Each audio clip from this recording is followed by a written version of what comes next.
The mythical empire of civilization. This video is purely for entertainment and does not infringe on copyrights or laws. The rights to the novel and image belong to the original author. We do not claim ownership. Don't like waiting and want to listen to this fanfic in full now? Subscribe to our Patreon, where you'll find the best fanfics. Chapter 251. Let's see who panics first. From the east, a dense black shadow slowly emerged on the horizon. Thousands of cavalrymen galloped on their horses, including 800 blood-packed wolf riders riding giant wolves. The sound of horse hooves came from far away, until it was like thunder on the plain, exploding on the grassland. Approaching the great city in the west, the earth began to tremble, and the momentum was like a dragon turning over. Open the city gate. Welcome the reinforcement into the city. The remaining defenders shouted excitedly in an instant. Brothers, no one left in the city today will survive. Avenge the dead soldiers and comrades.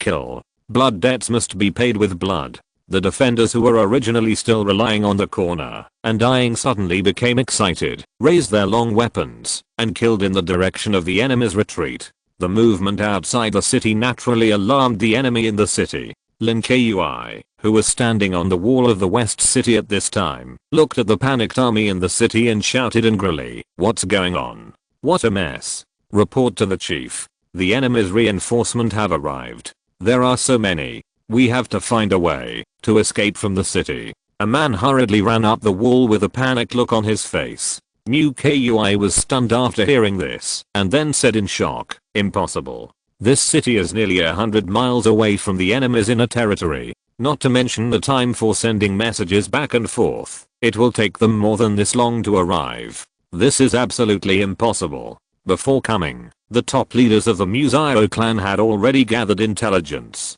The city that the dragon tribe could send troops to support was at least 100 miles away from here.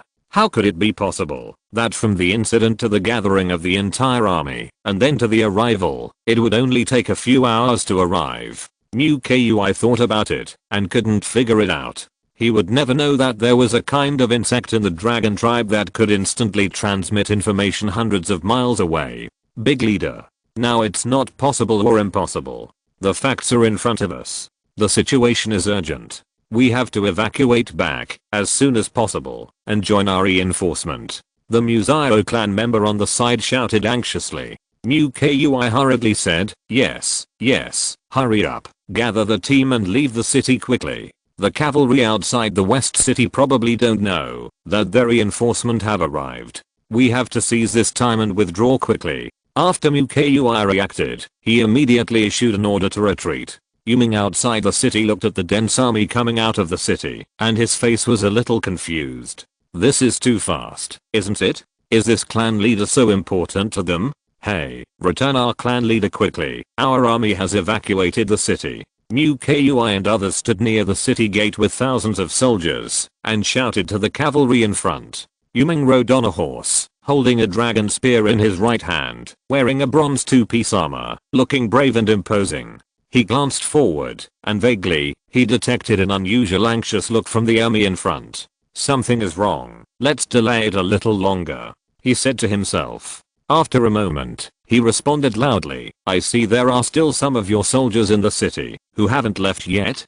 Quickly withdraw them all. The faces of many enemy soldiers at the city gate changed immediately after hearing this. Those are slave soldiers who don't obey discipline. At most, you can enter the city and deal with them as you like. We don't want them anymore. Please return the clan leader to us and make way. The member of the Mythical clan next to Qin Yu hurriedly said. No, I said everyone should withdraw, so no one should be left. Yu responded and then whispered to the sergeant next to him. You quietly send a group of people to check the surrounding situation. Something is fishy. I will hold them here. The two sides went back and forth for a long time, and Qin Yu vaguely found that something was wrong. This is not a request. It was obvious that they didn't want them to leave. Time was running out. If the enemy reinforcement behind also caught up, they would really be dead. After a moment, Qin Yu gritted his teeth and said, the clan leader won't save us. We will retreat directly. After joining the reinforcement, we will use our momentum to capture them. The situation was urgent, and most people agreed. So, after a moment, Yu Ming saw that the enemy troops in front of him did not intend to exchange for their clan leader, but wanted to bypass the cavalry and run west. At this time, the cavalry who were sent out first just came back to report. General, it's our reinforcement. The reinforcement from Langcheng.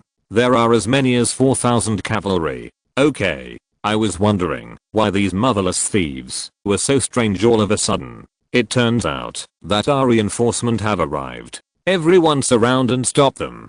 Don't let them retreat. Yes. More than 1,000 cavalry suddenly moved, forming a half-moon formation, and began to surround the enemy troops who wanted to bypass and escape. At the same time, 4 cavalry teams of 400 people suddenly appeared in the north and south directions. Seeing the formation here, they immediately rushed over. The situation is not good. If this continues, we will be swallowed up by the enemy sooner or later. Retreat to the city. Quick. Qin had fought many battles, big and small. Seeing the situation around him, he felt bad and quickly ordered more than 3,000 people, nearly 4,000 troops, to withdraw to the city. Now the enemy doesn't want us to leave, so we only have one way left. A small leader said. What? Tell me. Qin shouted. Defend the city. Wait for reinforcement. Although our remaining troops are not as good as the enemy's cavalry soldiers, the gap between the defending troops and the city is not much. Looking at the other party's angry face, Qin nodded slightly. This is the only way for now. Not good. Not good. Big leader, it's not good. A team of slave soldiers rushed over and said anxiously. Huo. What's the matter? Tell me slowly. Qin looked at several slave soldiers with an unhappy face. The east gate is wide open. The enemy's reinforcement have rushed in from the east gate. What? Everyone around was panicked. Waste. Damn it. Who was responsible for capturing the east gate just now? This leader will kill you. A huge anger filled Qin's chest like a flood. For a moment, he felt a blockage in his chest and was so angry that he couldn't speak. I will take some elite troops to block the east gate, and the rest of the people will guard the other 3 gates. A small leader looked at Qin's face flushed with anger and couldn't speak, but the situation was extremely urgent. He led more than 1,000 people and rushed to the east. When he walked east, he knew how bad things were. The north and south gates had also been opened at this time, and countless enemy cavalry shuttled through the wide roads in the city, chasing and killing Musayo's people. Among them, a group of wolf cavalry with nearly 1,000 people was the most fierce. The lower wolf became infantry, and the upper wolf became cavalry. Inside the city, a group of elite soldiers, accompanied by a group of giant wolves, directly transformed into a combat force that exceeded twice the original number of people. Chapter 252. The ratio of 10 to 1 was a great victory. More than 1,000 soldiers almost met the enemy's army. Defeat. Almost powerless to resist. The powerful blood-packed wolf riders have incredible coordination. Every wolf rider has a terrifying tacit understanding with his giant wolf mount. They seem to have a telepathic connection, and their coordination is simply perfect. One man and one wolf formed a wolf infantry squad, killing the 1,000-man team that came to support them, and finally forced them to surrender. But even after surrendering, half of them were still killed. It is enough to see how fierce and murderous these wolf riders under are. If Lee hadn't run over with the cavalry to stop it in time, I'm afraid that only 1 in 10 captives would have survived. Tie up the captives and take them to the east of the city. Let the guards who are in poor condition guard them, and don't let them continue to fight. Lee glanced at the captives squatting on the ground in front of him and gave a voice order. There are still many enemies gathered in the west of the city. Let's go together. Ji said in a deep voice, holding a fine iron horse spear. Li Weiwei nodded and drew out the 100 refined ring sword given by the patriarch from his waist. He rode on a warhorse and led hundreds of cavalrymen to the west of the city. Ji followed closely behind with 800 wolf cavalrymen. In addition, there were nearly 2,000 cavalrymen blocking the north and south gates respectively. It can be said that the enemies in the city have no way to retreat and are surrounded. The original situation changed instantly. The weak side turned into a strong side, and the strong side turned into a weak side. If the dragon tribe did not have such a fast and swift communication system today, the result would probably be different. A big city and 4 towns were attacked. The enemy used this as a base plate and slowly invaded the dragon tribe. Although the dragon tribe is now strong and the Museo clan is difficult to defeat, if this really happens, huge losses are inevitable.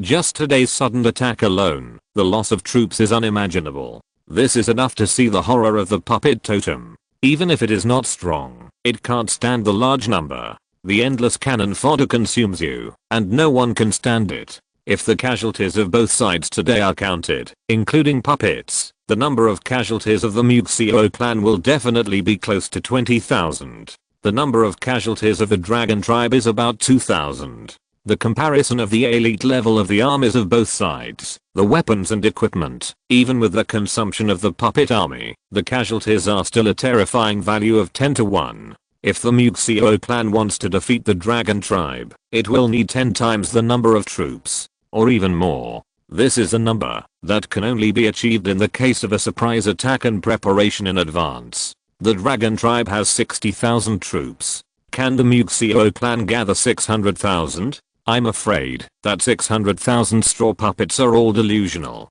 Kill. At this time, the armies of the two sides in the west of the city collided with each other, and violent shouts of killing broke out.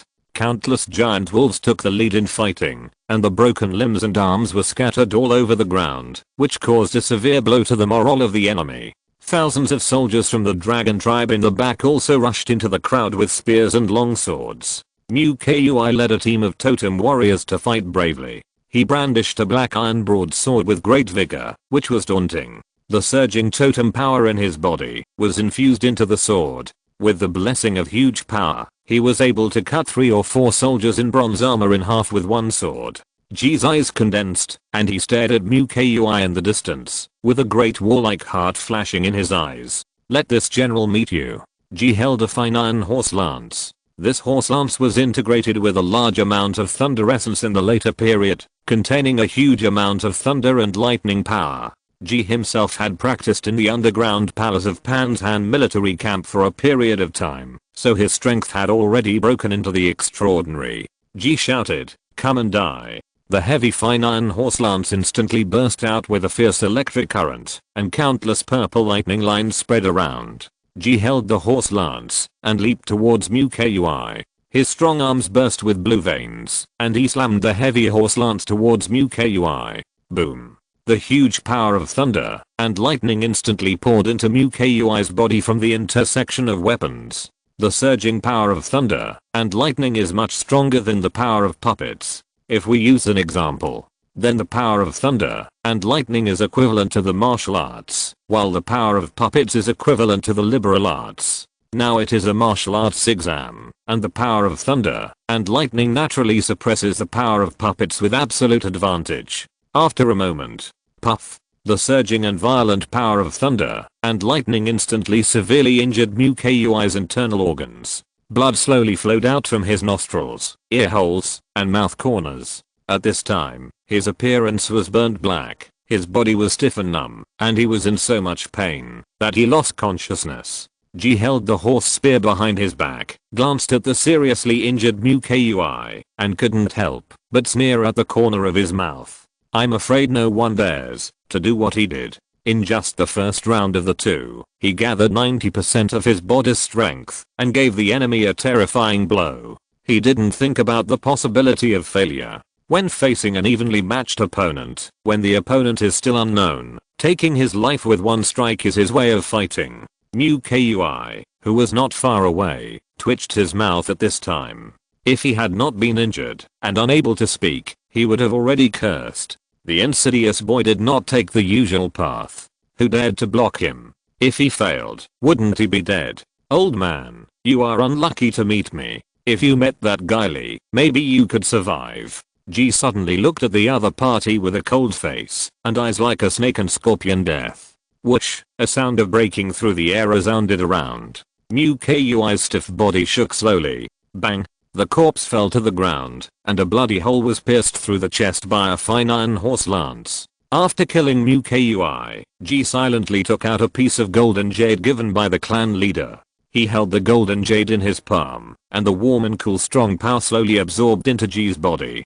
After flushing the body's meridians and physique, it slowly flowed into the spirit seed, replenishing the consumed power. The speed of absorption is probably more than 10 times faster than that of ordinary totem warriors. Perhaps it is the physical spirit that depends on the qualifications such as martial arts and physique. The higher the physical strength, the higher the talent for cultivating spirit. When Mythical died, the enemy's resistance collapsed instantly. As Lee raised the ring-headed knife and shouted, "Those who surrender can live, and those who would rather die than surrender must die." Hoo-la la. A lot of weapons were thrown down, and half of the enemy troops chose to surrender immediately. Many of them were slave soldiers and other affiliated tribes. They felt that there was no need to fight to the death for the Mythical clan. Seeing that most people chose to surrender, some people looked at each other and immediately threw down their weapons and squatted on the ground to surrender. The remaining Mythical clan members and even totem warriors saw that they were the only ones who had not surrendered, and they were outnumbered. Although they were furious, they had no choice but to surrender. As a result, the plan to invade the dragon tribe caused the Mythical clan to lose 20,000 soldiers. A clan leader was captured, and a major leader was killed. Chapter 253. The troops arrive. In the main hall of the city in the western border, Yuming sat in the main seat, and on both sides sat Li and Ji, who came to support. Ji and I were the first to rush here with 3,000 dragon cavalrymen and 800 wolf cavalrymen. There are several teams rushing here. The tribe leader's main force is expected to arrive tomorrow morning. After a long time, Li slowly spoke. Yuming nodded slightly and said, "This time, the Mythical clan's sneak attack was obviously planned for a long time. Fortunately, I captured their tribe leader alive and forced them into a desperate situation so that this big city was not taken by the enemy. The other towns and the defenders of the big city suffered heavy losses. The number of defenders was only 3 or 4 out of 10. Alas, this is the biggest loss for my dragon tribe so far. The Mythical clan is really hateful." Bang, Yuming slammed the table heavily with an angry look on his face. HMPH. If you ask me, which of those captives doesn't have the blood of our soldiers on their hands? They should all be killed. What did the chief say before?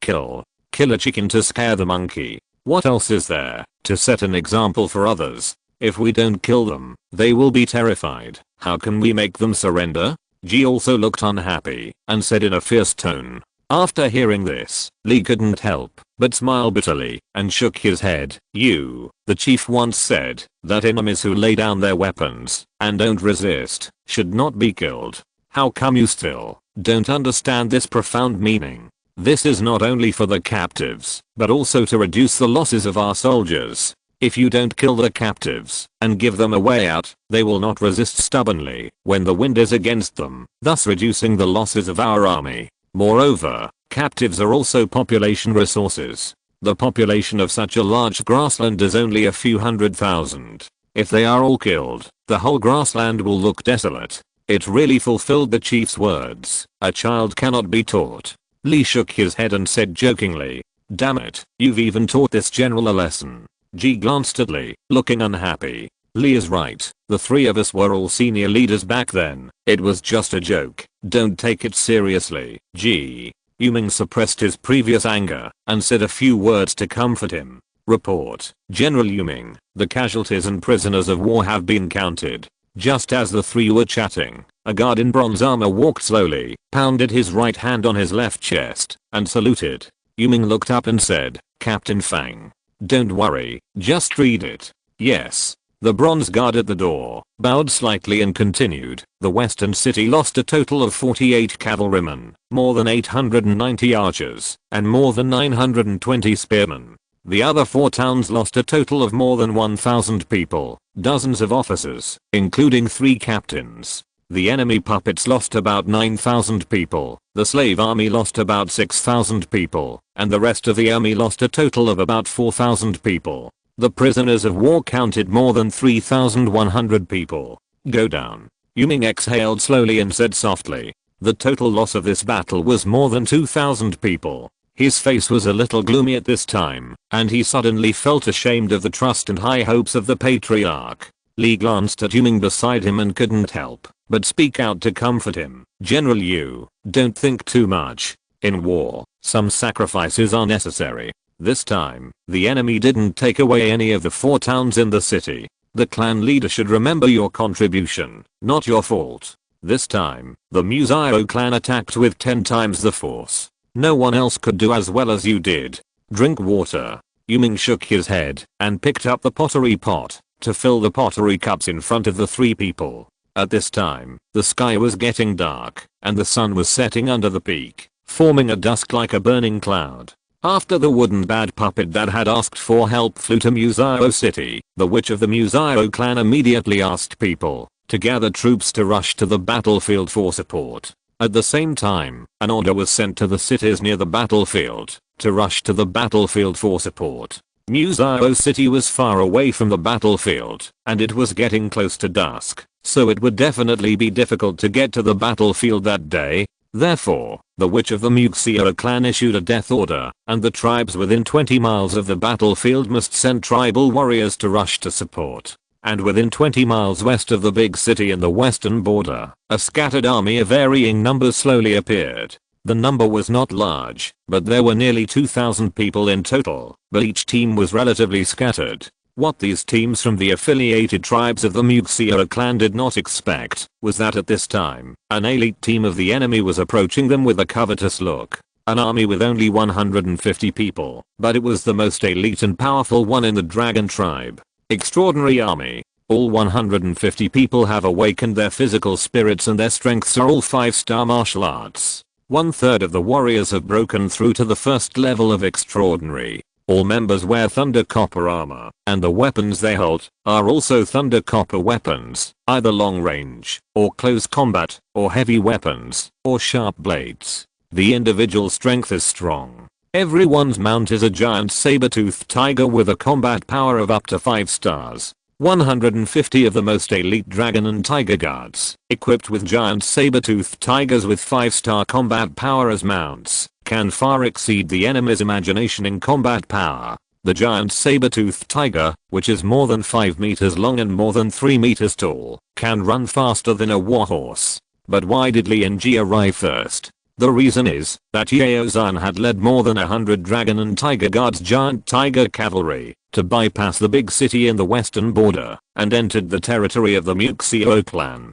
Enemy traces appeared 500 meters to the south. A huge figure suddenly jumped out, and above the figure was a burly sergeant wearing thunder copper armor and holding 2 thunder copper sabers. Yaozan's face suddenly showed surprise after hearing this, and then he laughed and said, "Haha, brothers, it's time to live. Target the enemy 500 meters south, kill them all." At dusk, an elite cavalry riding huge beasts pounced madly towards a group of black shadows in the south. A terrifying murderer saw a condensed like stone, as if it had turned into a terrifying killing weapon, and stabbed straight to the south. "Leader, look to the north." In the team in the south that was about to rush to the battlefield to support according to the order of the Mythical clan, a soldier suddenly pointed to the north in horror and shouted. The leader of the team immediately looked in the direction of the other party's finger. His eyes looked to the north, and his pupils shrank in fear. "What the hell is that?" I saw a group of giant saber-toothed tigers that were twice the size of ordinary tigers rushing towards them at a terrifying speed.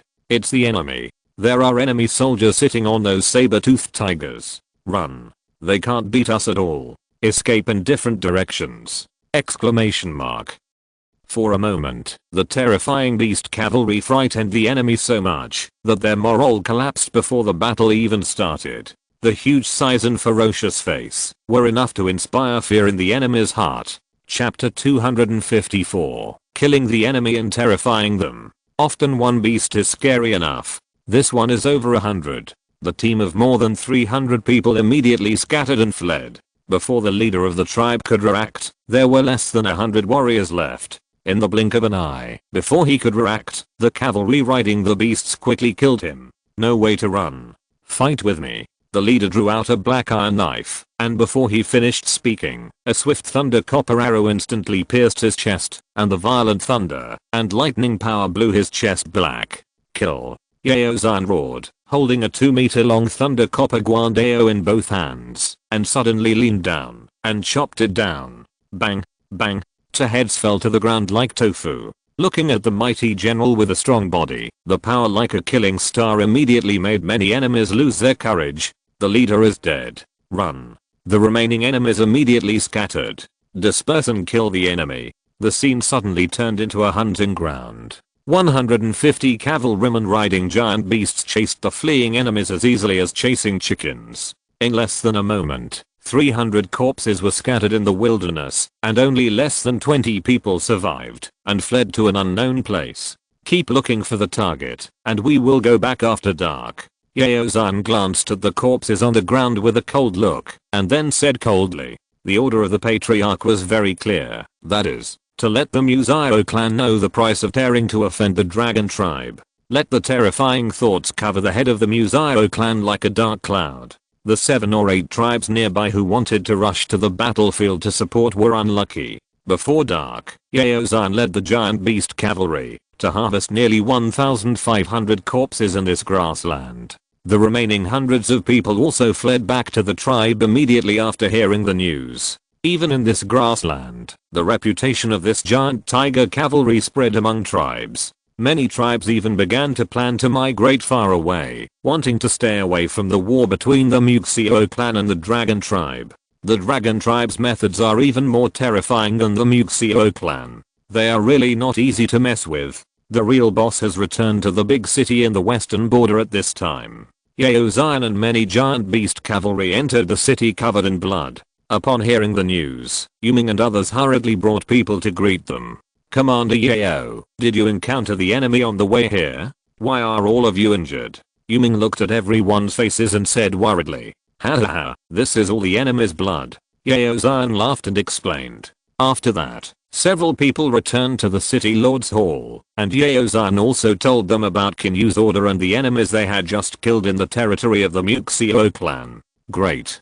Commander Yao, how about you? And I go and kill a few more times at night. Ji's face suddenly flushed with excitement after hearing this. No. Accidents are prone to happen at night. Yuming shook his head and interrupted. My blood covenant wolf riders and Commander Yao's giant tiger riders will not be affected by the night. Have you forgotten?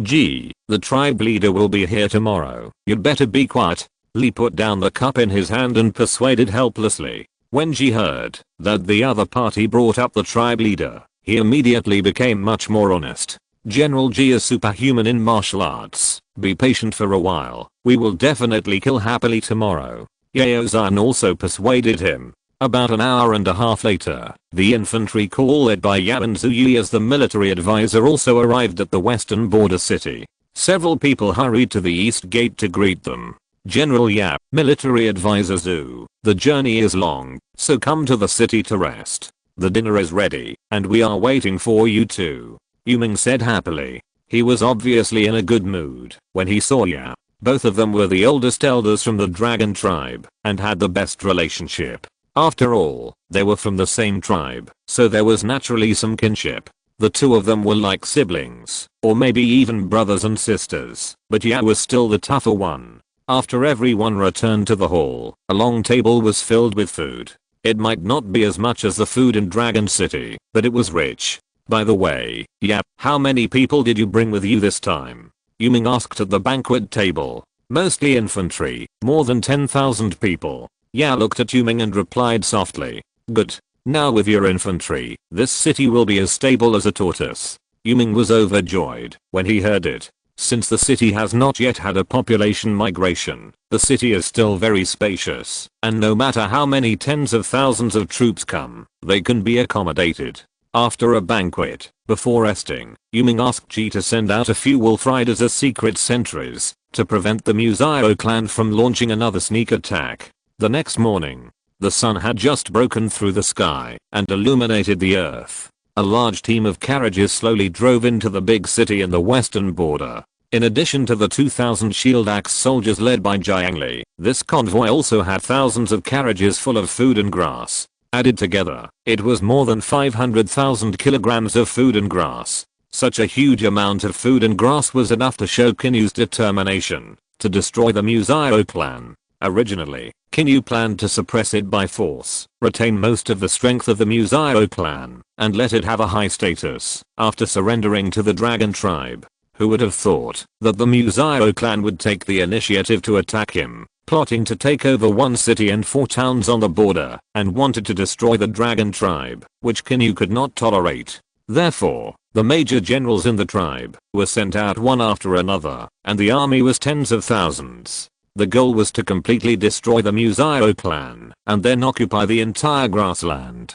Qin Yu had to achieve this goal before the end of the war exemption period. Jiang Li entered the city with food and grass. Greeted by Yuming and others, everyone gathered in the city lord's hall. However, there were 2 fewer people in the hall. One was Ji and the other was Yao Zan. Yao Zan was ordered to lead the army to the territory of the Museo clan to kill the enemy, and Ji followed him with 400 wolf riders. Everyone could not persuade him, so they let him go. Ji's strength was not low, and he was on par with Yao Zan. If he had not awakened his spirit seed later than Yao Zan, I'm afraid that his strength would have surpassed it long ago. Commander Jiang, you have arrived with the food and grass team. When will the tribe leader's army arrive? Did you bring any instructions? Regarding the battle against the Museo clan, do we need to wait for the tribe leader to arrive before deciding? Yuming and Li asked. Jiang Li nodded slightly and said, the tribe leader has not made clear his intentions. Let's wait until he arrives before sending troops. Several people nodded. For the sake of safety, everyone planned to wait for Qin Yu to arrive before sending troops. On the other hand, the situation on the Museo clan side was not very good. The rumors on the border were getting heavier and heavier. Many tribes were panicked and afraid. Some tribes had already begun to migrate to distant places to escape the war. Therefore, the Museo clan did not have a smooth process of gathering troops this time, and in the end only gathered less than 30,000 troops to rush to the border battlefield. Chapter 255, Thunder Spirit Body, Expanding Territory, and Being Versatile. Outside the east gate of the big city in the Western Territory, countless tall figures stood on the vast grassland. Their backs were like guns, their weapons were like pines, and the crowds of people were surging. Under the refraction of the sun, countless cold lights flashed. They were all wearing green armor, some holding strong bows, some holding thunder guns, and there were even more powerful men riding giant beasts, brave and unparalleled. Several densely packed military formations stood outside the east city. The surroundings were silent, with only the breeze blowing slowly, and the scene was solemn and majestic. There were also the neighing of war horses, which came from all around from time to time. At this time, in the city Lord's Hall, Qin Yu sat in the main seat, and on both sides were full of scholars and generals. This trip was so mobilizing, all for the purpose of completely destroying the Museo clan. Yuming, I heard that you captured the patriarch of the Museo clan alive. Bring him up to let me see. A cold voice came from Qin Yu's mouth. Yuming raised his hand and saluted, then shouted outside, bring up the chief of the Museo clan. A moment later, 2 armored guards escorted the tightly bound chief of the Museo clan into the hall. Reporting to the clan leader, the chief of the Museo clan has been brought here. Qin Yu nodded slightly. Go down. Yes. The 2 guards saluted and then turned and left. Qin Yu then swept his eyes to the tied man below. The man had an upright figure, a resolute face, and dark and rough skin. Although he was captured by the enemy, his face was calm and there was no panic. He was about 30 years old, but he looked mature and steady. You are much younger than I thought. Qin Yu observed for a while, and then couldn't help but chuckled. The head of the Museo clan below shook his head and sighed. If I were really as old as the head of the dragon clan imagined, I'm afraid our situations would be reversed today. How dare you? A loud shout came from Yuming's mouth, making the ears of the people around him buzz. Qin Yu waved his hand, indicating that it was okay. You are really arrogant. Not to mention giving you 10 years. Even if you give you 100 years, your situation today will not change at all. Can you imagine that just a few months ago, my dragon tribe was just the old, weak, sick and disabled, with less than 40 people. After hearing this, the head of the Museo clan below suddenly froze in his eyes, and he looked a little doubtful. In just a few months, from a small tribe of dozens of people to a tribe that can now crush the ancient clan of the Museo clan. How is this possible? It doesn't matter whether you believe it or not. You, the Museo clan, sent people to harass my dragon tribe more than a month ago. After signing a peace agreement, you broke it again and attacked my border. Even a clayman still has some temper. You, the Musayo clan, have repeatedly invaded my territory. Do you really not know how to write the word death? Qin Yu suddenly changed the subject and said in a cold tone. The head of the Musayo clan did not change his expression after hearing this. Although I'm the head of the Musayo clan, the major events of the clan have always been decided by the witch. It is not my wish to disturb the dragon tribe. Mu Yuan apologizes again. Qin Yu glanced at the man below. His mind turned, and a light curtain appeared in front of him. If you were a talent, I would have kept you, but if not. Name, Mu Yuan. Gender, male. Age, 29. Force, Constitution, Agility, Intelligence, Command, Combat Talent, One-handed Weapon, Talent, Expanding Territory, Low Grade A, Effect, when fighting with foreign enemies. The force, size, and agility of the army under your command will be increased by 50%. Talent, being well-mannered, middle grade A. Effect, those with this talent are thoughtful and have intelligence that is different from that of ordinary people. They can adjust and balance the contradictions within the power. Talent, Thunder Spirit Body, upper grade A. Effect, born with a high compatibility with thunder and lightning, a natural son of thunder. The method of controlling thunder and lightning is many times better than others, and there will be no bottleneck before breaking through the third level of transcendence. Saturation. 50. Loyalty, unknown. The other party is not your subordinate yet. Qin Yu's eyes swept across the light curtain, and he was shocked. 5-star intelligence, 4-star command, and 3 class A talents. This Mu Yuan is a talent. Even a talent that is not inferior to Shigu. Sure enough, at the age of less than 30, he can sit firmly in the position of clan leader, so he must not be a mediocre person. Even in his attribute panel, the most dazzling thing is not the 5-star intelligence or the 4-star command, but his 3 talents. The first is to open up new territory, which is a war command type talent, and its bonus is very large. Increase the attributes of 3 different attributes by 50%. If the average attribute of the army is 2 stars, then with the bonus of the talent of opening up new territory, it can become a 3-star average attribute. It is not just 1 that is improved, but 3, and the attributes are increased by half, which is indeed very powerful. The second talent is a political type of talent, which is smooth and versatile.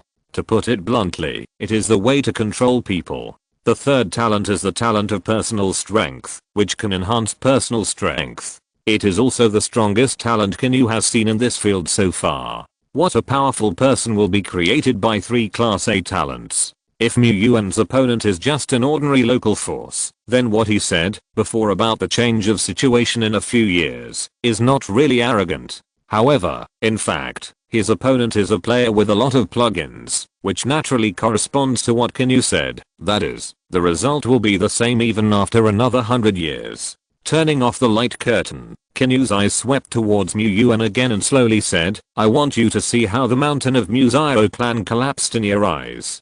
Untie the patriarch of the Musayo clan. Yes. After the voice fell, the 2 guards slowly untied the rope tied to Mu Yuan. Please take a seat, Qin Yu said lightly. In the end, Mu Yuan was arranged to sit at the edge, listening to the Dragon Tribe military group's plan to destroy the Musayo clan in the hall. Now, the Musayo clan has assembled 30,000 troops and 20,000 puppet troops and set up a military camp 5 miles west of the city.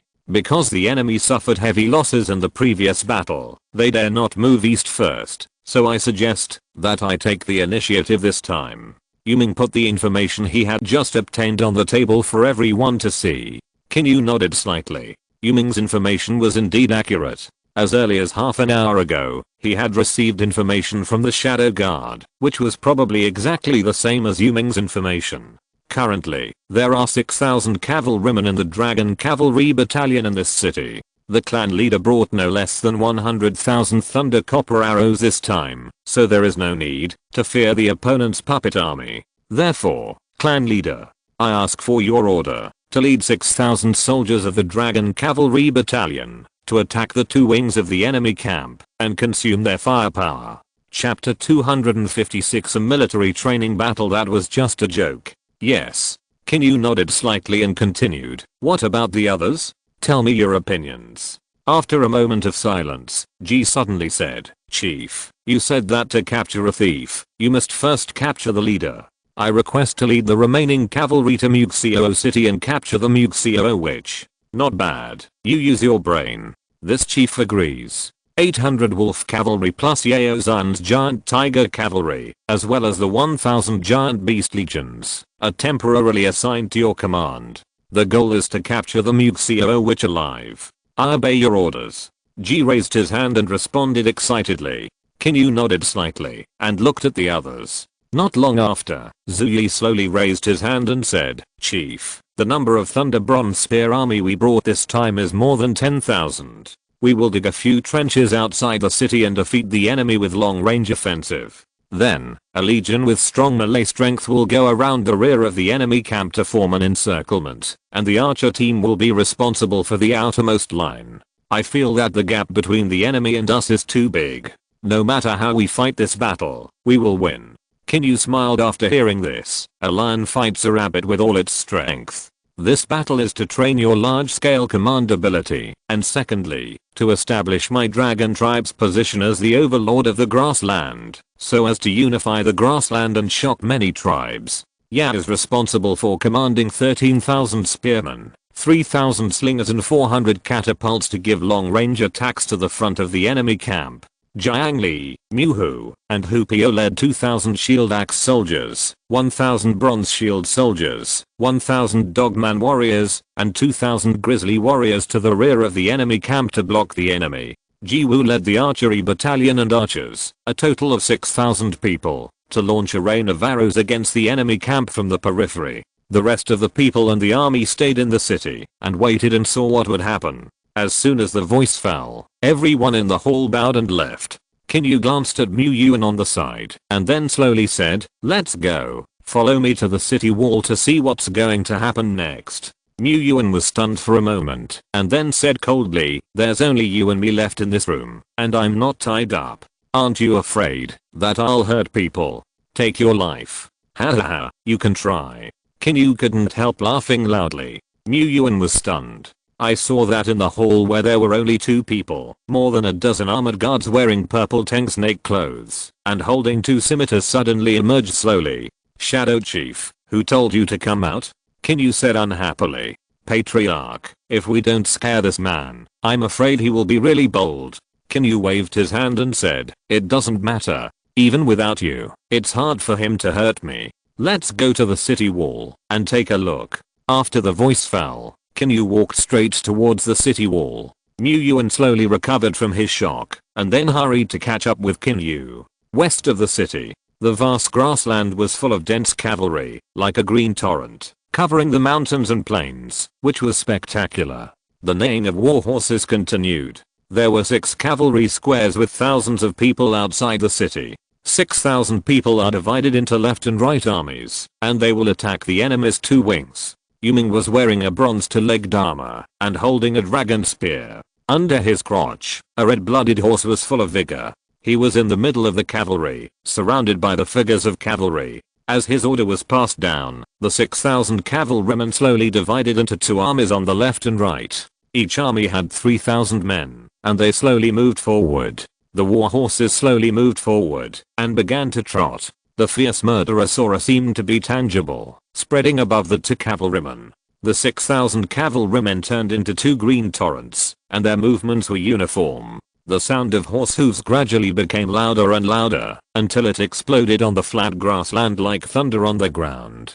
The earth began to tremble, as terrifying as a dragon turning over. The sand was constantly jumping, the wild grass was afraid and flattened, and the sun in the sky seemed to hide in the clouds, as if it was frightened. Such a terrifying momentum immediately made the enemy troops in the front camp begin to wake up. The cavalry arrived in a moment, less than 5 miles away. "Release the arrows," a heroic roar sounded.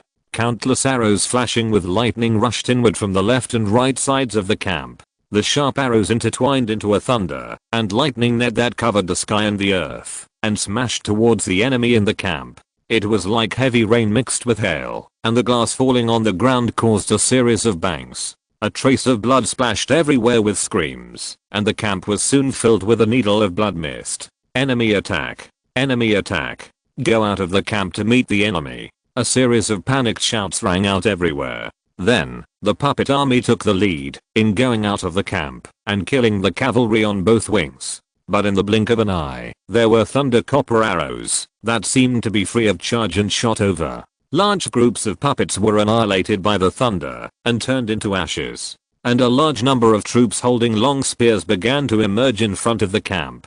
There were also hundreds of catapults densely packed behind. Many soldiers, with backs like spears and weapons like pine trees, marched in neat steps towards the camp. In the camp, rounds of arrow rain forced the camp commander to choose a breakthrough point to attack. Finally, he fixed his eyes on the front. The cavalry on both sides could not move. The war horses ridden by the other side were very fast, much faster than ordinary horses. When they chased, the other side retreated, and when they retreated, the other side chased. Not only that, they shot arrows when they retreated, and shot arrows when they chased. Not only that, they shot arrows accurately. It made people angry, but there was nowhere to vent. The camp slowly opened. It was still the puppet army of 5,000 wooden men and straw men who acted as the vanguard, followed by 5,000 warriors from the affiliated tribes, and finally the 1,000 totem warriors of the Mythical clan. The army of more than 10,000 people rushed towards the army in front of them. Prepare the thunder bombs. Shoot at intervals in the queue. Ready, fire. Boom boom boom. The thunder copper spear army of more than 13,000 people was divided into 10 queues, with 1,300 people in each queue shooting forward together. Everyone raised the thunder copper spears in their hands and consciously activated the power of thunder and lightning. Then a large amount of electric current, accompanied by dense thunder and lightning patterns, gathered on the tip of the spear. Buzz. A sharp sound instantly spread to the surroundings. Then a lightning light like the sun blasted towards the army rushing forward. Bang! The puppet army in the front row was instantly blown to pieces, and dust flew. But the lightning did not stop.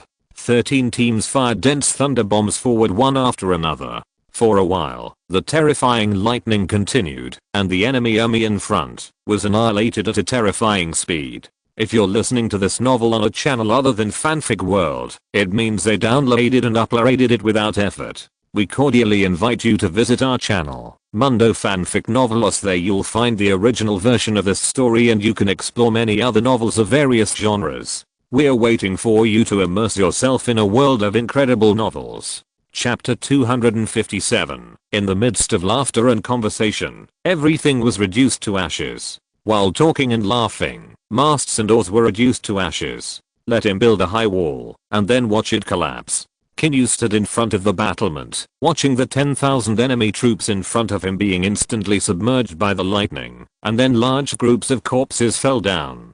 Broken limbs, broken flesh and blood covered the ground. Many corpses were no longer in human form, with charred faces. This is the power of thunder copper weapons, after they are scaled up. The only disadvantage is that they are not durable and have a slow recovery speed. But even so, the power is better than firearms. It is considered one of the means to enter the extraordinary. The best part is that it can be used for long range and close combat. The military strength of the whole army is close to 2 stars. If the means of thunder copper weapons are counted, it will almost go straight to 4 stars. You know, this is just the grassroots army of the dragon tribe. Nguyen on the side looked sluggish, his hands trembling unconsciously, and he couldn't believe the shocking scene in front of him for a while. Bang! After a moment, he actually knelt on the ground with his legs straight, shouting and begging, "The Mythical clan is guilty of 1,000 crimes, but please give our clan a way out." Qin Yu glanced at Nguyen and said coldly, "The Mythical clan has repeatedly provoked our dragon tribe. Yesterday, they attacked the border, which resulted in the deaths of 2,000 good men of our dragon tribe. It's too late to regret it now. If you can give our Mythical clan a way out, I'm willing to agree to any conditions." Nguyen said sincerely. "Oh."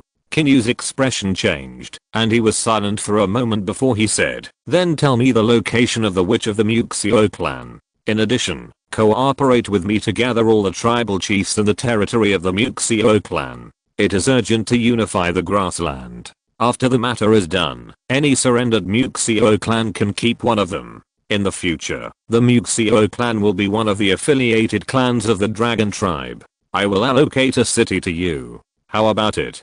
Qin Yu leaned over and looked at Mu Yuan and asked. Mu Yuan fell into deep thought after hearing this. The dragon tribe has the ambition to unify the grassland. However, if it is really as the chief of the dragon tribe said before, it will only take a few months. The dragon tribe has grown from dozens of people to more than 100,000 people now. So is their ambition really only on this grassland? He had the answer in his heart. Definitely not. The dragon tribe is much stronger than the Mythical clan, and there is no chance of winning. Just like in ancient times, there were many weak clans clinging to powerful clans. There were even some powerful rulers who founded their own countries. When they were opening up new territories, many small tribes followed them. In the end, they were awarded the title of following the dragon. After the founding of the country, their status soared. Perhaps surrendering to the dragon tribe was not a bad thing. Soon, Mu Yuan figured it out. The Mythical clan will serve the dragon tribe from now on. Name, Mu Yuan loyalty. 68 Qin Yu looked at the light screen in front of him, and the loyalty column on it had already displayed the value. If it exceeded 60, it was considered a true surrender. If it was less than 60, it was fake, and the lower the value, the more fake it was, and even hatred. Let's go. You will come forward and let the remaining troops in the camp surrender. Qin Yu finished speaking, turned around and walked down the city wall, and Mu Yuan hurriedly followed him. On the way, Mu Yuan also told the location of the Mythical clan which in Mythical City. This information was quickly transmitted by the Shadow Guard using a communication bud to Ji's army, which was preparing to attack Mythical City 100 miles away. On the other side, the enemy's 50,000 troops were reduced to less than 30,000, including the puppets. In the blink of an eye, there were 13,000 spearmen blocking the front, and the left and right wings were surrounded by cavalry. Just when the newly appointed chieftain in the camp was about to lead the army to evacuate from the rear, thousands of allied troops suddenly surrounded him. The four armies surrounded the enemy camp tightly. The newly appointed chieftain of the Mythical clan looked at the morale of the army and the enemy, and immediately shouted, "Now there are enemies everywhere. We can only survive by fighting our way out. Follow me and kill to the west." The remaining more than 10,000 soldiers and 20,000 puppets immediately rushed to the rear. Whoosh, whoosh, whoosh. The archers responsible for holding the line instantly began to pour arrows into the camp. Dense arrows carrying the power of thunder and lightning streaked through the air like a dense black cloud, and then lightning fell from the sky with the momentum like a terrifying celestial phenomenon. A large number of puppets collapsed in an instant, and the soldiers behind them fell to the ground. The morale that had just been raised collapsed in an instant, and many soldiers dodged everywhere, and the huge army began to trample. The newly appointed leader could no longer control the situation due to his lack of prestige. Stop. After a long time, a familiar voice sounded. It's the clan leader. It's the clan leader. The clan leader of the Mythical clan appeared in front of everyone. Qin Yu also ordered everyone to stop attacking. With the appearance of the clan leader of the Mythical clan and the surrounding enemies stopping their attacks, the situation began to stabilize. My people, warriors, I know your bravery and fearlessness, but the fact is that our enemies are too powerful. I can't bear to see you bleed and sacrifice. The witch of the Mythical clan despised the enemy and was too stubborn, which caused us to have conflicts with neighboring friendly tribes. I can't bear my people to make meaningless sacrifices again. We have lost too much in the western swamp. We have just slowly recovered in the grassland. Now we fight a war like before. How many people will be left in my Mythical clan? Truce. My Mythical clan will not be removed. The magnanimous dragon tribe chief is willing to forgive our disrespect and will allocate a city for my clan to recuperate. The gap in strength is in front of them. After the prestigious Mythical clan chief spoke, the army in front of them slowly quieted down. In the end, a handful of weapons were thrown on the ground. Countless people accepted the result of surrender. It was not because of lack of courage, but for better survival. On the other side, less than 10 miles from Mythical City, a very large army was heading straight for Mythical City. 800 wolf cavalry, 105 giant tiger cavalry, 1,000 giant beast cavalry. Some were riding giant apes, some were riding giant crocodiles, some were riding giant tigers, some were riding giant bears, some were riding giant lions, some were riding giant dogs. These 1,000 giant beast cavalry were 100 flowers blooming, and from a distance, they were so shocking and magnificent.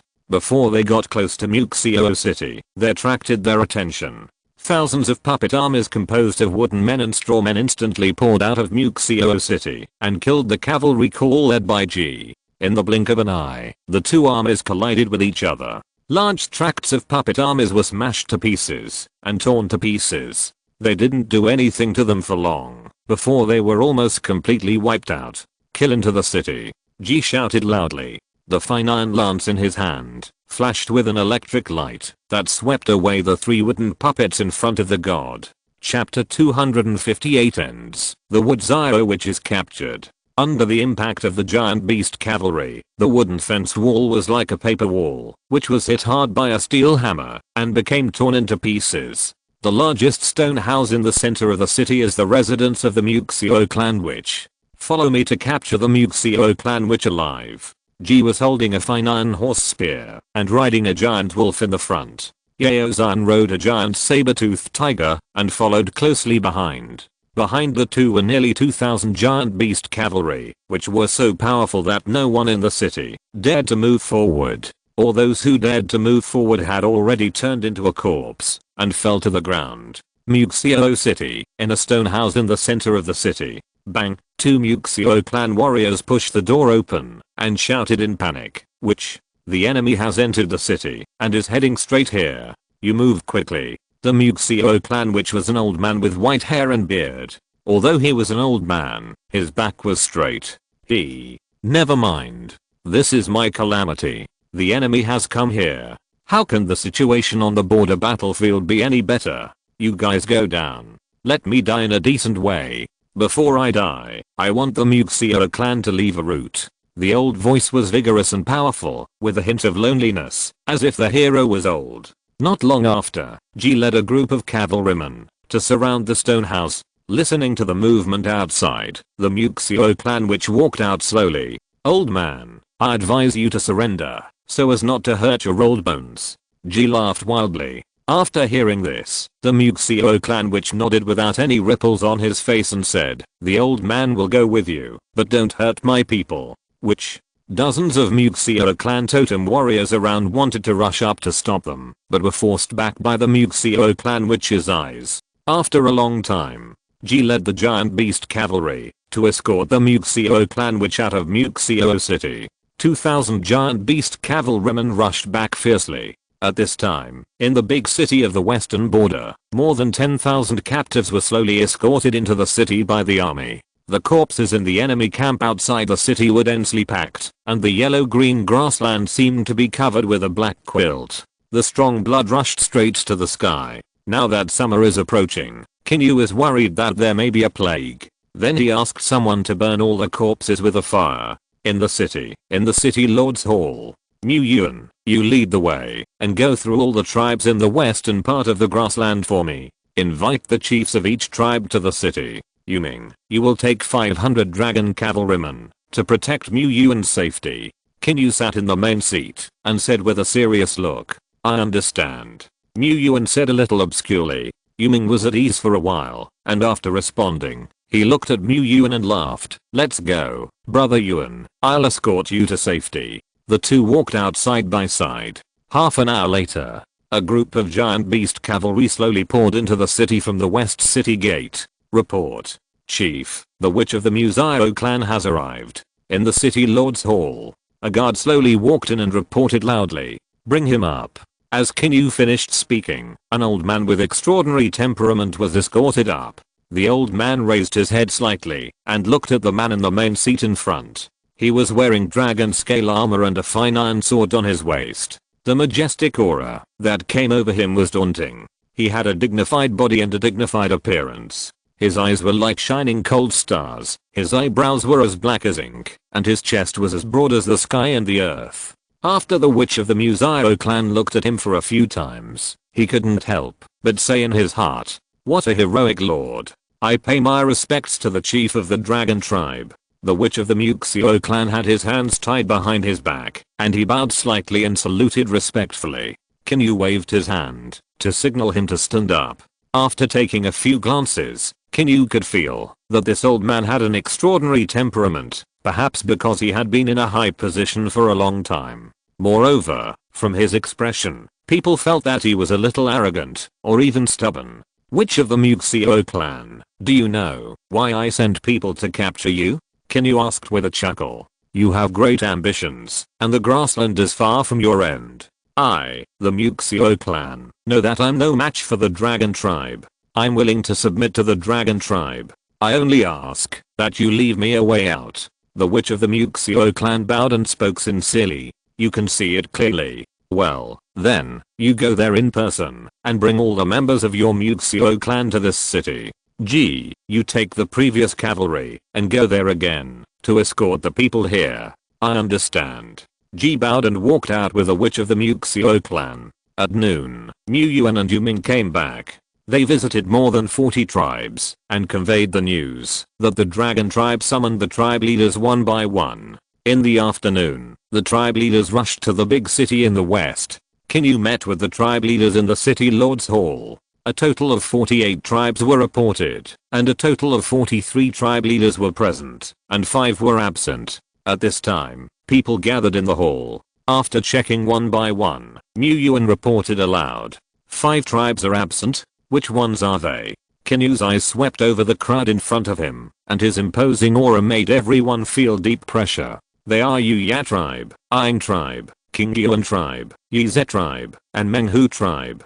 Mu Yuan responded respectfully. Very good. The new master has taken office, but you don't take me seriously? The cold voice spread throughout the hall. Everyone lowered their heads, and dared not say a word. Yuming, I'm here.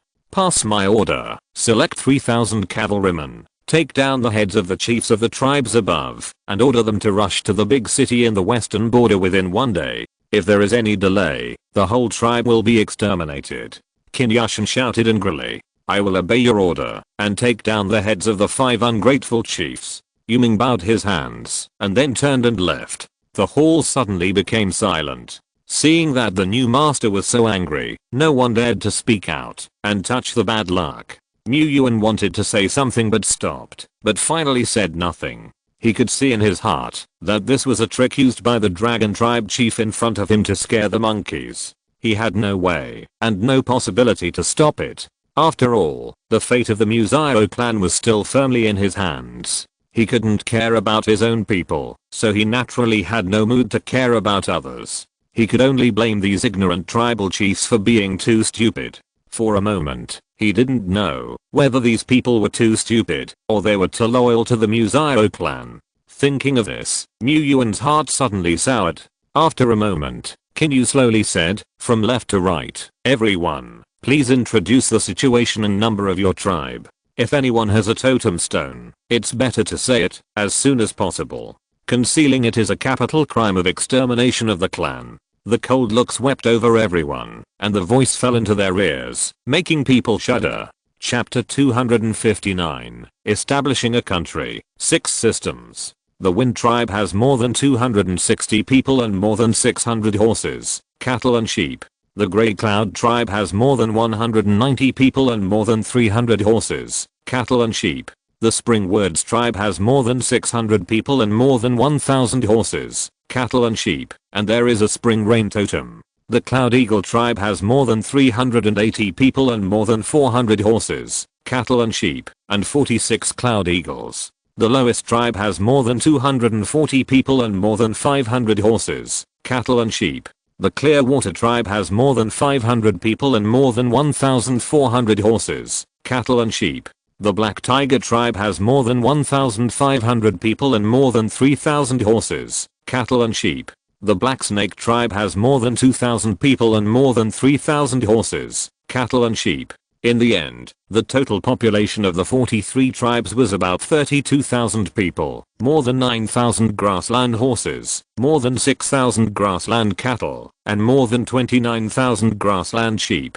As for those who have totems, only the Chunan tribe has a totem called Spring Rain. Chunayan tribe, what are the abilities of your tribe's totems? Qin Yu asked an old man wearing a green leaf robe. As soon as he finished speaking, the old man hurriedly cupped his hands and responded, "My lord, our tribe's spring rain totem can make all things grow vitality, recover from injuries, and help crops grow, but it doesn't have much killing power. Not really, not really. If this totem is used properly, it is no worse than the puppet totem of the Multi-sequential clan." "Very good. The Chunayan tribe will give you a town as your clan's land. There is only your family in the whole town. Give the totem to me first. I will settle it down in 2 days, and it will not affect your sacrifices. May you accept it?"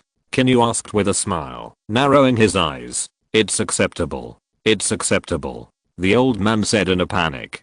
Can he not accept it? The old man estimated in his heart that, if he dared to say no, he would have been killed. Qin Yu nodded slightly, praising the old man for his tactfulness. He quietly put away the stone covered with law runes presented by the old man, and then he looked at everyone and said, "My dragon tribe aims to unify the grassland and integrate many tribes to create a prosperous and strong country. This is not a bad thing for everyone, but a win-win situation." Several tribal leaders were puzzled and said, "What do you mean by this, sir?"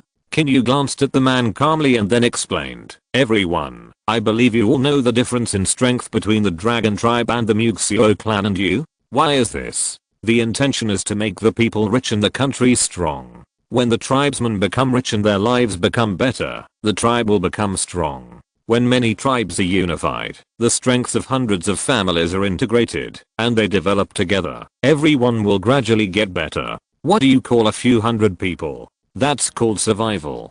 But what do tens of thousands and hundreds of thousands of people call? That's called civilization. That's called developing civilization. That's called creation.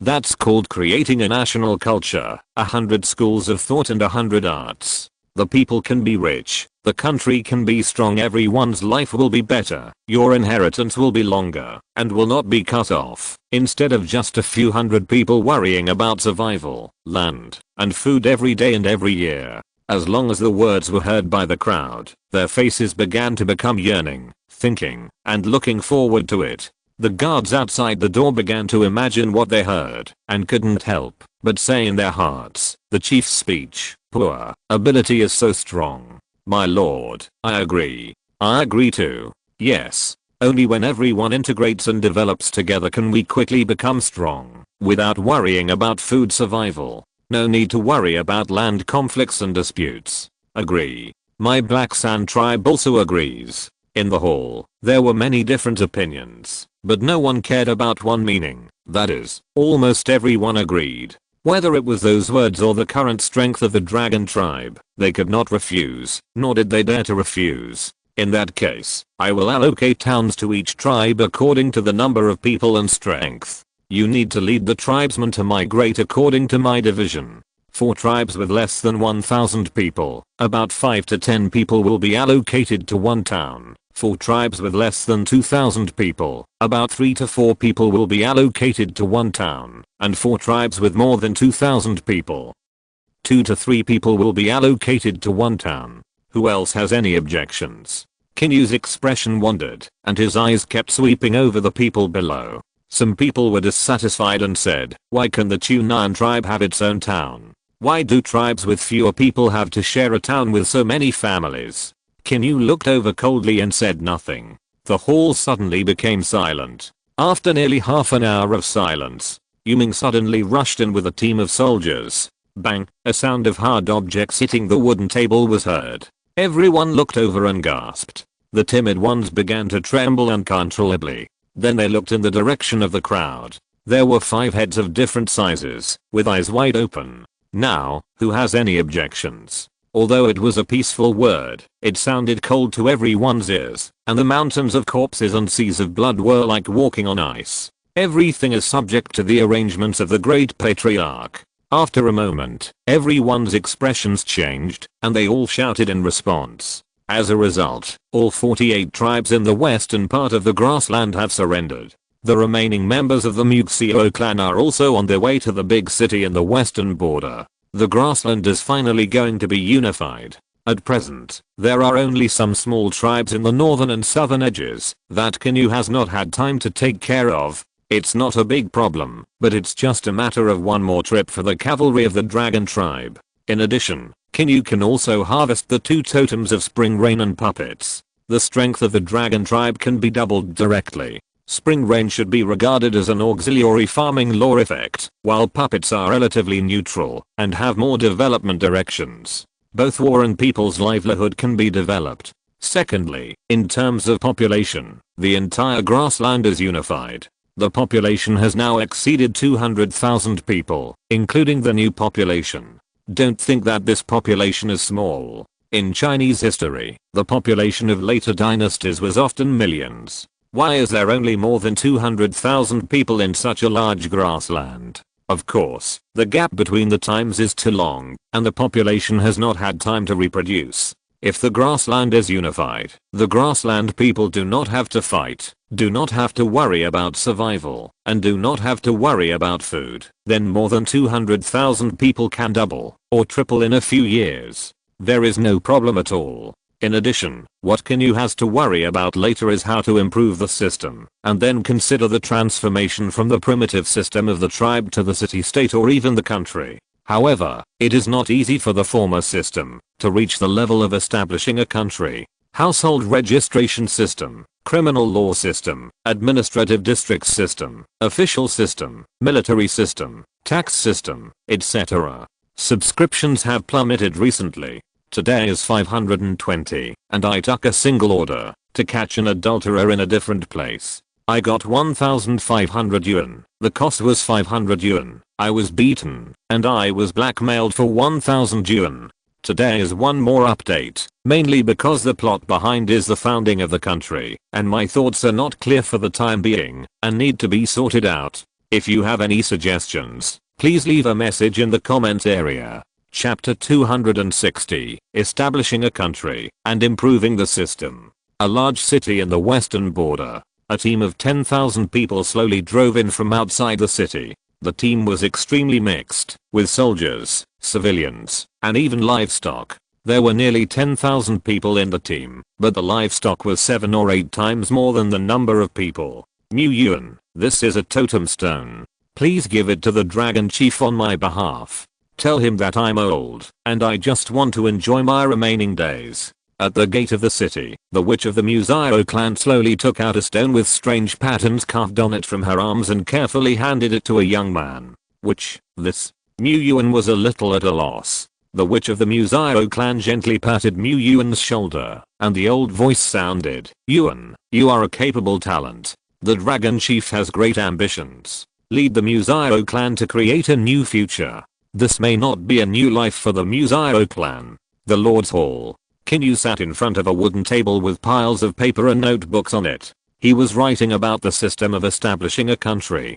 First of all, the household registration system. This does not need to be too complicated at present. The original household registration department was renamed the Ministry of Households, but its current powers and responsibilities are only responsible for collecting household registration, settling the new population of refugees, migrating population, collecting taxes and levies, managing and allocating land, and distributing cattle and sheep and other livestock. The official system is not complicated for the time being. Qin Yu only set 4 grades, Xian, Di, Zuan, Huang, and these 4 grades are also divided into Zeng and Kang. There is one minister of the Ministry of Households, who is a Zengdi official. There are 2 left and right assistant ministers of the Ministry of Households, who are Kangdi officials. There is one minister of agriculture of the Ministry of Households, who is a Zengxuan official. There are 5 Lishi envoys of the Ministry of Households, who are Kangxuan officials. There are 20 Xianli of the Ministry of Households, who are Zenghuang officials. There are 3 taxation chiefs of the Ministry of Households, who are Kangxuan officials. There are 3 salary chiefs of the Ministry of Households, who are Kangxuan officials. The Ministry of Households is in charge of the land, people, money, and grain, tribute, nomadic livestock, etc. The Ministry of Personnel is currently only responsible for inspecting officials, assigning officials, and appointing, inspecting, dismissing, and transferring officials. Its internal officials are similar to the Ministry of Revenue, including the Minister of Personnel, the left and right vice ministers of the Ministry of Personnel, the inspectors of various powers, and the directors of various powers. The Ministry of Rights is even simpler, managing etiquette, diplomacy, clothing, sacrifices, etc. The official positions are simple, and there are less than 10 officials with major powers. The official systems of the remaining Ministry of Justice, Ministry of War, and Ministry of Works are also similar. The Ministry of War is responsible for military registration, conscription, training, garrisoning, weapons, military orders, military intelligence, military reports, military horses, city defense, national defense, etc. In addition to the Minister of War and the left and right vice ministers, its official system also has different official positions according to different powers. In addition, different official positions have been added according to different arms such as infantry, cavalry, bows, chariots, etc. The Ministry of Justice is naturally responsible for punishment and law. It is the same as the previous criminal palace. The department's operations will not be changed, but the official positions and names will be slightly changed. Each town of the Ministry of Justice has its own branch, and the name of the branch is the Law Hall. Its authority is higher than that of the local town government, town yamen, etc. Even if the town guard breaks the law, it has the right to arrest, and must be taken back to the capital for trial. The Ministry of Works is in charge of the construction of water and land, urban construction and people's livelihood, and construction projects. In addition to the 6 ministries of household, ritual, personnel, military, engineering, and punishment. Above the 6 ministries is the household department, which is responsible for handling memorials submitted by various places and officials.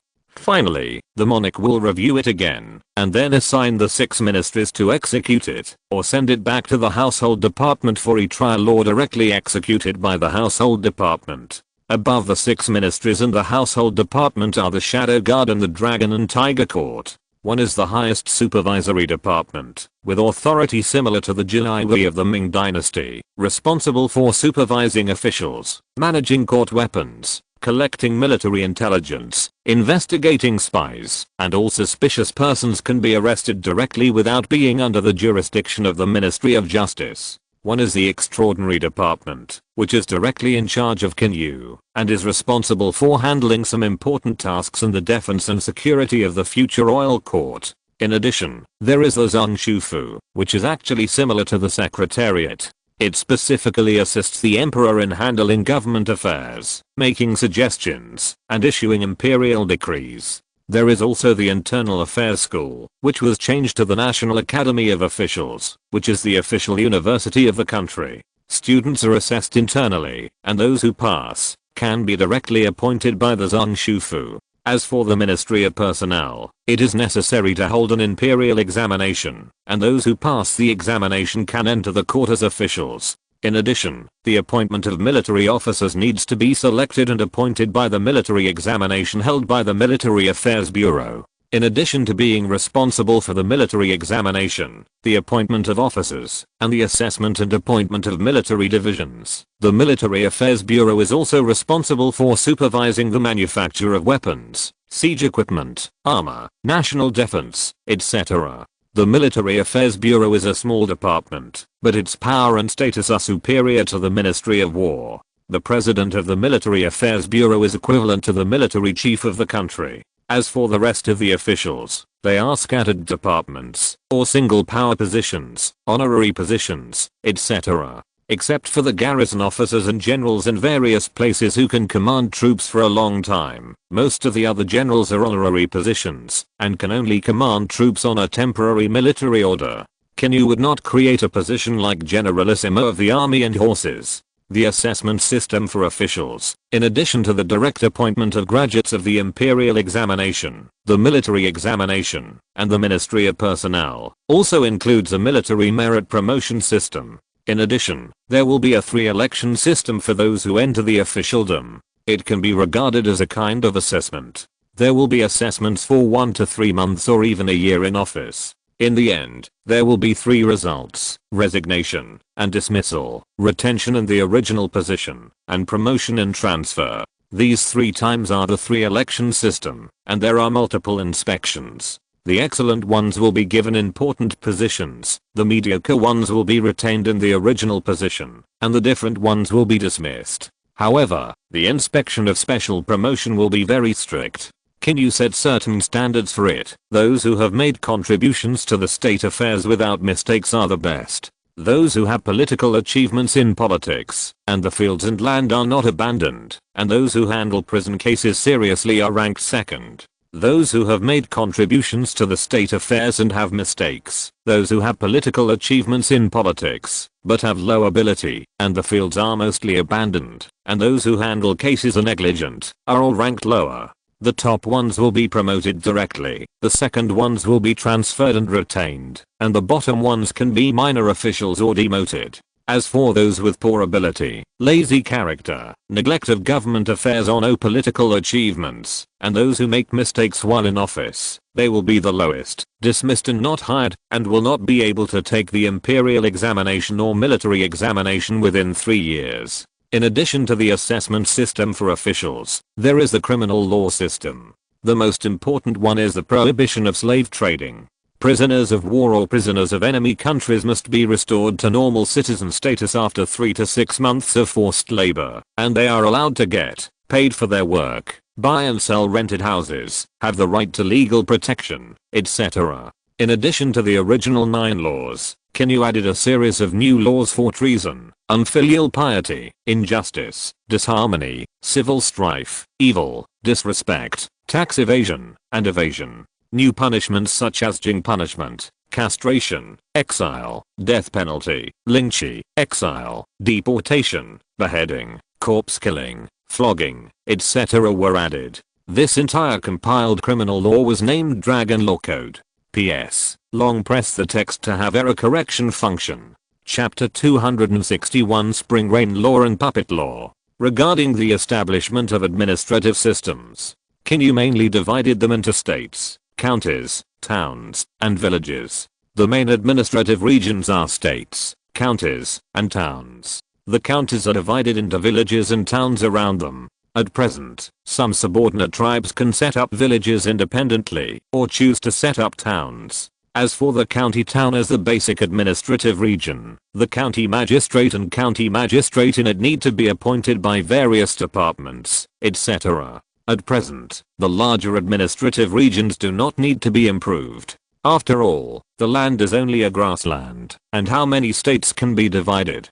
Qin Yu will go back to discuss the remaining tax system, military system, and other tedious details of all sizes with others. Just as Qin Yu was writing furiously, footsteps sounded outside the door. Reporting to the clan leader, Mu Yuan wants to see you. Let him in. After a moment, Mu Yuan walked into the hall. This is the totem stone of the Mythical clan. Mu Yuan raised a stone covered with mysterious patterns above his head with both hands. A guard took it and handed it to Qin Yu. Qin Yu nodded slightly. A hint of joy flashed across his face. Then he looked up at Mu Yuan and said, yes, the Mythical clan will temporarily settle in the big city in the western border. After a while, the towns will be uniformly allocated, and you can occupy one alone. Thank you, great clan leader. Mu Yuan bowed and responded. By the way, you and the witch of the Mythical clan will come back to Longcheng with me tomorrow. I will use you two in the future. Qin Yu laughed. Mu Yuan was stunned after hearing this, and hesitantly said slowly, the witch, he told me that he is old, and just wants to enjoy his remaining days in peace. After the voice fell, Qin Yu frowned. Forget it, since he has such an idea, I will naturally not force it. You can retreat. The next morning, the army in the western border began to march towards Longcheng. Only 2 students from the Internal Affairs School and 2 captains stayed in the big city of the western border. Yuming was taken back. 3,000 cavalry, 5,000 spearmen, 2,000 archers, and a total of 10,000 defenders were left in the city to prevent attacks from the forces of the Western March. The reason why Qin Yu took all the generals away was, first, because he was about to establish a country, and these people needed to go back to receive titles. Second, there were still some remaining small tribes in the north and south that had not been conquered, so Ji and Yuming just went there separately. Due to the large number of troops, it took until dark to rush back to the dragon tribe. After returning to the tribe, he rested for a night. The next morning, Qin Yu brought 2 totem stones to the high platform of Chengfang King Cauldron. Qin Yu's consciousness moved, and a strong suction force from the King Cauldron suddenly appeared. He let go of his hands, and the 2 totem stones, one black and one green, slammed into the cauldron and disappeared. The dragon and phoenix on the King Cauldron wandering around seemed more vivid, as if they were real, majestic and solemn. Success. It's really 2 pieces of lore fragments. Qin Yu's consciousness was immersed in it. The 2 newly added laws, one is the spring rain law, and the other is the puppet law. Qin Yu could see countless creatures in consciousness from the puppet law. This is a law that allows all things to have thoughts and souls. There is even a meaning of the slave beast law. It can control the consciousness created by oneself. This should be considered a relatively advanced law. After all, it involves the level of birth of consciousness and creation of souls. As for the spring rain law, Qin Yu saw the scene of spring rain falling, and all things on earth reviving. There were also dry lands that instantly became full of vitality under the healing of spring rain, with trees and grass growing lushly. This law can increase the vitality of plants or any creatures, and can also change the geology, restore the soil, and turn a piece of cracked wasteland into a fertile green land. It can also make withered and dead plants instantly become green. It can also make injured or lifeless creatures become lively. Mastering this totem can assist in farming, cure diseases and save people, and can also serve as a military doctor, which is considered an auxiliary force. It's too useful. Qin Yu's eyes were filled with excitement. Especially the puppet law. What is this? A perfect engine. Build a bronze chariot, and let a real person sit in it, and control it with consciousness. While raising troops to kill the enemy, control the chariot to attack, and hit the enemy. As long as the material is strong and hard enough, and the speed is fast enough, the power is simply fierce. And the use is far more than this. Qin Yu understands how far the primitive age is from the steam age. But now with the puppet totem, he can skip the engine and create a car in advance. The effect is extraordinary. Whether it is military or civilian, there is a lot of room for development. If the mechanical art can be integrated to give the mechanical creation an independent consciousness, the power can be multiplied many times. Patriarch, the jade seal you asked the craftsman to polish has been completed. A guard ran up and reported. Qin Yu nodded slightly. A few days ago, someone in Panhu City found a crystal clear and rare jade that was cool and smooth. So it was sent directly to Langcheng and presented to Qin Yu. Qin Yu was overjoyed. It was really that the heavens followed his request to establish a country. Then he asked someone to carve a jade seal according to his requirements. Send it to my table. I will go back later and reward the craftsman with 50 big dragon coins. Qin Yu laughed. The guards on the side saw that the head of the family was in a good mood at this time, and he was a little envious. 50 big dragon copper coins could be exchanged for 5,000 small dragon copper coins. It was almost equivalent to his salary for more than 4 months. After the guards left, Qin Yu began to prepare to experiment with the abilities of the 2 newly added laws. He first asked someone to find the wounded, or the soldiers who were seriously injured. Not long after, 2 wounded soldiers carried on stretchers were placed on the ground. Qin Yu glanced over. He saw that the 2 were hazy, with multiple wounds bandaged all over their bodies, and their breath was weak, their faces were pale, and they were a little weak and lacked blood. Chief. The 2 opened their eyes slightly, and tried hard to say hello. They were originally the defenders of a large city in the western border. They were seriously injured in the battle with the enemy, and were taken back to Langcheng for treatment by Qin Yu. Drinking Baiyu soup was enough to keep them alive. They will be almost recovered after resting for more than a month, but their lifespan will probably be shortened by a few years and they will be left with the root of the disease. It's not that Baiyu soup is rubbish, but their injuries are really too severe. There are more than 20 wounds all over the body, a lot of blood has been lost, multiple fractures, blood loss in organs. They were doomed to die, but they were brought back from the brink of death by Baiyu soup. But Baiyu soup is not a panacea, and cooking like this is also the limit. The dragon tribe is still waiting for you to protect it. You are glorious warriors. When you recover from your injuries, I will promote you to a higher rank. Qin Yu comforted them with a few words, and then his consciousness moved. Chapter 262. Powerful puppet power, creating souls. As Qin Yu's consciousness moved, the golden power of faith in the king's cauldron began to transform into the light green power of spring rain. A breeze blew, and a strong vitality suddenly emerged around. Drops of light green water began to condense from the air and fell down. The water drops fell down sparsely like a light rain. When they fell on the ground around them, tender green buds began to grow on the ground. When they fell on the two wounded soldiers, their injuries began to fade slowly, and their vitality was restored to its peak. Even the appearance of the two began to become younger. It seemed to wash away the traces of time. Qin Yu looked at the scene in front of him in amazement. The two soldiers' originally sluggish complexion gradually recovered. The lost vitality was restored, and the injuries on their bodies were also healed. Hiss. The effect of this law is also amazing. Qin Yu estimated that the power of faith used to heal the two wounded soldiers was about half a piece of golden jade. This consumption is not much, nor is it little. It is within the normal range that Qin Yu can accept. Stand up and try. Qin Yu looked at the two people lying on the ground with their eyes staring at each other, and couldn't help but chuckled. The two slowly supported each other to get up, twisted their bodies, stretched their muscles, and suddenly found that all the fractures, bruises, and wounds in their bodies had disappeared. After a while, the two immediately became lively. Clan leader. The two of us thank the clan leader for his treatment. We are willing to go through fire and water for the clan leader without hesitation. PFFT, who taught you that? Qin Yu was stunned and asked with a smile. After listening to the two people's words. It was Lord Zuyi. One of them answered honestly. Okay, get out of here when your injuries are healed.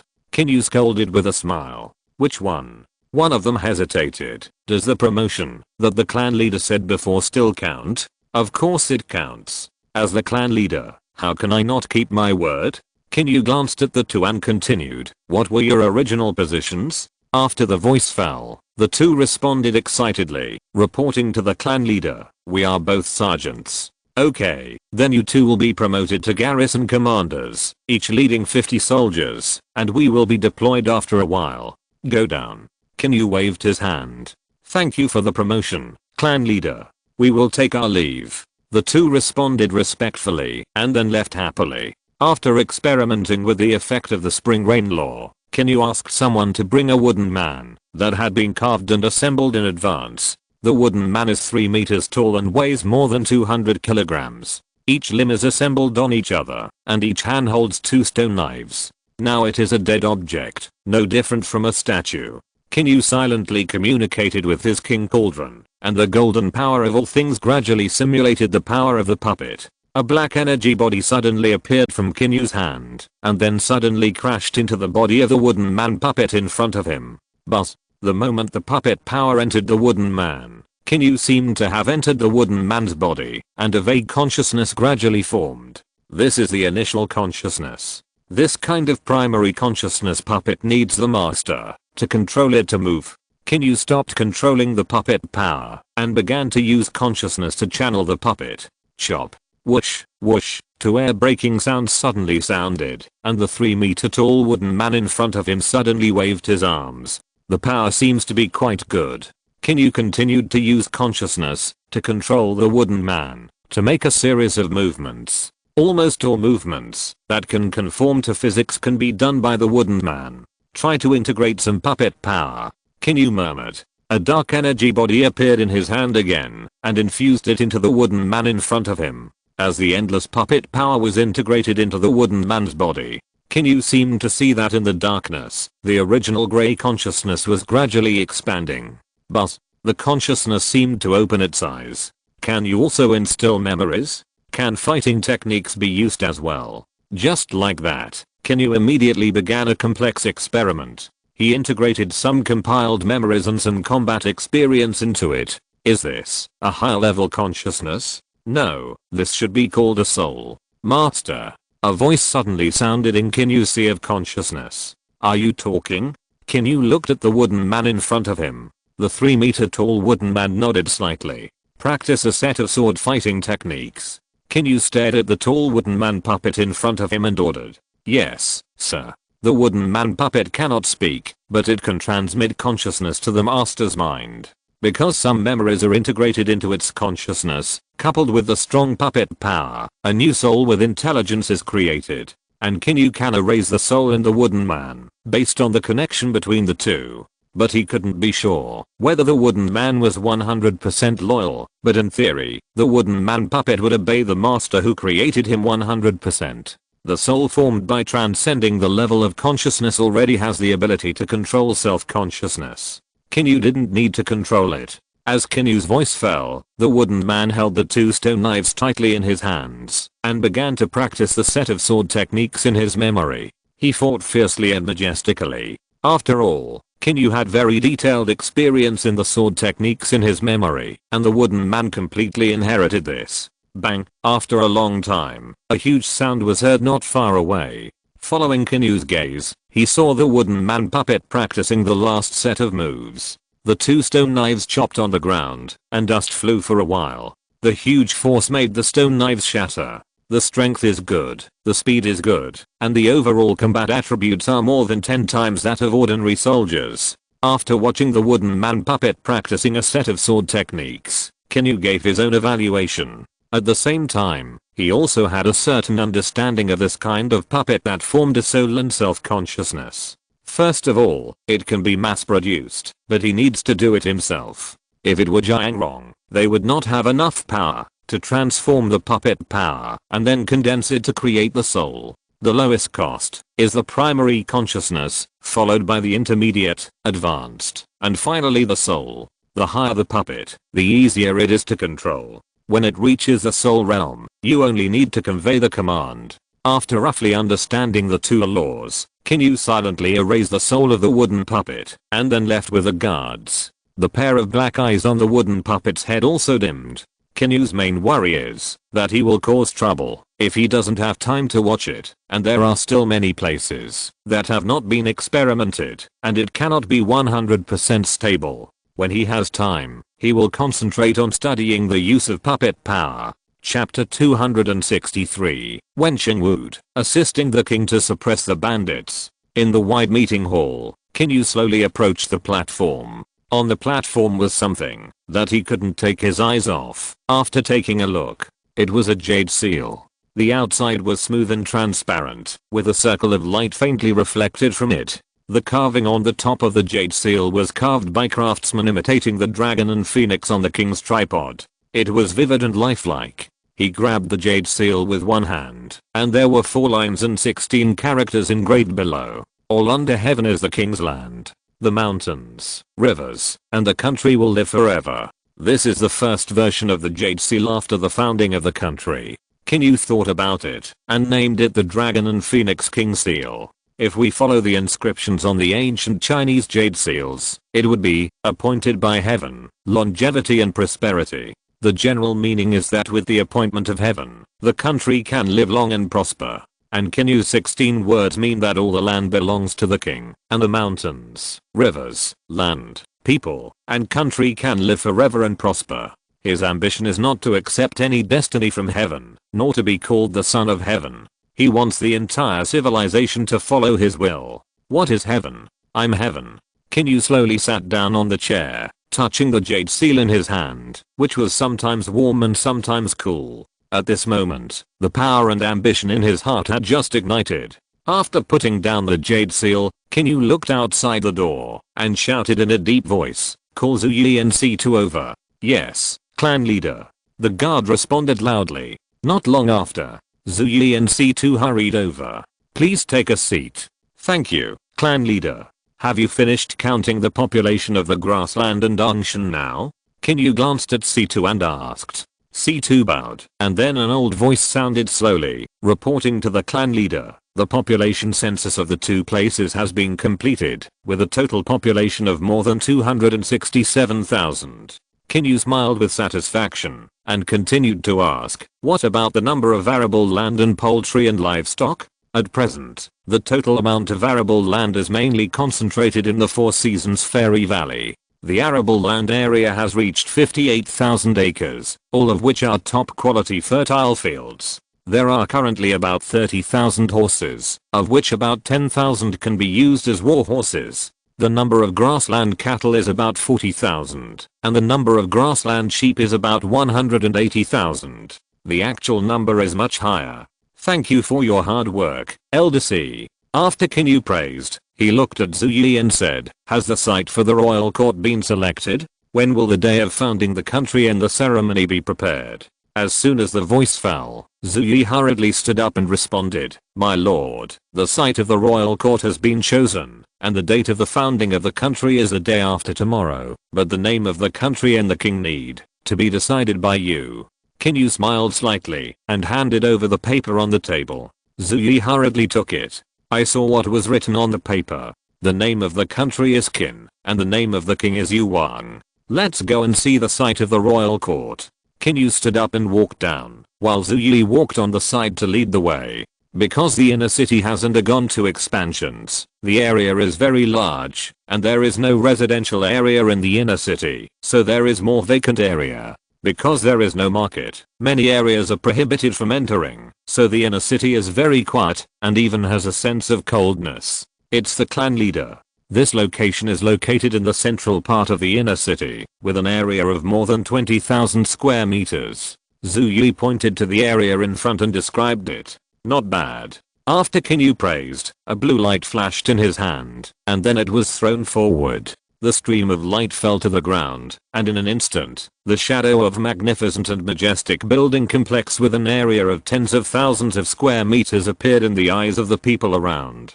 Zhu Yi's eyes flashed with a look of shock. I saw the shadow gradually solidify. In less than 10 minutes, a solemn, and gorgeous palace building complex appeared in front of Qin Yu and Zhu Yi. Go in and take a look. Qin Yu invited with a smile, and then walked forward. Zhu Yi followed closely behind him. The two passed through the gate of the palace, pushed open the huge red lacquer door, and walked in. What came into view was the towering ancient trees, the green trees, the red walls and yellow tiles, and the golden splendor. Dozens of courtyard palaces are located in it. The colorful silk-carved dragons, the emerald green pearls and jade, all exude luxury and elegance. The lifelike and magnificent rockery, the gurgling pond, and the dazzling river pebble path refracted by the sun. The exquisite and heavy stone bridge, the 2 dragons on the eaves, with golden scales and golden armor, are vivid and seem to be about to fly into the sky. Qin Yu and Zhu Yi wandered around the palace in amazement. Right in front of them was a Hua King palace with a magnificent pavilion, surrounded by the water of the Hua King pool, with duckweed all over the ground, green and clear. There was another Qin Yu palace, with a double-edged roof of glazed tiles, a vermilion lacquered door, and a platform. 18 glazed dragon pillars stood in the empty hall, and the golden lacquered dragon throne in the hall was so beautiful that people couldn't take their eyes off it. Looking up, there was a crystal clear white jade roof, reflecting Qin Yu's face and figure. It's a very charming building complex, Zhu Yi exclaimed. Yes. Qin Yu couldn't help but marvel at it. This was completely different from the feeling of visiting the Forbidden City. Visiting the Forbidden City in front of him was just a visit, but this prosperous palace was truly his palace. In the future, he will live in such a prosperous palace, summoning officials, listening to music and watching operas, and pampering the harem. Cough cough. The more he talked, the more he went off. Qin Yu secretly warned himself not to learn from Liu Da's words. Can't you enjoy yourself after fighting all your life? Oh, my lord, when I was at the border, I saw a man with an extraordinary appearance and asked about his achievements. I immediately felt that he must be a talent, but I was too busy these days and almost forgot about it. Zhu Yi suddenly said, oh, what's the man's name? Send someone to bring him now. Qin Yu's eyes lit up, and he became interested immediately. The man's name is Han Yu. I will send someone to bring him now. He was injured and taken back to Longcheng for recuperation. But he is fine, after drinking Baiyu soup. Zhu Yi responded respectfully and immediately asked someone to bring Han Yu over. Not long after, 2 guards brought the boy with a pale complexion through the palace, and came to the Jinwu Hall. Qin Yu glanced over, and couldn't help but sighed. He is unexpectedly young. Your subordinate Han Yu. Meet the clan leader. Stand up. Qin Yu waved his hand and clicked on his attribute panel at the same time. Name, Han Yu. Gender, male. Age 17. Force, physique, agility, intelligence, command, combat talent, long pole weapon, talent, civil and military virtue, a level lower, effect. Those with this talent will have no bottlenecks in both civil and military affairs, and will progress rapidly, and can become talents who can stabilize the country, and protect the nation. Talent 2, assist the king, and suppress the bandits, a level lower, effect. Those with this talent are loyal to the monarch, and the morale of the troops under their command is increased by 50%. By default, when suppressing a rebellion, the force and physical attributes of the troops under their command are increased by 100%. Satiation. 66 loyalty.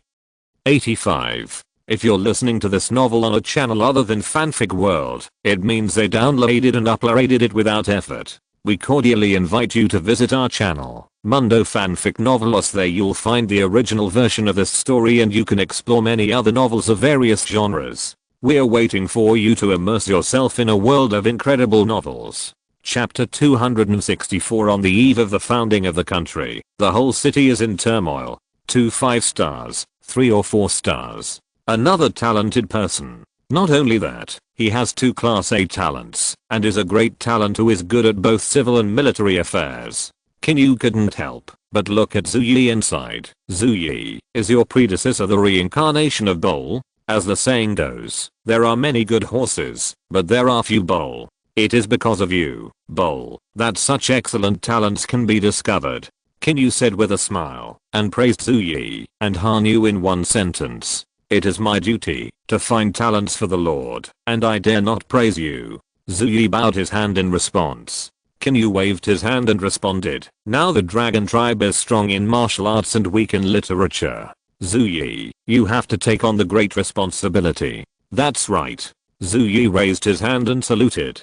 Qin Yu nodded slightly, looked at Han Yu again, and said with a smile, I heard from Zhu Yi that you once killed nearly 100 enemies in a border town, and resisted the invasion of the Muxio clan, thus preventing the town from falling into the hands of the enemy. If I had only heard about it, I might not have believed it. Now that I have met you in person, this clan leader can only sigh and say, you are a young hero. Han Yu was stunned with a look of disdain. Then he clasped his fists and responded loudly, they are just foreign invaders, nothing more than some traitors. They don't deserve such praise from the clan leader. Han Yu, watch your words in front of the clan leader. Zhu Yi on the side hurriedly scolded him, thinking, this silly boy has no problem learning. How dare he say that in front of the clan leader? Exclamation mark. It's okay. A military commander should be brave and courageous, but don't underestimate the enemy and be arrogant. Han Yu, the clan leader, sees that you are a little young and arrogant, but you have outstanding military achievements, so I will promote you to a lieutenant and let you go to the border to gain experience. In addition, you will study at the Internal Affairs School for half a month. If your test results are good, you can choose to guard a town on the border. Qin Yu nodded slightly, and glanced at Han Yu and smiled. Thank you, clan leader. Han Yu raised his hand and bowed. Well, go and study hard. Qin Yu waved his hand, and the guards beside him took Han Yu away. After Han Yu left, Zhu Yi couldn't help but ask, my lord, is it inappropriate to let such a young boy serve as a garrison? Qin Yu shook his head and said, when it comes to the ability to identify talents, I'm no worse than you. You will know in the future that this boy is a talented man who is both civil and military, so he must be trained in both directions. Qin Yu, who has a system, naturally sees more clearly than Zhu Yi, but when it comes to observing words and expressions, judging from appearance, feelings, and achievements, Qin Yu may be slightly worse than Zhu Yi. I congratulate my lord again for finding another talented person. Zhu Yi did not argue, but bowed his hands and said happily, yes.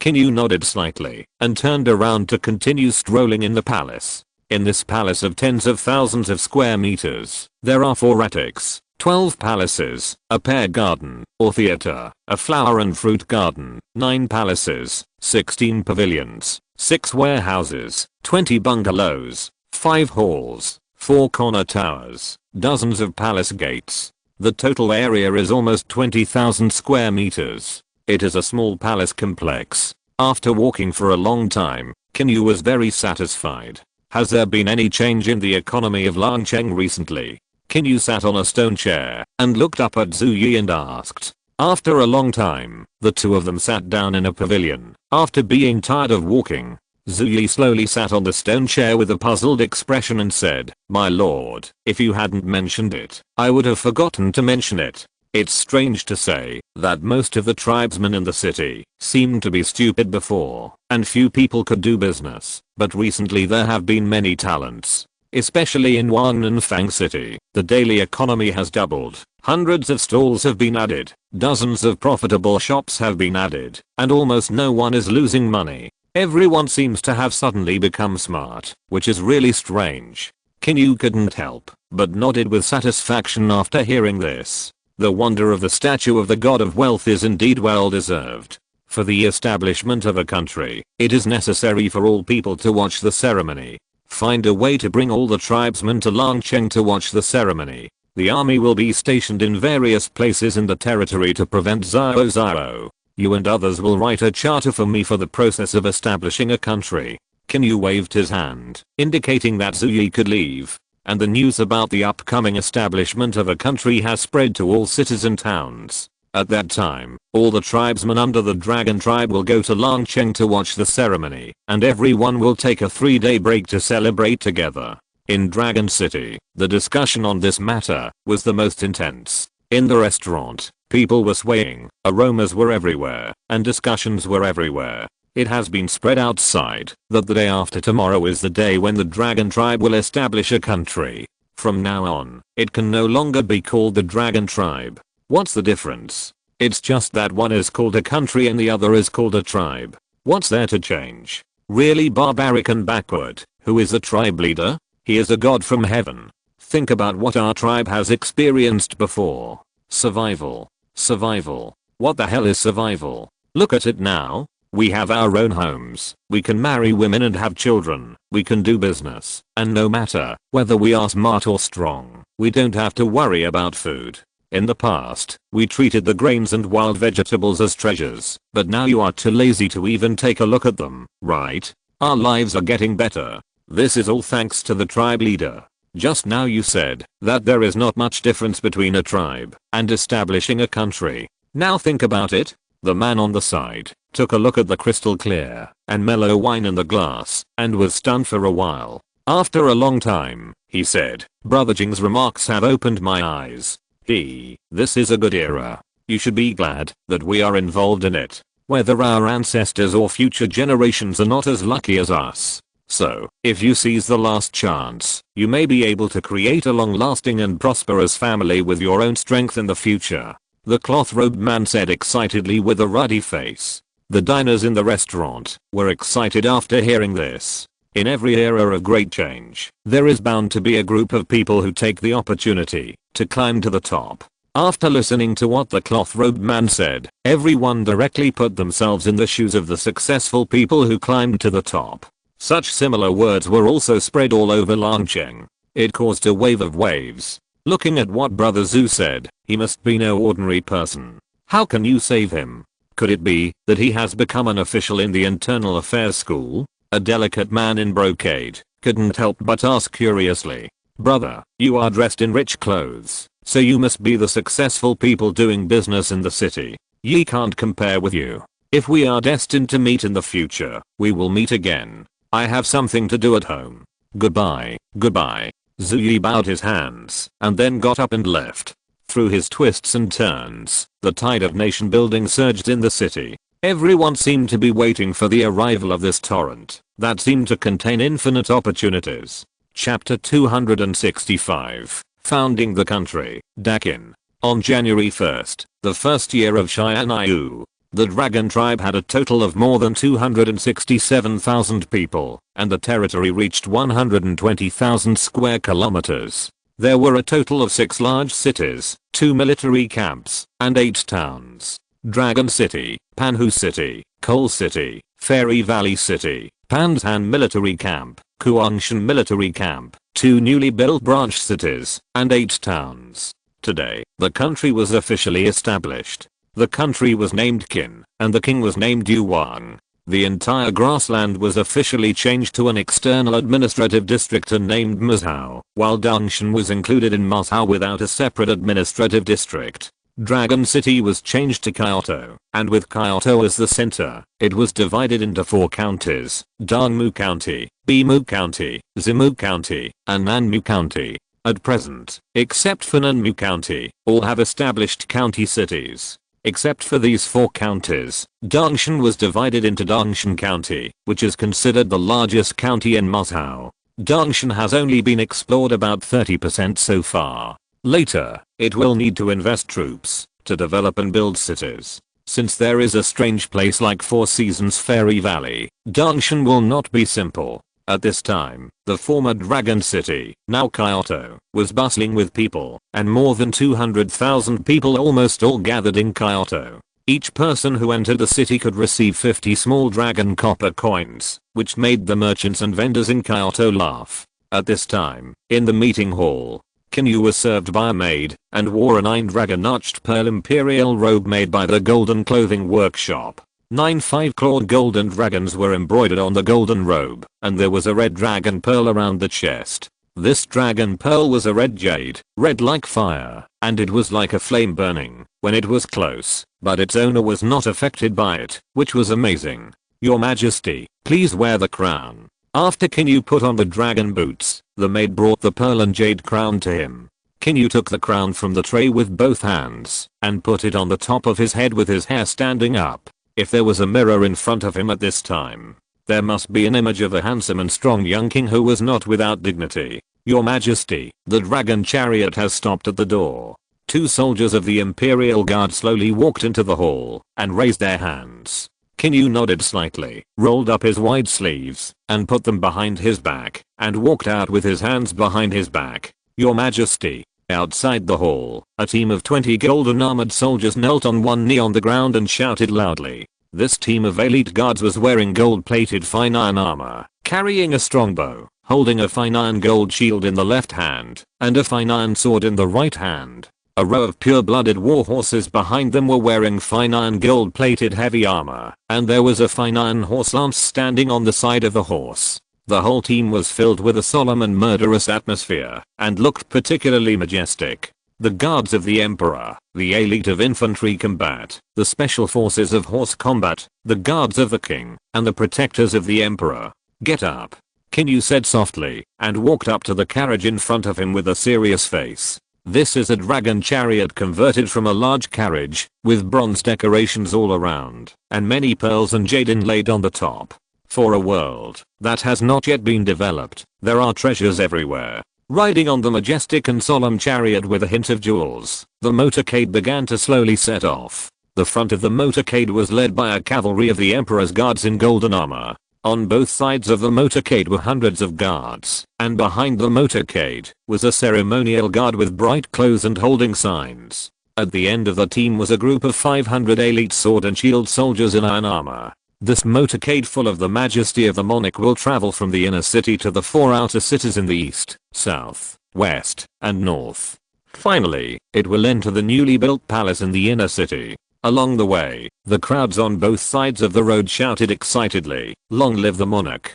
The crowd surged, and everyone tried to stretch their necks to see the monarch's true face revealed through the window of the chariot. If there were no soldiers surrounding and blocking them everywhere, I'm afraid they would rush under the carriage and shout. The reason for this is that they know best in their hearts who gave them the days they have now. Who? The monarch of this new country. The former chief of the dragon tribe. This great man who will live in history in the future should be the one they respect and appreciate the most in their lives. The monarch of the country feeds the people, so he should be able to kneel down and worship. Zhu Yi shouted loudly while sitting on the horse. Bo. As the voice fell, there were bursts of clattering sounds around. At a glance, the crowds of people all knelt down in the direction of the dragon chariot in unison. 1 bow, to thank the monarch for feeding the people. 2 bows, to thank the monarch for educating the people. 3 bows, to thank the monarch for the peace of the country. Knock your head. Zhu Yi shouted excitedly. The crowds on both sides bowed 3 times and kowtowed once. The whole scene fell into a boiling climax. Qin Yu slowly dragged the imperial robe to the outside of the carriage. Looking at the many people kneeling around him, he was the king of a country at this moment. He was the king of all people. For a moment, endless excitement surged in his heart. He held back his excitement and shouted loudly in an extremely majestic voice, "Today is the founding of the country, Dakin. Year name, Qin Yu. Today is the first day of the first month of Qin Yu. In the future, the first day of January every year should be designated as the national day to celebrate Dakin, the founding day of the country, and the prosperity of the people. I feel that, if I protect the people, and become a king, no one can stop me." The solemn and cold voice spread in all directions. Qin Yu used the power of the king's tripod to spread the voice throughout the city. Wherever the voice fell, everyone bowed 3 times to show respect. "My king, what do you mean by this sentence?" A voice suddenly sounded in the crowd. Qin Yu did not see who made the voice, but he still responded, "I feel that, as long as I appease and love the people, and become the king of the world, then no one in the world will resist me." The solemn and majestic voice spread throughout the city, and immediately a burst of magnificent cheers broke out. "Your Majesty is really a wise king," Zhu Yi shouted excitedly. "Your Majesty is really a wise king." Another wave of waves resounded throughout the city from the crowd. "Magnificent. The way to be a king is to shepherd the people and shepherd the people of the world. Remember, respect the old as your own, and the old as your own, and the young as your own. Punish your widow, and even your brothers, and control your family and country. Only by weighing can you know the importance, and only by measuring can you know the length and shortness. This is true for everything, especially the heart." The convoy walked around the outer city in 4 directions from the inner city, allowing everyone to see the true face of the monarch. When they arrived at the last west city, Qin Yu was outside the carriage, expressing his lofty ambitions. Suddenly, a cold light appeared from the crowd. A swift black iron arrow shot out from the crowd. The sharp arrow stabbed towards the magnificent figure on the carriage. The force was so fierce that no one could stop it. "Protect the king. Protect the king. There are thieves attacking." The soldiers around were shocked. The arrow came with a bang. It pierced Qin Yu's chest. Dang. With a crisp sound, a dazzling golden halo appeared on the outer edge of Qin Yu's imperial robe.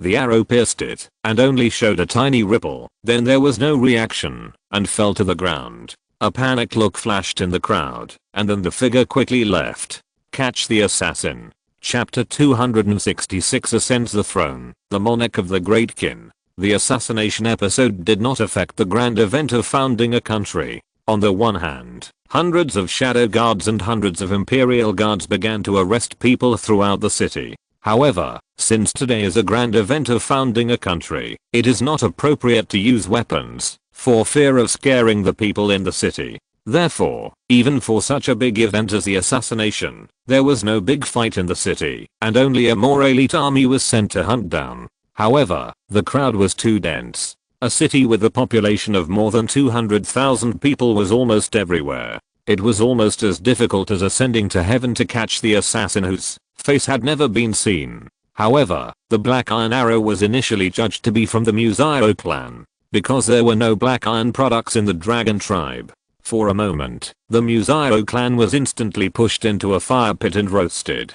Qin Yu secretly suppressed this matter. The Mythical clan had just joined. If he was not too stupid, he would not do such a thing, and this matter was quite strange. Qin Yu faintly smelled the smell of conspiracy. He didn't care what the conspiracy behind it was, but he was shocked that the power could think of such a trick to put the blame on others. After all, this is a primitive age. Is this idea a bit too advanced for them? But when he thought that this world had civilization, Qin Yu was relieved. In a city, Wancourt. At this time, the gate of Wancourt was wide open, and the cavalry of the emperor led the way, and the convoy slowly drove into the palace. "Your Majesty, we have arrived at the palace," the guards on the side said respectfully. Qin Yu nodded slightly, and got off the carriage dragging the emperor's robe. There were nearly 100 people standing in the square in front, from a military captain and a student of internal affairs to the commanders of various departments and the heads of scholars, all standing in the square. Since there was no worship of the sky, there were not so many sacrifices and discussions. The king's tripod was moved to the white jade steps in front of the square. Qin Yu did not bow. His status was equal to that of King Ding. It could be said that King Ding was him, and he was King Ding. All officials had to kneel down and bow to Qin Yu and King Ding. "Welcome your majesty to the throne." Hundreds of people shouted respectfully. Qin Yu walked down from the carriage, dragging his dragon robe. The red carpet on the ground went all the way along the 1,000-meter square to the 1,000-layer white jade steps and directly to the Golden Palace. On the square were hundreds of officials waiting to be canonized. On both sides of the Golden Palace stood thousands of imperial guards to maintain the safety of the founding ceremony. Qin Yu slowly walked along the red carpet towards the top of the ding. The officials in the distance began to shout loudly, "The first day of the first month in the first year of Qin Yu. All ethnic groups will rise together and make a new beginning with the people. The name of the country is Dakin. The name of the king is Yu the king. Now that the country is established, it is necessary to confer titles on all officials, set up court systems, and educate all people. The great King Yu announces to the world, all under heaven is the king's land. The mountains, rivers, and the country will prosper forever." All officials bow down. With the loud shout of the officials, the people in the square knelt down one after another.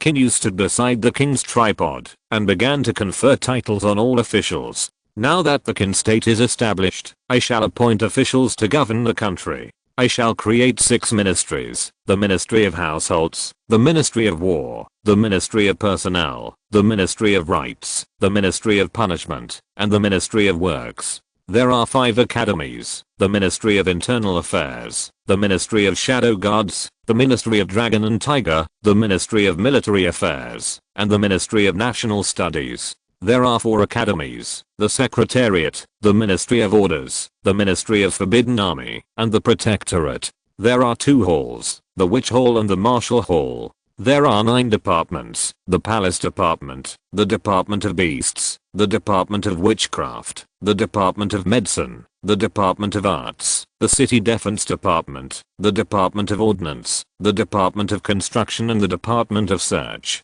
I shall appoint Zhu Yi as the Minister of the Secretariat, the Minister of the Secretariat, and give him the title of a Zengdi official. I shall appoint Zhu Yi as the Minister of the Internal Affairs, the General Assistant of the Internal Affairs, and give him the title of a Zengtian official."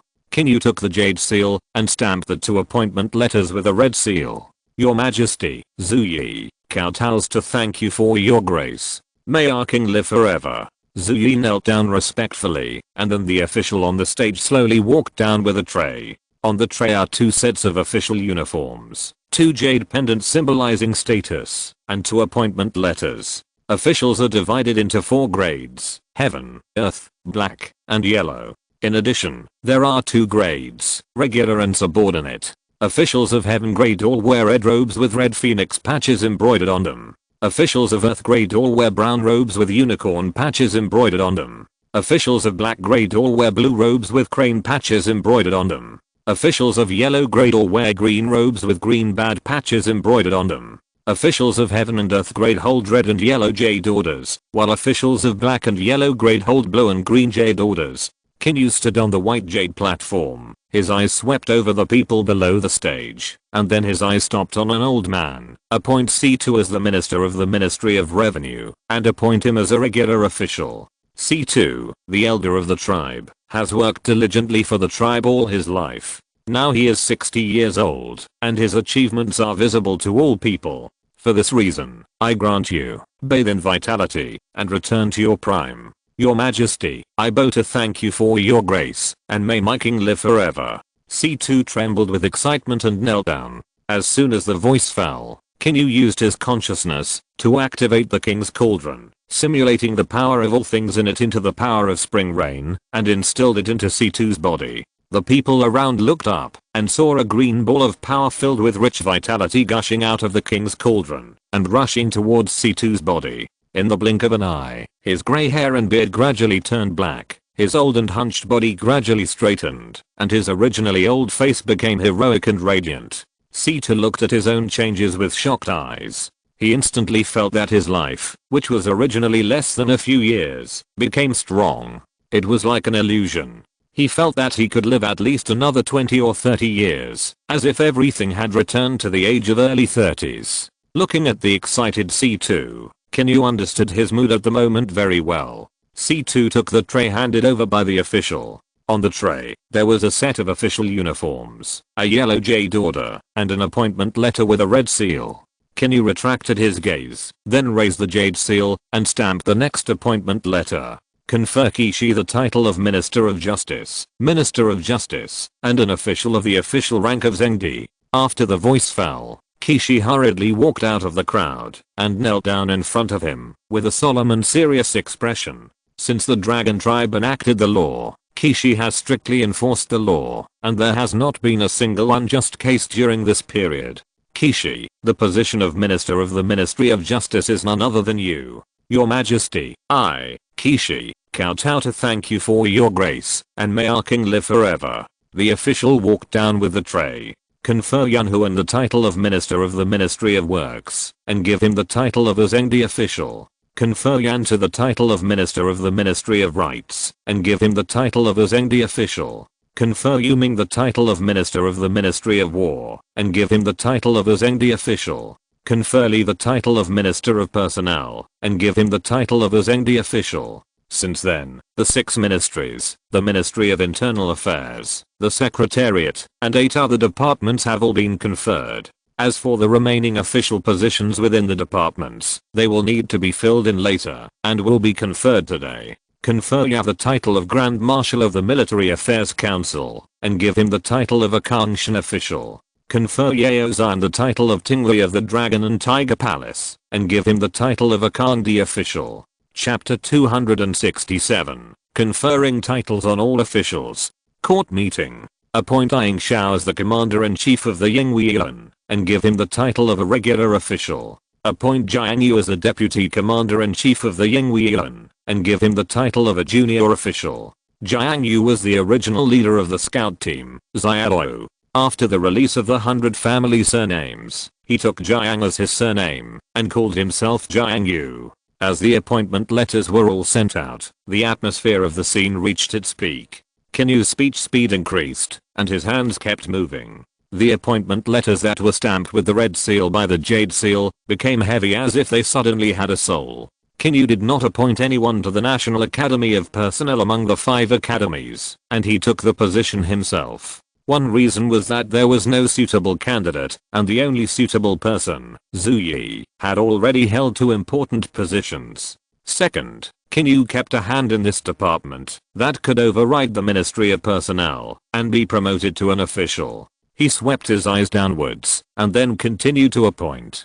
Ji Wu is appointed as the Commander-in-Chief of the Imperial Guards and given a title of Zengdi rank. Mu Yuan is appointed as the Governor of the Xiling Mansion and the Governor of the Xiling Mansion and given a title of Zengdi rank. Shigu is appointed as the Protectorate General and the Grand Protectorate General and given a title of Zengdi rank. After the 4 mansions, there are 9 departments and 2 palaces. Jiang Rong is appointed as the Master of the Witch Palace and given a title of Kangshan rank. Yunyan is appointed as the Master of the Witchcraft Department and given a title of Kandi rank. Ji is appointed as the Master of the Martial Palace and given a title of Kangshan rank. Jiang Li is appointed as the Master of the City Defense Department and given a title of Kandi rank.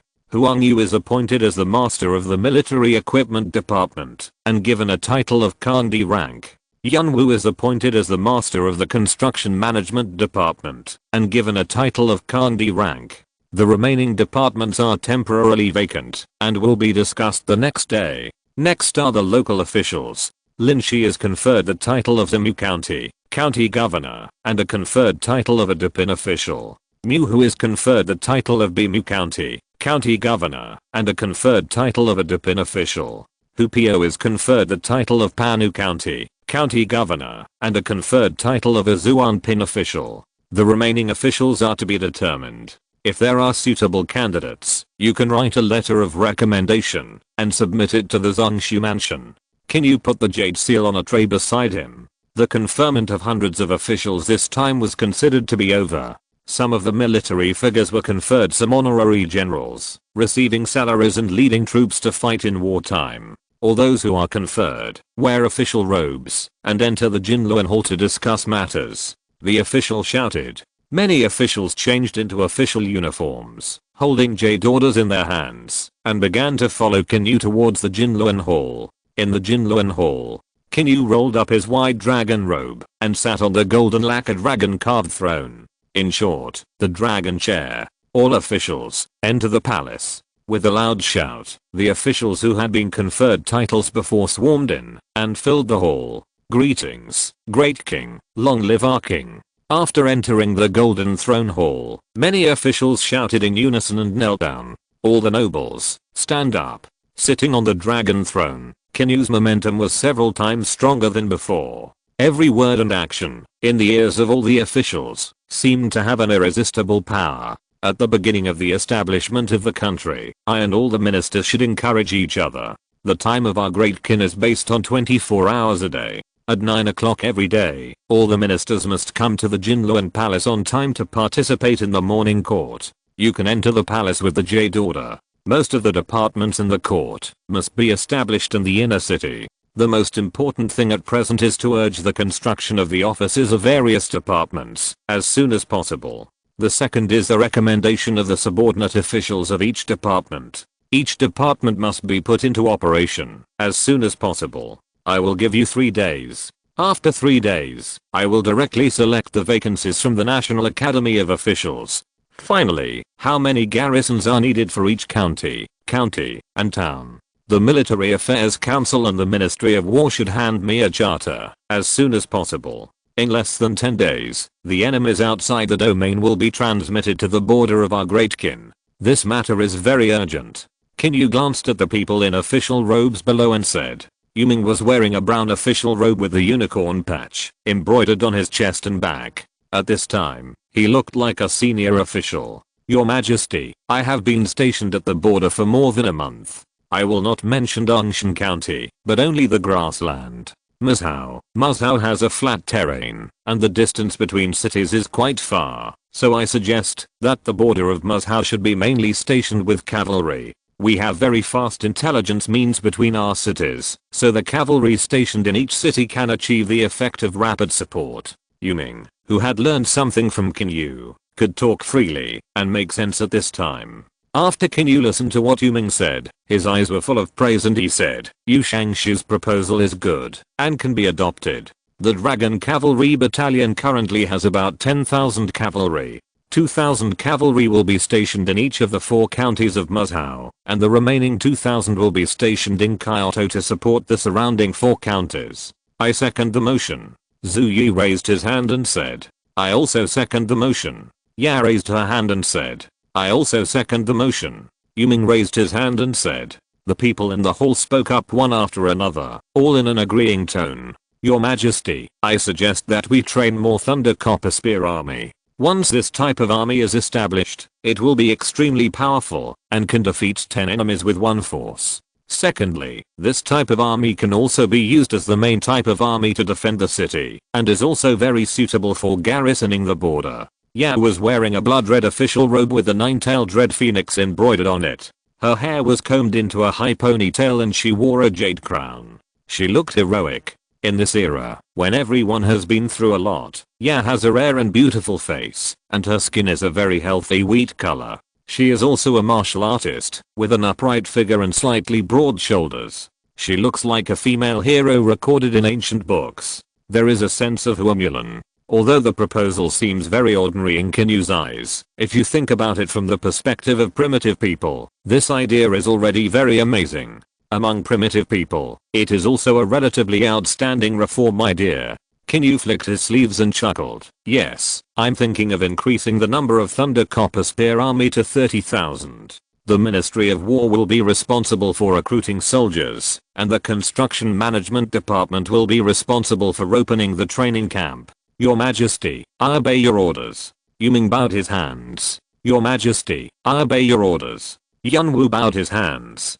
Qin Yu nodded slightly and then said, as for how to deal with foreign enemies, there are also people among you who have experienced it. When you go back, each of you will write a memorial and submit it to the Ministry of Internal Affairs. After the Ministry of Internal Affairs approves it, it will be submitted to the Ministry of Central Secretariat.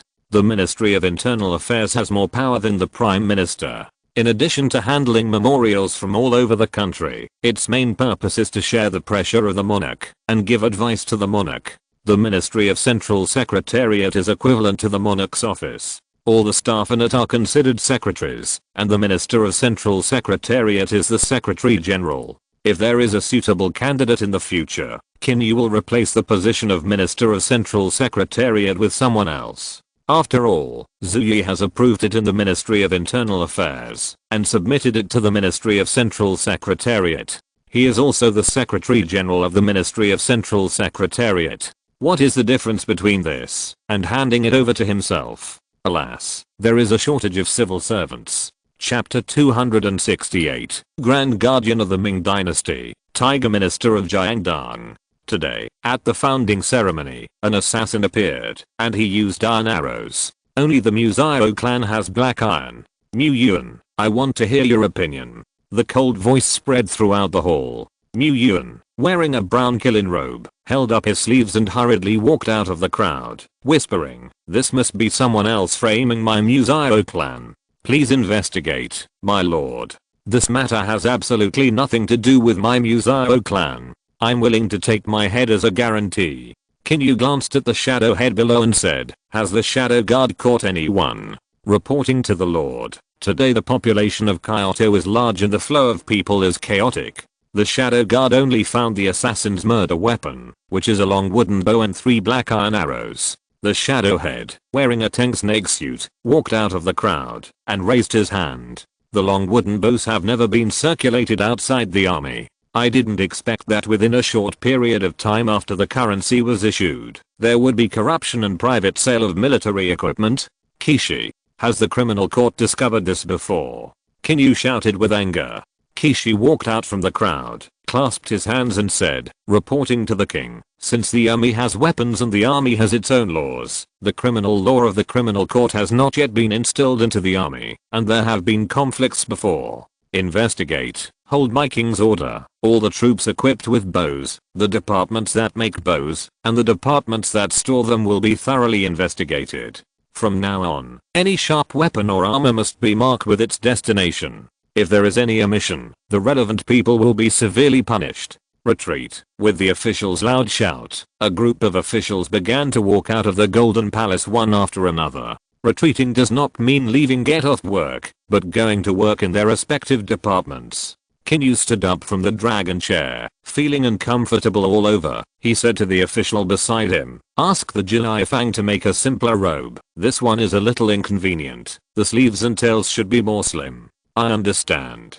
The official raised his hand and saluted, then hurriedly gave the order.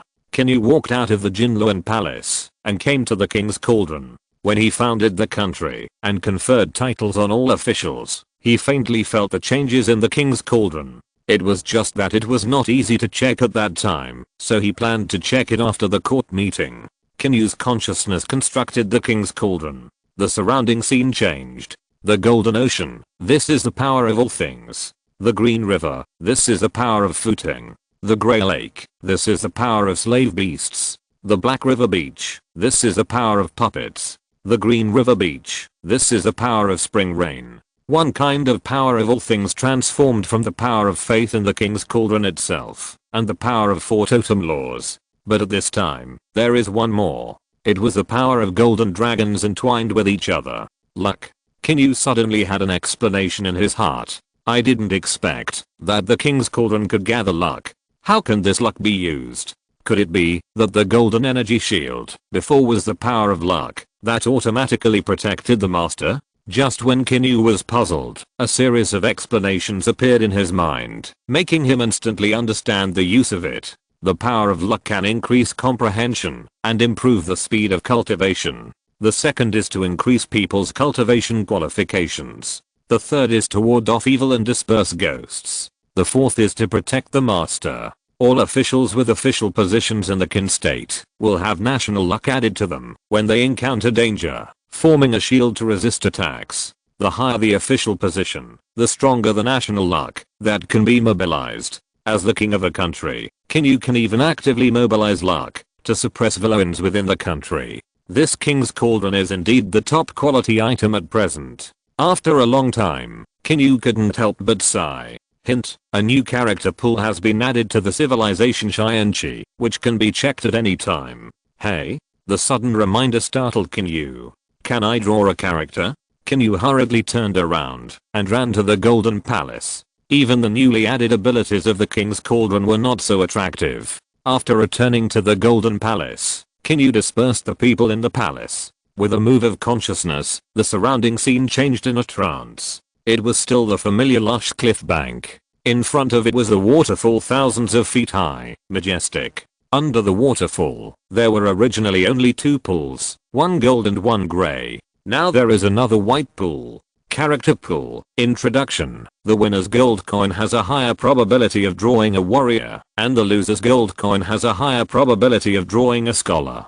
The pool contains characters from Chinese history, myths, and legends, folk legends, and self-created characters in the pool. A minimum of 10 primary gold coins are required to draw once, or 1 intermediate gold coin or 1 advanced gold coin. The higher the level of the civilization gold coin, the higher the character attributes drawn. Note, primary gold coins can be drawn up to 3 times per month, intermediate gold coins 5 times, and advanced gold coins 10 times.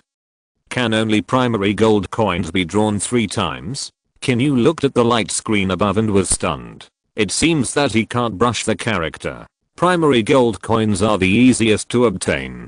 Qin Yu can brush at least 100 in a month. Even more. Originally, he planned that, even if the explosion rate of primary gold coins is not high, the number can win anyway. Now it seems that it is not possible. Qin Yu looked at the civilization gold coins he has accumulated so far: 9 primary winner gold coins, 2 intermediate winner gold coins, and 1 advanced winner gold coin, 10 primary loser gold coins, 2 intermediate loser gold coins, and 1 advanced loser gold coin. After thinking for a moment, Qin Yu put 10 primary loser gold coins, 1 advanced winner gold coin, 1 advanced loser gold coin, and 2 intermediate loser gold coins into the character pool. With the sound of water splashing, streams of light shot up into the sky. 1 gold, 1 purple, 2 green, 1 white. Qin Yu was surprised. He didn't expect that he could get a gold quality character in his first draw. He quickly clicked on the prompt to check the message. Ming Xiao Bao, Yukan, gold, Jiangdong Tiger Minister, Zhaote, purple, Iron Fist, Li Hu, green, Wind and Cloud Sword, Cheng Yun, green, Military Bravery, Wan Cheng, white. Note, the initial loyalty of the characters in the character pool is 85+, and the loyalty is not fixed, and can be increased or decreased. Qin Yu was stunned. Then there was ecstasy in his heart. Could it be that he was lucky to establish a country today? Qin Yu quickly opened the attribute board and started to check. Name, Yukan. Gender, male. Age, 36. Strength, constitution, agility, intelligence, command, combat talent, one-handed weapon, talent 1, love the people and safeguard the country, A level medium, effect.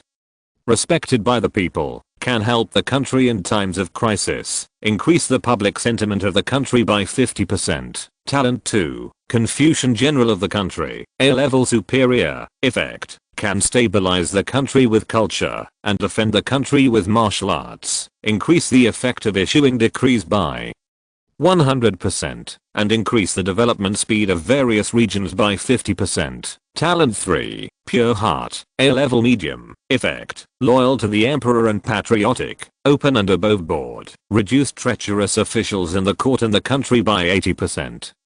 And reduce corruption by 50%. Satiation. 65. Loyalty.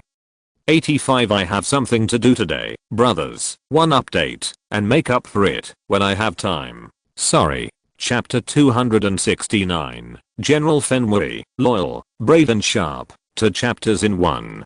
Qin Yu looked at Yukan's attribute board and couldn't help but exclaimed, it really is worthy of being Yukan, the young guard who supported the collapsing building. As one of the most famous ministers in the Ming dynasty, his ability is by no means limited to the small attribute panel. In the history of the Ming dynasty, Yukan not only has good ability, but also continued the national destiny of the Ming dynasty for nearly 200 years. He worries about the country and forgets himself, never talks about his achievements, is frugal, and his residents can only shelter from wind and rain. He has a righteous character, is honest and dedicated to his work, has great love in his heart, regards reputation as Mounte, and regards profit and desire as a feather. He was framed and imprisoned, and before his unjust death, he wrote a famous sentence that has been passed down through the ages. I'm not afraid of being torn to pieces. I want to leave my innocence in the world.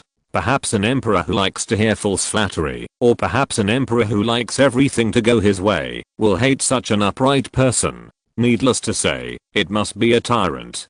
Qin Yu thought of himself. He couldn't be sure whether he was a wise or virtuous monarch, but he could be sure that he was not a tyrant. He has always been easygoing in his treatment of his subordinates, and occasionally knows how to use both kindness and severity. He hates hypocritical and false people the most in his life. He likes to hear the truth, which allows him to clearly understand what he wants to know. He does not shy away from the true evaluation of others, because this can sober him up and reflect on himself, so that he will not fall without knowing it. A minister who dares to tell the truth and dares to give advice is very important to a king and a country. If the king of a country is proficient in everything and understands everything, and everything he says and does is right, then what are the officials for? What are the 6 ministries for? Therefore, there must not be only one identical voice in the court, and there must not be all hypocritical and submissive people. Qin Yu thought for a moment, and clicked on the attribute board of the next character. Name, Zaute, gender, male age. 36 force, physique, agility, intelligence, command, combat talent, long-handled weapons, talent 1, general fierceness, B grade upper, effect. He is capable of being promoted to a general, and a fierce general of the time. When fighting with enemy generals, his attack frequency increases by 100%, and his physical fitness and endurance increase by 100%. Talent 2, loyalty to the monarch, and protecting the lord, B grade upper, effect. This talent increases the loyalty to the monarch by 20 points by default, and reduces the probability of loyalty decreasing by 80%. When the monarch is within a kilometer of him, his own force increases by 50%. Talent 3, loyalty, bravery, and sharpness, A grade lower, effect. When the 2 armies attack head-on, increase the force attribute of all his troops by 50%, the physical attribute by 50%, and the morale by 30% satiation. 60 loyalty.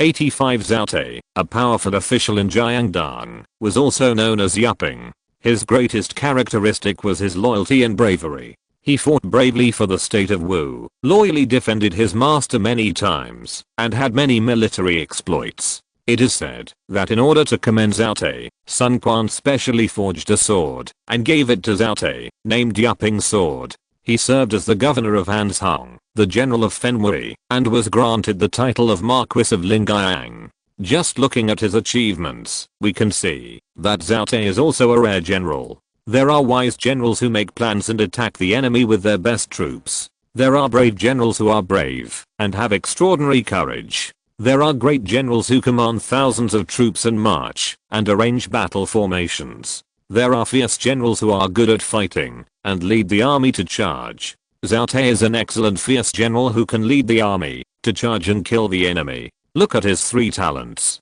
First, he is brave when fighting a general in a duel. Second, he is brave when defending his master and breaking through. Third, he is brave when leading the army to charge. Looking at Zaute's attribute panel, the word brave can be used to describe everything. After finishing the main course and appetizers, Qin Yu checked the following side dishes. Iron Fist, Lihu, green. Wind and Cloud Sword, Chengyun, green. Military Bravery, Wancheng, white. Name, Lihu. Gender, male age. 35 Force, Constitution, Agility, Intelligence, Command, Combat Talent, One-Handed Weapon, Talent, Iron Fist Unparalleled, B-Class Superior, Effect. Improve your own boxing comprehension by 100%, boxing training speed by 100%, boxing power by 50% satiation. 60 Loyalty. 85 Background, a boxer in a martial arts hall, who has practiced martial arts for more than 30 years since childhood. His pair of iron fists are invulnerable to swords and guns, comparable to gold and stone. This punch of mine is the product of 30 years of practice. Can you take it? Name, Cheng Yun. Gender, male. Age, 24. Strength, physique, agility, intelligence, command, combat talent, one-handed weapon, talent, sword master of the generation, lower grade A. Effect, increases kendo comprehension by 200%, increases sword power by 100%. Satisfaction, 60. Loyalty, 85. Background, a disciple of martial arts sect. He joined the sect since he was young and was a genius in kendo. He rose all the way to the position of the sect's young master. A ruthless person doesn't talk much. A villain dies because of his talkativeness, so it's obvious that I'm not a villain. Name, Wan Cheng. Gender, male. Age, 28. Strength, constitution, agility, intelligence, command, combat talent, long-handled weapon, talent, bravery, class C. Superior. Effect, courageous and courageous, with a chance of achieving extraordinary feats, but the probability is very low. Satiation, 60. Loyalty, 85. Background, a platoon leader in the army, joined the army at the age of 18, a veteran in the army, and a brave soldier on the battlefield. After 10 years in the army, when can I be promoted to a garrison leader? Qin Yu looked at these three people, and there was actually an introduction to their background. Unlike Zhao Te and Yu Qian, these three people may not have existed in history or been circulated among the people, but are characters generated by themselves in the pool. Good guy. The sentence at the end of this background, is it not a confession of the heart? Qin Yu couldn't help but secretly complain in his heart. Qin Yu glanced at the remaining 2 intermediate winner gold coins and 9 primary winner gold coins, and he quietly put them away. He planned to settle the 5 newly drawn people before using the remaining gold coins to draw items. With a thought, the surrounding scene instantly faded and changed. Soon, Qin Yu returned to the Golden Throne Hall. 5 character cards. Qin Yu's eyes could not help but drift to his hands, and he saw that at this time he had 5 character cards in his hand. 1 gold, 1 purple, 2 green, and 1 white. In addition to the different colors of each character card, the characters depicted on it were also lifelike and different. Then let's start with Yu Xiaobao, who I'm most looking forward to. Qin Yu's thought moved, and he threw out a golden character card in his hand. A golden light shone in the Golden Throne Hall. After a long time, the golden light faded, and a young man in simple clothes appeared in front of Qin Yu. The man was over 1.7 meters tall, with a resolute and upright face, regular features, and a small mustache on the tip of his chin. His figure was not strong, but he was extremely upright. I'm Yu Qian, your servant, and I pay my respects to your majesty. Thank you for giving me another life. As soon as the young man appeared, he bowed to Qin Yu. Qin Yu nodded slightly, thinking for a moment, and then responded, "Sir, there is no need to be polite, and there is no need to accept any favor. I also need your assistance." Yu Qian was slightly stunned, and then chuckled and said, "You are the king, and I'm the minister. Your majesty can call me by my name. As for assisting, with your trust, Yu Qian is willing to serve as a court official, contribute to the country, and benefit the people. Come on, please take a seat." Qin Yu first called softly. The official outside the hall hurriedly brought a chair and placed it next to Yu Qian. Qin Yu waved his hand, motioning Yu Qian to sit down, and then said softly, "When the country was first established, although the territory is small, the people are well fed and well clothed, and they have no pressure to marry and have children. There is not a single corrupt official in the court. Although there are few officials, there is not a single one who is mediocre. Although I'm a new monarch, my ministers, soldiers, and people all over the world all love and respect me. However, when the country was first established, the systems in many places were not complete, and there were many vacancies in the officials of the court. The most important thing was the constant foreign enemies. Yu Qian, I want to appoint you as the Minister of the Secretariat and the Dean of the National Academy of Personnel, to assist me in handling government affairs and cultivating useful talents. The power of the Minister of the Secretariat is no less than that of the Prime Minister, and the National Academy of Personnel can even surpass the Ministry of Personnel. After he finished speaking, Qin Yu looked at Yukian, waiting for his reply. Yukian raised his hand and said solemnly, I'm a newcomer to the court, and have not made any achievements. I dare not take on this great responsibility. Since there are constant foreign enemies, your majesty should transfer me to the border. As soon as he changed his words, perhaps the anger of being framed by the treacherous ministers surged in his heart, and Yukian said sternly, my blood should be scattered on the border, and my anger should be calmed by the heads of those invaders. When my achievements are sufficient, I will come back to take on the great responsibility of your majesty. Qin Yu looked at Yukian with 6 points of appreciation and 4 points of respect. After a long time, a majestic voice resounded through the hall. Okay, I agree to you. After the voice fell, Qin Yu spread out the paper, picked up the pen, and began to write on the white paper. After a while, a letter of appointment was written, and Qin Yu picked up the dragon and phoenix jade seal beside him and stamped it. He took out a piece of topaz from the drawer, and then Qin Yu asked someone to send a set of ground grade official robes with unicorn patches. Yukian, listen to the appointment. Qin Yu threw away his imperial robe, picked up the official robe, official jade and appointment letter, slowly walked down the platform and said, appoint Yukian as the governor of Dongmu County, a local rank official, and can currently serve as a frontier military envoy, in charge of the army and the people's safety. Yukian lifted his robe and knelt down, saying, your servant Yukian obeys the order. Qin Yu personally handed several items to Yukian's hands, then turned around and returned to the dragon throne. My dear Yu, please stand up. After seeing Yukian stand up, he introduced him. Dongmu County is a newly built large city, which can accommodate up to 150,000 people. The entire Moscow is a vast grassland, so grazing is the main business. We should develop animal husbandry and dairy products, and every family should raise some chickens. The people can sell them to the shops of officials and merchants, and then exchange them for food. Cattle, sheep, inferior horses, slow horses, low quality horses, and medium quality horses can all be sold, but the cattle and horses must be recorded, and every household must not kill strong cattle and horses. Dongmu County is a new city, and the population of 40,000 people has temporarily moved there. You county magistrate, in addition to 2,000 archers, I will give you 4,000 thunder bronze spearmen and 2,000 archers. Dongmu County is close to Kyoto. Once it is lost, the enemy can attack Kyoto all the way. You county magistrate, such an important task will be handed over to you. Yukian bowed his hands and responded loudly, please rest assured, the city will be there, even if the people are there. Good. If even Yu Xiaobao, who was the pillar of the Ming dynasty, couldn't hold on, then I think there is no better candidate. Qin Yu laughed. I will send someone to reorganize the convoy tomorrow for the border. Yukian, you go with him to rest first. I will invite you to the banquet for the emperor and his ministers later. This is our first meeting, so we should drink together to welcome you and sweep away the bad luck in the past. Thank you, your majesty, for your grace.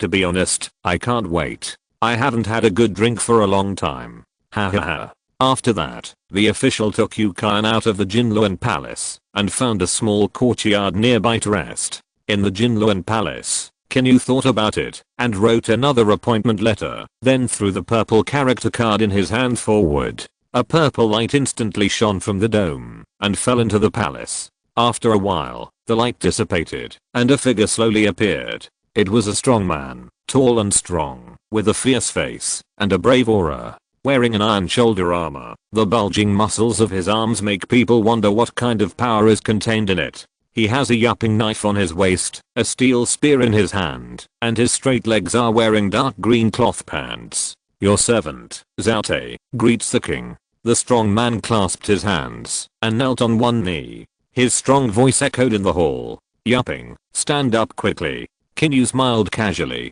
Thank you, my lord. Qin Yu nodded slightly and continued to say, I like loyal and righteous people like you the most in my life. You were named Lingyang Marquis in your previous life. I promise you in this life that, as long as you have enough merits, you can be crowned king. Come on, go to Wanma Park and find a purebred red-blooded horse. Qin Yu looked at such a fierce general and liked him for a while and immediately asked someone to bring a horse over. It is said that in ancient times, the best gifts for sending off, especially for warriors, were a good horse and a good soldier. With these two, you can achieve great achievements for generations. Zhao Te had his own weapon, so Qin Yu gave him another precious horse. After a long time, there was a figure in the Jinluan palace. The figure of a horse. The figure of a handsome and majestic horse. With well-developed tendon meat, it can be seen that it often runs wildly. The red horse tail is like a flame floating in the wind, which never goes out. The ancient saying of a tall horse can describe its body shape, and it is even better than that. It is fat and healthy, with long mane flying, and four hooves are tough and powerful. The horse's head is slightly raised. An amazing and high-pitched neighing sound resounded from the hall to outside the palace. What a handsome horse. Zhao Te turned his head to look, and his eyes were as if he had suddenly seen a peerless beauty, and he couldn't take his eyes off for a long time.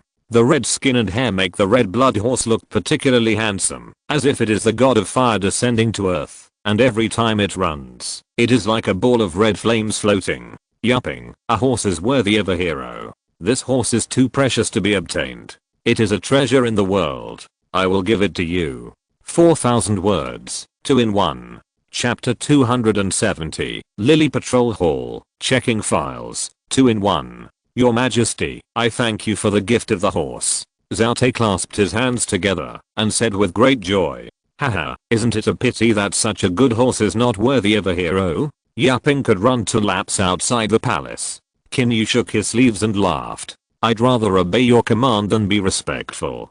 Zhao Te looked happy and led the horse outside the palace. As everyone knows, the better the horse, the more unruly it is. But Zhao Te trained the red man horse to be obedient in less than a moment. Under the sunshine, Zhao Te galloped outside the palace, as if he was riding a fire. After a long time, Zhao Te dismounted and returned to the palace. Qin Yu prepared the appointment letter, official robes and jade order. Zhao Te, come forward and listen to the title. The official shouted loudly. After seeing Zhao Te walk in, Qin Yu held up the official robe jade order and shouted loudly, appoint Zhao Te as the general of the frontier defense, and rank him as a regular official. Give you 5,000 new soldiers, you can train them by yourself. As for what military equipment you need, just write a memorial to the Military Affairs Council to apply. Tomorrow you will accompany Yu Qian to Dongmu County. I hope you can assist Yu County Governor and defend the border east of Kyoto. Zhao Te kowtows to thank the king. Zhao Te knelt respectfully and then took the official robe jade order and the appointment order. There will be a banquet for the king and his ministers later, and I will send someone to call you at that time. Let the official take you down to rest first. If you have some energy, you can take some money to travel around Kyoto. Qin Yu said casually. Haha, the king still understands us. Zhao Te smiled fiercely and continued, then let's go out with the official.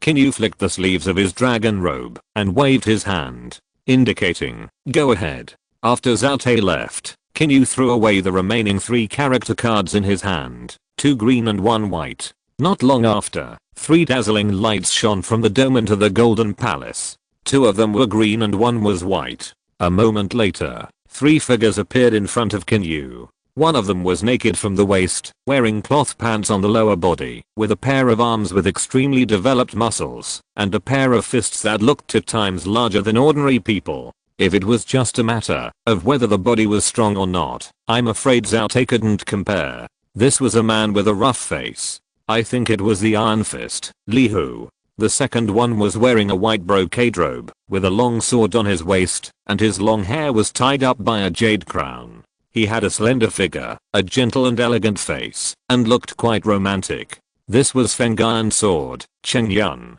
As for the third one, Qin Yu glanced at it and retracted his eyes. An ordinary soldier. Not much to see. I, Li Hu, greet your majesty. I, Cheng Yun, greet your majesty. I, Wan Cheng, greet your majesty. Qin Yu nodded slightly and said softly, please stand up, everyone. I plan to set up a patrol hall to deal with the vicious thieves in the country. There won't be many people at the beginning. Li Hu and Cheng Yun will go in. As for Wan Cheng, you can choose to re-enter the army or join the patrol hall. Wang Cheng thought for a moment and knelt down and said, "Your Majesty, I have been a soldier for 10 years, but I'm just a small sergeant. I guess I have no chance to join the army." "Well, then all 3 of you will be assigned to the patrol hall. Each of you will first be a yellow rank knife carrying constable. Each of you will go to the Ministry of Justice to take some arrest missions. Whoever has made contributions, I will promote him and assign him more subordinates. Go down." Qin Yu waved his hand. The 3 of them bowed hurriedly and then turned and left. After leaving the Jinluan Palace, the official gave each of them a green jade order, a brocade robe, slim fit, 2 thunder copper knives or thunder copper sword, as well as 20 large dragon copper coins and a handwritten order written by Qin Yu himself. Without this handwritten order, they would be kicked out if they wanted to go to the Ministry of Justice to select tasks. The 3 of them walked out of the palace together. Among them, Li Hu clasped his fists and said to the 2 of them, "Now you and I are colleagues. We should help each other more in the future." The rough voice made the other 2 feel uncomfortable. After hearing this, Wang Cheng smiled and replied, "Brother Hu, help more, help more." Cheng Yun frowned and looked quite unhappy, but he didn't say anything. He just walked quickly in front and slowly left the 2 behind. This Cheng Yun's personality is really annoying. Wang Cheng looked at the person who seemed to look down on the 2 of them, and he felt angry. Li Hu shook his head and said, "If he doesn't like cooperation, then forget it. We are not on the same path, so we can't go the same way. I have no friends here, so meeting is fate. You and I have received a task from the Ministry of Justice. How about finding a restaurant to drink? Brother Hu invited you, so I respectfully obey your order." Haha, so refreshing. Several people left the palace first. In front of a hall in the inner city. This place was originally the Hall of Justice, and then it was changed to the Ministry of Justice. Cheng Yun greets the Shangshu Lord. In the hall, Cheng Yun bowed to the young man sitting at the table in front of him. "What's the matter?" Kishi looked at the unfamiliar face of the person who walked in, and his expression could not help but be stunned. Cheng Yun slowly handed over the warrant. After Kishi took it, he carefully read it twice. "The new patrol hall established by the king. Come on, bring all the recent case files here and show it to this lord." As soon as Kishi finished speaking, a group of clerks in the Ministry of Justice brought 2 stacks of files over. Cheng Yun did not look at the newly moved one, but at the new one on Kishi's desk. Kishi followed his gaze and couldn't help but smile. "That case involves a serious matter. Don't think about it. It's not easy for you to do it." Cheng Yun was looking at the recent case of corruption and private sale of weapons in the army. This case was blocked everywhere because it needed to search the army. Not only that, it also needed to investigate the files of multiple departments. It was difficult to just investigate, let alone catch the prisoners who sold the weapons privately. "Sir Shangshu, can you show me the relevant files?" Cheng Yun bowed and quietly handed over a bag of coins. "What are you doing?" Kishi shouted, "Just for this action, I can convict you. The files are on the table. Don't do it again in the future."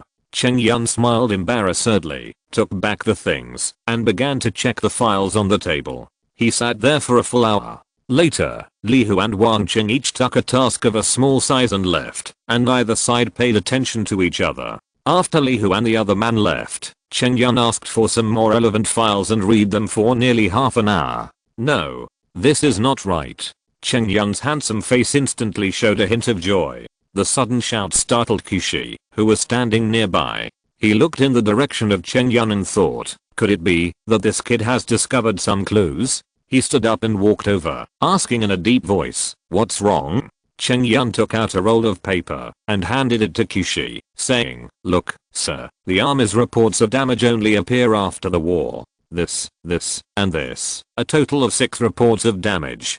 Kishi frowned and said, "Apart from war, wear and tear will also occur during normal training. How can this be considered a clue?" "Not really." Cheng Yun handed over another file and then said, "Although these 6 reports of damage were all from training, 4 of them were for damaged long wooden bows that had been surrendered, but 2 of them were marked with the fact that the bow body was broken and destroyed by itself." After hearing this, Kishi was immediately surprised and said, "You really caught them, kid. You are very good. How about I recommend you to the Ministry of Justice at the morning court tomorrow?" If you solve a few more cases, I will recommend you to be the assistant minister of the Ministry of Justice. Cheng Yun raised his hand and bowed, smiling awkwardly. I dare not trouble you, sir. After the case is solved, I will invite you to the restaurant in the city for a drink. This is not considered a bribe, right? It is considered an opportunity for me to make friends.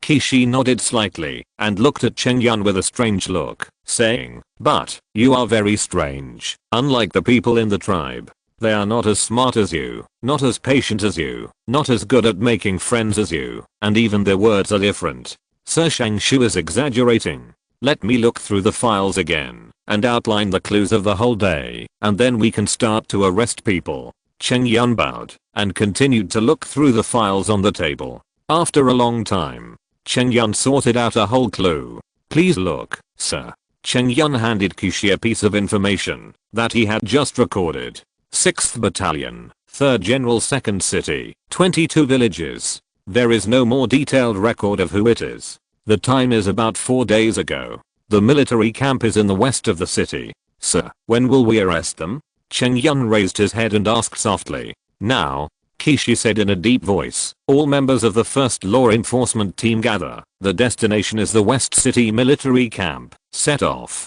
If Cheng Yun can really solve this case, you will be the first to do so. Thank you, sir. I'm good at martial arts. I will go with the team. Okay. In the hall of the Ministry of Justice, more than 20 martial arts masters quickly gathered. Each of them has a much higher combat power than ordinary soldiers, and they use thunder copper weapons. When using the power of thunder and lightning, they can quickly paralyze the enemy and arrest them. The team quickly boarded the carriage and rushed towards the West City military camp. In the carriage, Cheng Yun couldn't help but think of the two figures before. Alas, just two idiots. They didn't realize that this mission was a test from the monarch. If this case is successfully completed, the monarch should hand over the patrol hall to him without any accident. TSK. Cheng Yun couldn't help but say in the carriage. West City. Lee's restaurant, downstairs. This name is meant for me, Brother Wang. Let's go with this one. Li Hu laughed and pointed at the plaque in front of him. Wan Cheng at the side naturally had no objection, nodded and the two walked in.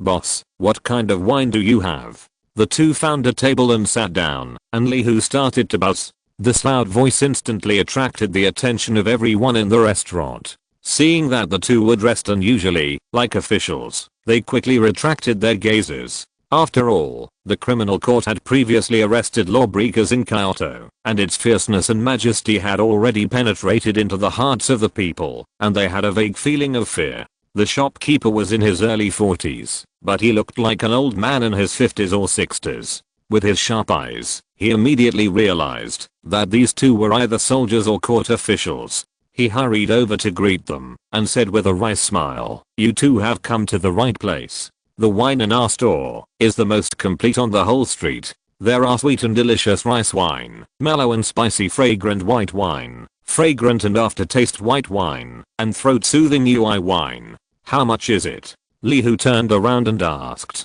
30 small coins for half a catty, 50 small coins for half a catty, 70 small coins for half a catty, and 100 small coins for half a catty. Li Hu threw out 3 big dragon coins and said, "First, a catty of UI wine, and the rest of the food is according to the sign." Okay. Seeing the big man in front of him raise his hand and give 3 big coins, the shopkeeper's face suddenly smiled, and he lowered his body by 3 points, turned around and hurried to the kitchen to urge the dishes. "Brother Hu, will we delay our work if we drink too much? In my opinion, the faster we solve a few cases, the more we will be appreciated by the king." Wan Cheng bowed his head and said in a deep voice, "A thief and a murderer. I looked at the files and didn't find anything important. They won't be caught in a short time. But I, your brother Hu, have also been in the underworld.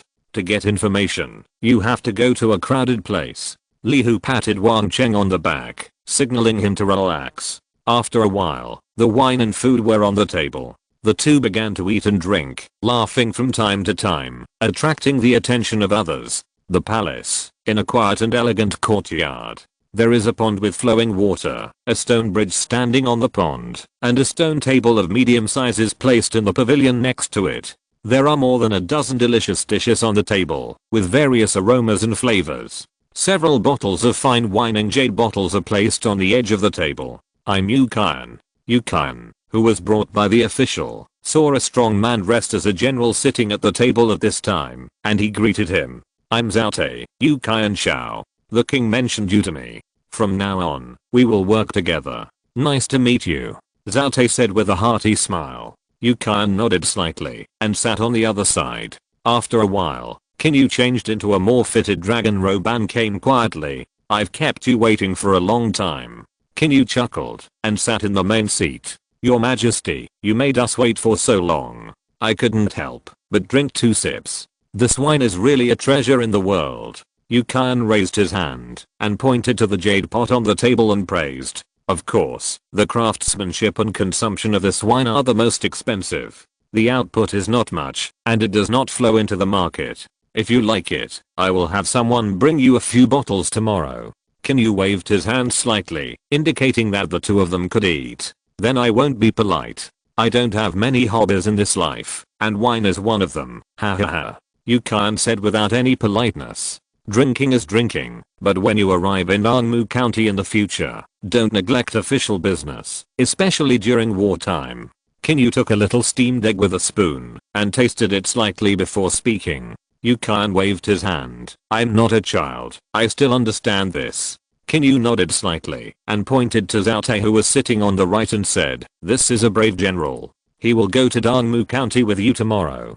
Don't worry about him. I can see that General Zhao is brave. Yu Qian looked at Zhaote, then raised the cup in his hand. After seeing this, Zhaote also raised his glass and clinked it with his, saying, Master Yu is also extraordinary. Seeing the two clinking glasses, Qin Yu couldn't help but raise his glass and clinked it with his. The atmosphere is just right. Let's clink glasses together to celebrate our friendship between the monarch and the minister. Asking for monthly tickets. If you're listening to this novel on a channel other than Fanfic World, it means they downloaded and uploaded it without effort. We cordially invite you to visit our channel, Mundo Fanfic Novelos. There you'll find the original version of this story and you can explore many other novels of various genres. We're waiting for you to immerse yourself in a world of incredible novels. Chapter 271 Xiandu is behind the scenes. My brother Tiger.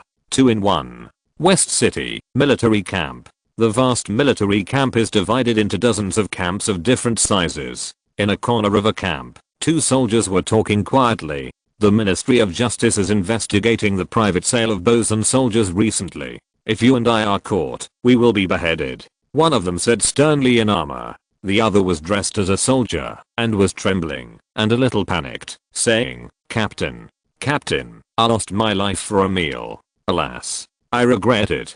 The captain of the army beside him also sighed. Who would have thought that the man was so bold as to assassinate the king? I thought he just wanted to take it for hunting, so I promised him 10 big dragon coins to sell him one. What should we do now? Escape. Where to escape? The soldier thought hard.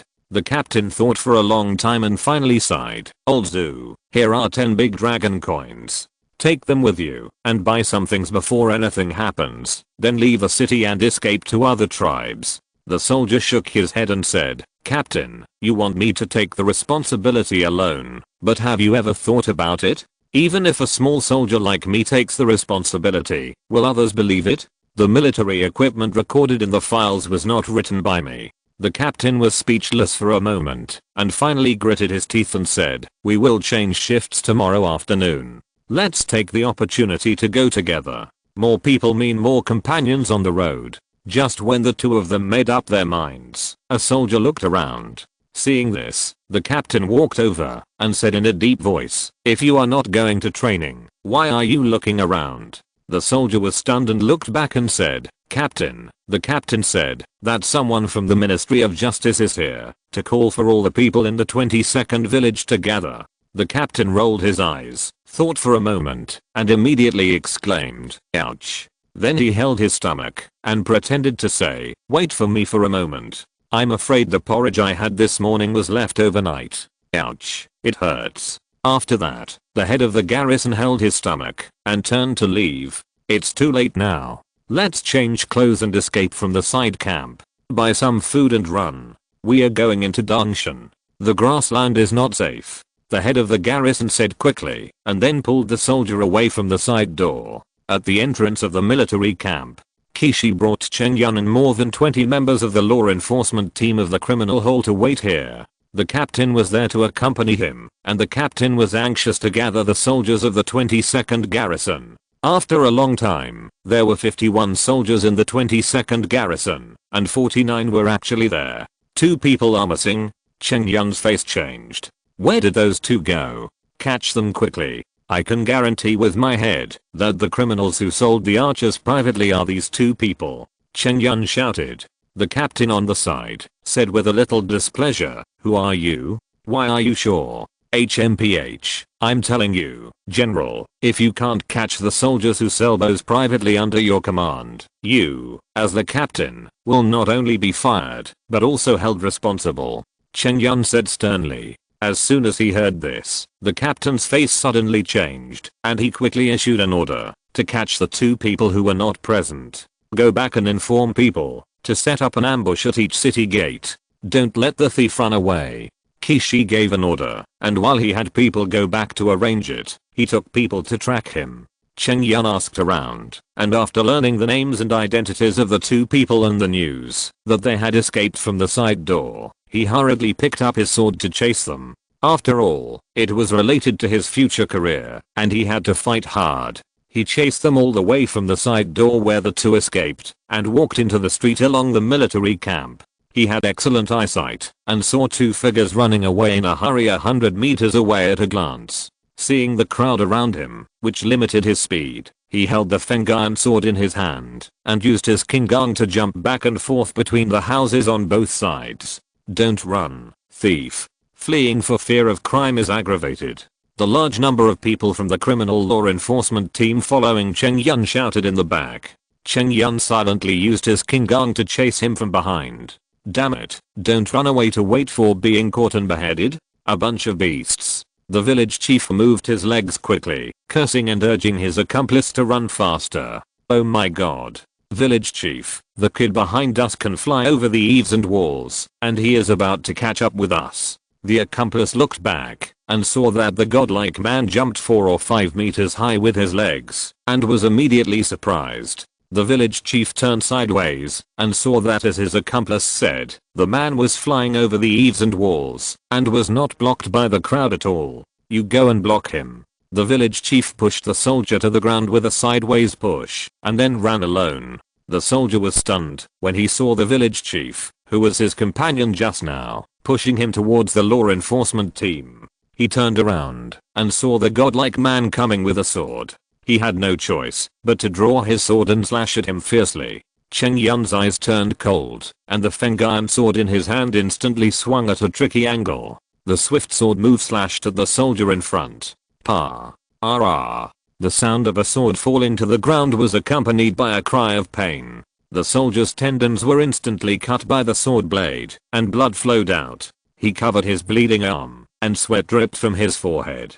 Tie him up. I'll chase the one in front. Chen Yun glanced at the man and shouted in a deep voice, then used his Qinggong to continue chasing. As for the unlucky guy, he was tied up tightly by the law enforcement team behind him. The village chief and the army ran wildly in the crowd, while Chen Yun jumped between the houses on both sides and followed closely behind him. Damn it, can you stop chasing me? The armored man cursed. Chen Yun ignored him and chased him silently. During the chase, he bumped into some stalls and made a lot of noise. Damn it, I can't even drink in peace. A big man with a strong momentum suddenly rushed out of a restaurant. As soon as he walked out, he bumped into a panic-stricken soldier in armor. Li Hu turned his fists into palms and grabbed him with a grab. Thank you.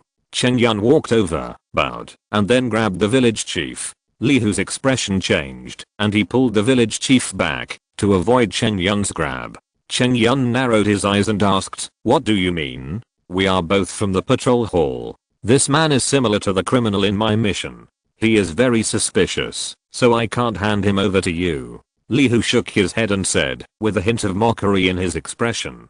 Clang, Chen Yun drew his sword and faced each other. A cold light flashed. I'm not afraid of you. Li Hu snorted coldly. More and more people gathered around to watch the excitement. After the two of them were deadlocked for a long time, Chen Yun uttered a word coldly and turned away. We have long way to go. Seeing Chen Yun leave with a cold face, Li Hu couldn't help but laugh. Damn it, you are pretending to be a white-faced man, and your face will turn blue. After saying that, Li Hu kicked the village chief next to him and asked, tell me, what did you do wrong? The village chief tilted his head and ignored him. Humph, I hate people who give me a bad face the most in my life. As he said that, he exerted a little force with both hands, and with an inch of force, there was only a click. A cry of pain came from the mouth of the village chief. The people watching around took a breath of cold air. In their hearts, they thought to themselves, this big man is a ruthless person. He broke the man's arm without saying a word. There are more than 200 bones in a person. If you are a man, then enjoy it slowly. Li Hu snorted coldly and stretched out his hand to break his other arm. Seeing this, the village chief exclaimed, I'll tell you. Li Hu smiled and dragged the man into the restaurant. The people watching outside also dispersed. After a long time, Li Hu and Wang Cheng also learned the general situation from the village chief. You are so brave that you dare to sell the weapons of the army privately. 10 heads are not enough. Wang Cheng glanced at the village chief and sighed. The village chief's hands were tied, and he squatted on the ground. At this time, he cried, I thought that man just wanted to use it for hunting. Who knew he dared to assassinate the king? What? This case also involves the assassination of the king? The two were shocked after hearing it. Brother Hu, you are going to be rich. Wang Cheng said with shining eyes. Li Hu laughed and said, you think I'm a rough guy, right? I told you that I've been around the world. Since Chen Yun has a bad face and doesn't get along with others, don't blame me for being unrighteous. So Brother Hu, you came here to drink as planned? Wang Cheng asked in surprise. Li Hu laughed and patted his shoulder and said, when I was in the Ministry of Justice before, I passed by and took a look. I vaguely remembered something like West City and military camp, so I came here to try my luck. Who would have thought that I was really blocked? What should we do now, Brother Hu? Wang Cheng asked. Li Hu nodded slightly and said, go to the palace quickly and ask to see the king. Okay, let's set off immediately. After the two of them finished talking, they rushed to the direction of the palace. Chen Yun took the soldier to say hello to Kishi and then hurried to the palace. Kishi just said that he was unlucky and didn't want to have a conflict. Otherwise, dismissal from office is a light punishment, and imprisonment is not worth the loss. In the palace, Qin Yu, Zhao and Yu Qian drank nearly 2 kilograms of special palace wine. Yu Qian's face turned red, and Zhao was not much better. Take them down to rest. Qin Yu only drank less than half a kilogram, so it didn't affect him much. Yes, Your Majesty. The clerk on the side called 2 maids and helped the 2 out of the courtyard. After a while, an official came in. Your Majesty, Li Hu and Chen Yun asked to see you, saying that they caught the criminals who sold bows privately. Oh, so awesome. Go. Qin Yu looked surprised. He didn't expect that the few ordinary people in the world who were drawn would be so awesome. It really brought him a surprise. Kaiser's products are all fine products. However, these 2 people asked to see you on the grounds of catching the criminals who sold bows privately, and there might be twists and turns in this matter. After a while, the 2 were brought in by the clerk. Your Majesty, Li Hu, greets Your Majesty. Your Majesty, Chen Yun, greets Your Majesty. The 2 walked into the courtyard and knelt down respectfully. My dear ministers, please stand up. Qin Yu waved his hand gently. After hearing this, the 2 slowly stood up. According to what you said, both of you have caught the person who sold the bows privately? Qin Yu looked at the 2 people and asked in confusion. Before Chen Yun could speak, Li Hu took the lead and said, reporting to the Lord, there are 2 criminals in this case. Chen Yun only caught a small soldier as an accomplice, and the one I caught is the main criminal, the captain. Without the captain's lead, how dare the soldiers break the law? Qin Yu nodded slightly after hearing this, then looked at Chen Yun and asked, is that true? Chen Yun bowed slightly and said, Your Majesty, I took over this case first. checked the files in the Ministry of Justice for several hours, and finally sorted out the clues, and went to the military camp with Minister Qi to arrest people. These two people were cunning and escaped, so I chased them all the way. I first caught the small soldier, and as for the captain, he ran into him, and caught him by luck. After hearing this, Qin Yu understood the details of the matter. However, he didn't believe that Li Hu was just lucky. He could only say that Li Hu looked honest and straightforward, but in fact, he was rough but meticulous and scheming. He was a talented person, but Cheng Yun was able to find some trivial details from the numerous files, but he was also a talent. After thinking for a while, Qin Yu thought of a compromise and said, after all, the credit is here, and there is no solid evidence for the rest, so Li Hu's credit counts. But after all, it was Cheng Yun who found the clue, so the credit of the two of you is equal. The two said nothing, and accepted the result. After all, Qin Yu had already decided, and the two dared not have any objections. After a while, Qin Yu took two appointment letters, and said to the two of them, appoint you two as Qinghai constables, Zhenghuan rank officials, and each of you can lead 10 sword-carrying constables. Qin Yu formulated the official system of the patrol hall while thinking. The first is the sword-carrying constable of the Huang rank. The next level up is the Qinghai constable of the Zhenghuan rank, who can lead 10 sword-carrying constables. The next level up is the blue-robed supervisor, who can lead 5 blue-robed constables and 50 saber-carrying constables under his command, and is given the title of Kongsuan rank. The next level up is the blue-robed chief constable, who can lead 4 blue-robed supervisors and 200 saber-carrying constables under his command, and is given the title of Zhengsuan rank. The next level up from the blue-robed chief constable is the gold-robed divine constable, who is given the title of Kangdi rank and commands 5 blue-robed chief constables, and has 1,000 saber-carrying constables under his command. The next level up from the gold-robed divine constable is the highest person in charge of the patrol hall, the gold-robed chief patrolman, who is given the title of Zhengdi rank and commands all the constables in the patrol hall.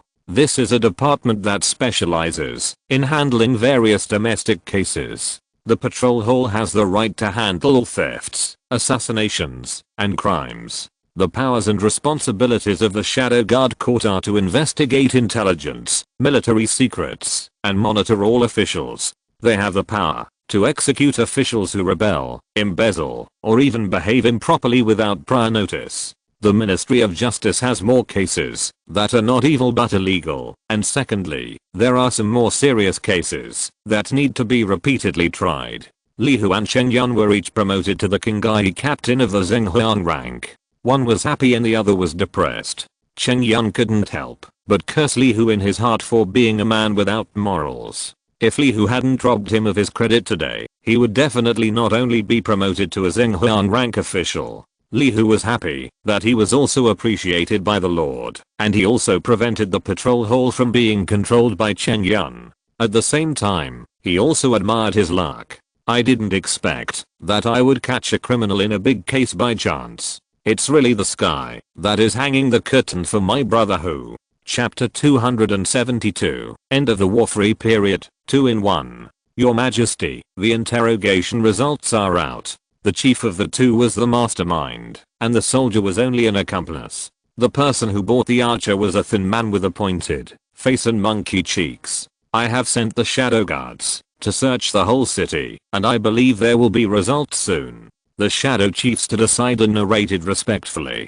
Qin Yu nodded slightly and said, I hope to see the results tomorrow. After the voice fell, Qin Yu waved his hand, indicating that the chief could leave. After the shadow chief left, Qin Yu sat in the courtyard, and his consciousness moved. In a trance, the surrounding scene changed. On the lush cliff bank, the majestic waterfall thousands of feet in front was like the Milky Way pouring down, which was deeply shocking. Qin Yu still had 9 primary winner gold coins and 2 intermediate winner gold coins left. He moved his consciousness and scattered all the remaining gold coins under the cliff. 11 gold coins rolled down the waterfall into the pool below, causing a series of splashing sounds. Then a series of lights of different colors shot up into the sky. 1 purple, 1 blue, 3 green, 6 white.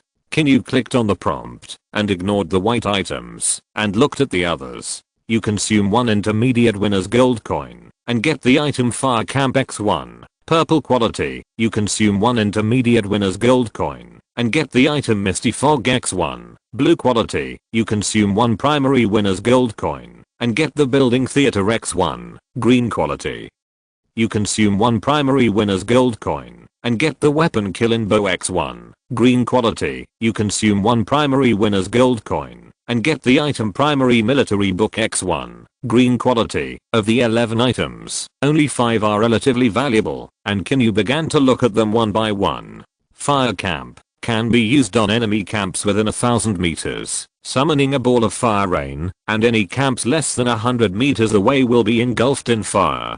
The flames will go out after 5 hours. A purple offensive prop card. Qin Yu smiled with satisfaction, and then continued to look at the next reward. Misty Fog. After using the prop, the area within a radius of 5,000 meters will become misty, and the vision beyond a distance of 1 meter will be obstructed and unclear, which lasts for 2 hours. This one is also good. Summoning Fog.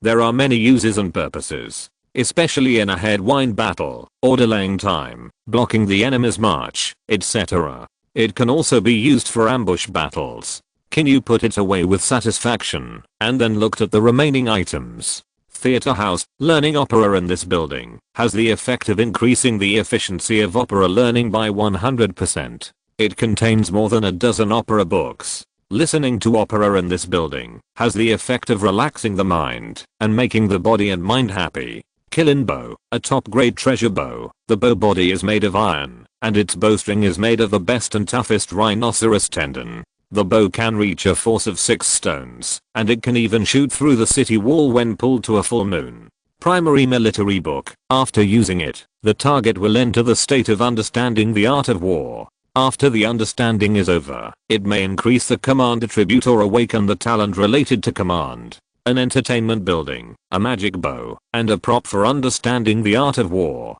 The entertainment building can be taken to an empty space later. First, it can enrich the industry in the city. Second, it can increase civilization and culture. Third, it can drive the economy. And fourth, it can relieve the pressure of the people. It is a good building. As for the Qin Bow, Qin Yu plans to use it himself. There are not many generals under his command who are good at bows and arrows, and Yao already has a silver moon bow. Qin Yu does not plan to give it away. As for the military book, Qin Yu is not very interested, so he can keep it as a reward. After drawing all the things, Qin Yu was in a good mood. With a move of consciousness, the surrounding scene changed back to the courtyard again. Qin Yu turned and walked into the hall. At this time, the bed in the hall had been covered with soft cushions. A cashmere quilt was folded on top. There are also 2 ice mirrors in the hall that are specially used for cooling. It can be said that, although it is a backward world, the comfort level is no less than that of modern times. In the bronze incense burner not far away, a calming incense made of more than a dozen calming herbs was lit. As the smoke slowly passed through the tip of his nose, Qin Yu's chest became stable, and he fell asleep slowly. At 8 o'clock the next morning, Qin Yu was served by the maid, dressed neatly, washed up, and had breakfast. Then the time came to 9 o'clock. Outside the Jinluan Palace, with the official shouting, officials enter the palace. Dozens of officials wearing official robes of various colors and holding jade orders rushed into the palace. Greetings to the king, long live the king. Dozens of people knelt down in unison towards Qin Yu on the dragon throne. The shock of the sound could be heard outside the palace. My dear ministers, stand up. Qin Yu waved the sleeves of his dragon robe and signaled everyone to stand up. If you have something to say, please report it. If you don't, please leave the court. The official shouted again. The ministers and officials below exchanged looks with each other. Then, C2 walked out of the crowd. He held up his official robe and bowed, saying, Your Majesty, the 40,000 people of Dongmu County have been relocated yesterday, and the household registration has been modified and implemented. Various relocation policies and new city benefits have also been implemented. A total of 24 merchants have been supported by the state to develop business in Dongmu County, and more than half of them have real industries in Kyoto. I estimate that within half a month, the living facilities in Dongmu County will be complete. Qin Yu nodded slightly and then said, The governor of Dongmu County is Yu Qian. who is responsible for handling local government affairs and implementing national policies. He is also responsible for the city defense of Dongmu County. You are in charge of the 2,000 Dragon Cavalry Camp Cavalry, 2,000 archers, and 4,000 Thunder Bronze Spear troops. You are responsible for the city defense. My dear minister, I hope you will defend the eastern bottleneck of Kyoto. Your servant Yu Qin will live up to your majesty's high expectations. Yu Qin walked out of the crowd and bowed. Qin Yu nodded slightly and looked at Zhao Te again, saying, appoint Zhao Te as the general of Zenbian, assisting Yu Qin in garrisoning Dongmu County, leading 5,000 new soldiers, and usually responsible for training the army. Do you have any requirements for equipment? Zhao Te slowly walked out of the crowd and thought for a moment, saying, Minister, I heard that the Thunder Copper weapon is quite extraordinary, so I want 5,000 sets of Thunder Copper swords and shields and bronze armor. After all, it is more flexible to garrison or defend the city with swords and shields, and Yu County Magistrate has already led 4,000 spearmen, so I will train another 5,000 sword and shield troops to make Dongmu County more solid. Okay, I agree. Qin Yu responded, and then looked at the crowd again and asked, who are you? Can the armory department gather 5,000 sets of weapons and equipment? Huang Yu, wearing a Kirin-patched official robe, walked out of the crowd and clasped his hands and responded, reporting to the king, 5,000 sets of bronze armor are available, 5,000 thunder copper shields are short of half, and 5,000 thunder copper knives are short of more than 1,000. But it only takes a week to make up the vacancies. Qin Yu said with satisfaction, yes, then within a week, I will order people to escort the military equipment to Dongmu County. Yu Qin, Zhao Te, you two can start to rush to Dongmu County by carriage after leaving the court. The 5,000 new soldiers, 4,000 spearmen, and 2,000 archers have already arrived in Dongmu County. As for the 2,000 cavalrymen of the Dragon Cavalry Battalion, they will escort you to Dongmu County together. Your Highness, I understand. The two of them bowed and then walked back into the crowd. Your Highness, the Shadow Guard has something to report. The Shadow Guard walked out slowly from the crowd, wearing a purple tank snake suit, a chainmail, and 2 swords on his waist. Only the Shadow Guards dared to enter the Golden Palace with swords and weapons. Speak. The cold voice resounded in the hall. Aang first bowed and then said, Your Majesty, based on the confessions of the 2 soldiers who sold soldiers privately, the Shadow Guard has captured the assassin who tried to assassinate Your Majesty.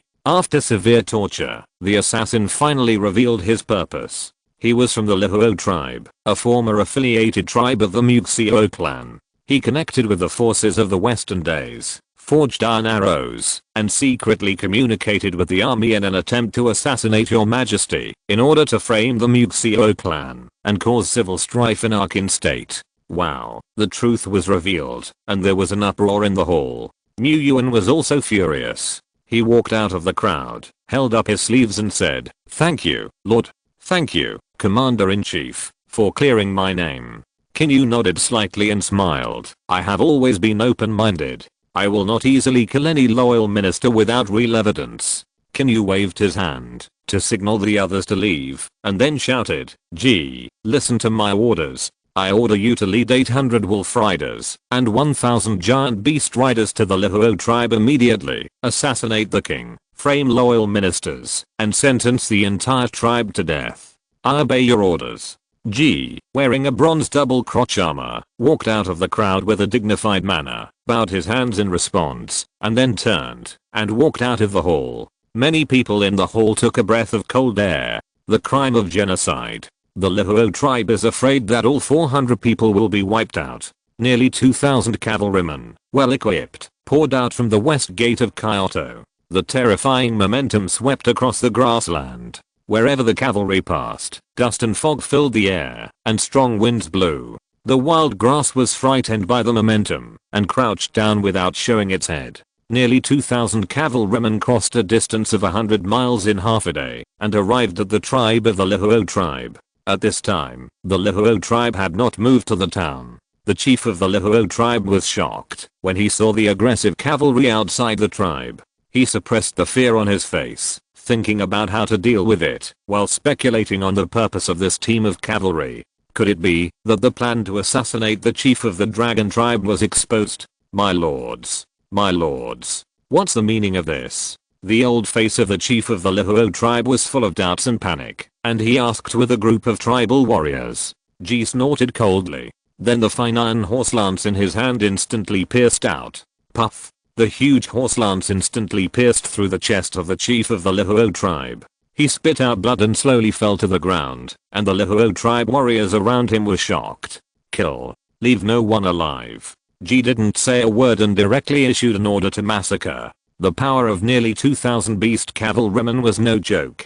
Killing more than 400 people was like playing. In less than a moment, all 430 people of the Lihuo tribe were dead. Corpses were scattered all over the field, blood dyed the weeds red, and broken limbs were scattered all over the ground. Ji had people dig a fire line, then took out a fire starter and lit a handful of weeds, and threw them on the ground. Wow, the fire suddenly rose and burned fiercely. The corpses on the ground were soon engulfed by the sea of fire.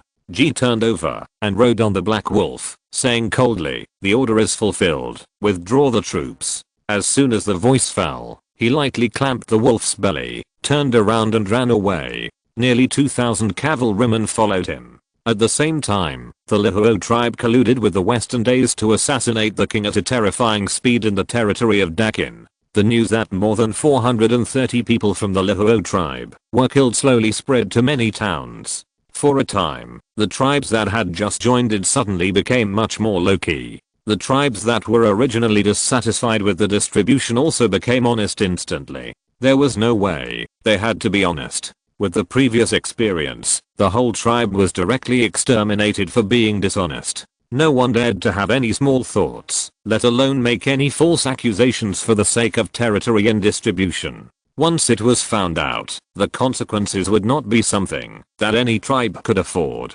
2 days later, Qin Yu sat in the pavilion in the courtyard of the Yangtze Palace behind the Jinluan Palace. On the stone table, melons and snacks were exquisitely placed. More than a dozen kinds of fruits in the 100-fruit garden built in Nanwang town had begun to mature. The peaches, watermelons, and citrus fruits on the table were all cut by the maids. Qin Yu ate the fruit while reading. The garrison of Dongmu County does not need to move. Send 20 catapults over. Let Li and Jiang Li lead 2,000 shield and axe troops to be stationed there temporarily in Bimu County. Lin Shi is in charge of Zimu County, so let's send Han Yu over there and fill his quota with 1,000 shield and spear troops. The clerk beside him rode furiously, listening carefully and recording. The reason why Qin Yu began to mobilize the army was because the 3-month exemption from war was about to end tomorrow. The end of the exemption period meant that he would be included in the random targets of the invasion order. Anyone with a similar combat power to him could encounter players in any district. Similar combat power means that the strength is not much different, and Qin Yu cannot afford to underestimate it. The more troublesome one is Nanmu County, which is the southern part of the grassland in the southern part of Kyoto. There are only 2 towns in the south of Kyoto, and there is no big city to defend. Nanwang town is considered a border town. If the enemy invasion is directly teleported to the southern border of the grassland, then it is very likely that the enemy can march straight in and attack Kyoto directly. This is what Qin Yu is most worried about at the moment. Therefore, he plans to gather 2,000 Dragon Cavalry Battalion Cavalry, 800 Wolf Cavalry, 1,000 Behemoth Legion, and 1,000 Dinosaur Cavalry in Kyoto. Once the enemy invades from the south, these cavalry will be a powerful force to stop the enemy. It's not that Kyoto is so easy to capture. It's just the last guarantee of the most civilized forces. If Kyoto is in danger, then the entire civilization will be in chaos. As the city with the strongest economy and a series of powerful buildings and wonders, Qin Yu cannot afford to lose. However, Kyoto is also the city with the most garrisons and the most generals. If it is a player of the same strength, Qin Yu thinks it is still as solid as a rock. But the fear is that the other party also has some trump cards, or a special civilization. Then the result is really hard to say. At present, I owe about 10,000 words, and I will pay it back next month.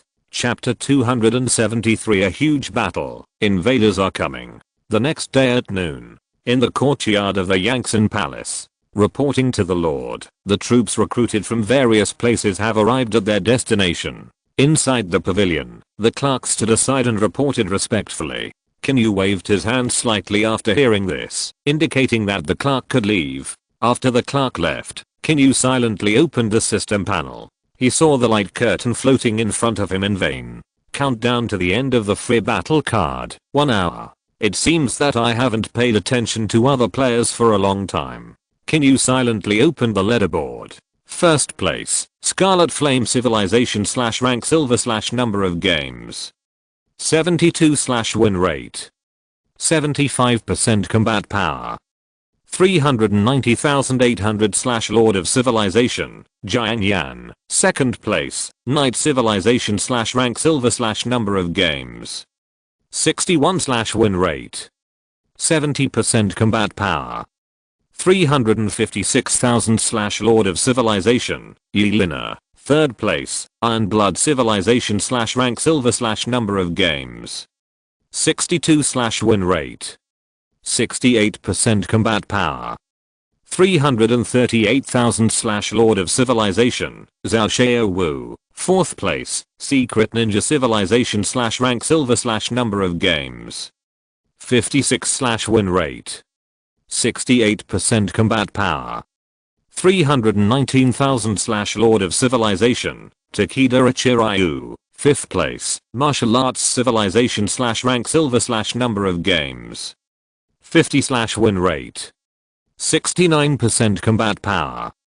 298,000 / Lord of Civilization, Wenzhou. No 6, Jinsha Civilization / rank, silver / number of games. 48 / win rate. 65% combat power. 206,500 / Civilization Master, Fushigi. No 7, Deep Sea Civilization / rank, silver / number of games. 16 / win rate. 80% combat power. 256,000 / Civilization Master, Riley Hilton. No 8, Xi'an Yu Civilization / rank, bronze beginning / number of games. 4 / win rate.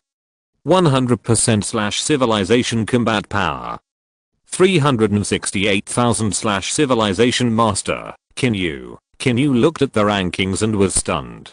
He hadn't seen it for a long time, and his combat power was actually ranked second. However, due to the low number of invasion battles and the bronze rank, he could only be ranked 8th. But he was also the first bronze player in the 50th war zone. However, in 3 months, there were 2 new silver players on the rankings. Jinsha Civilization and Deep Sea Civilization. These 2 names sound like they were named after the terrain.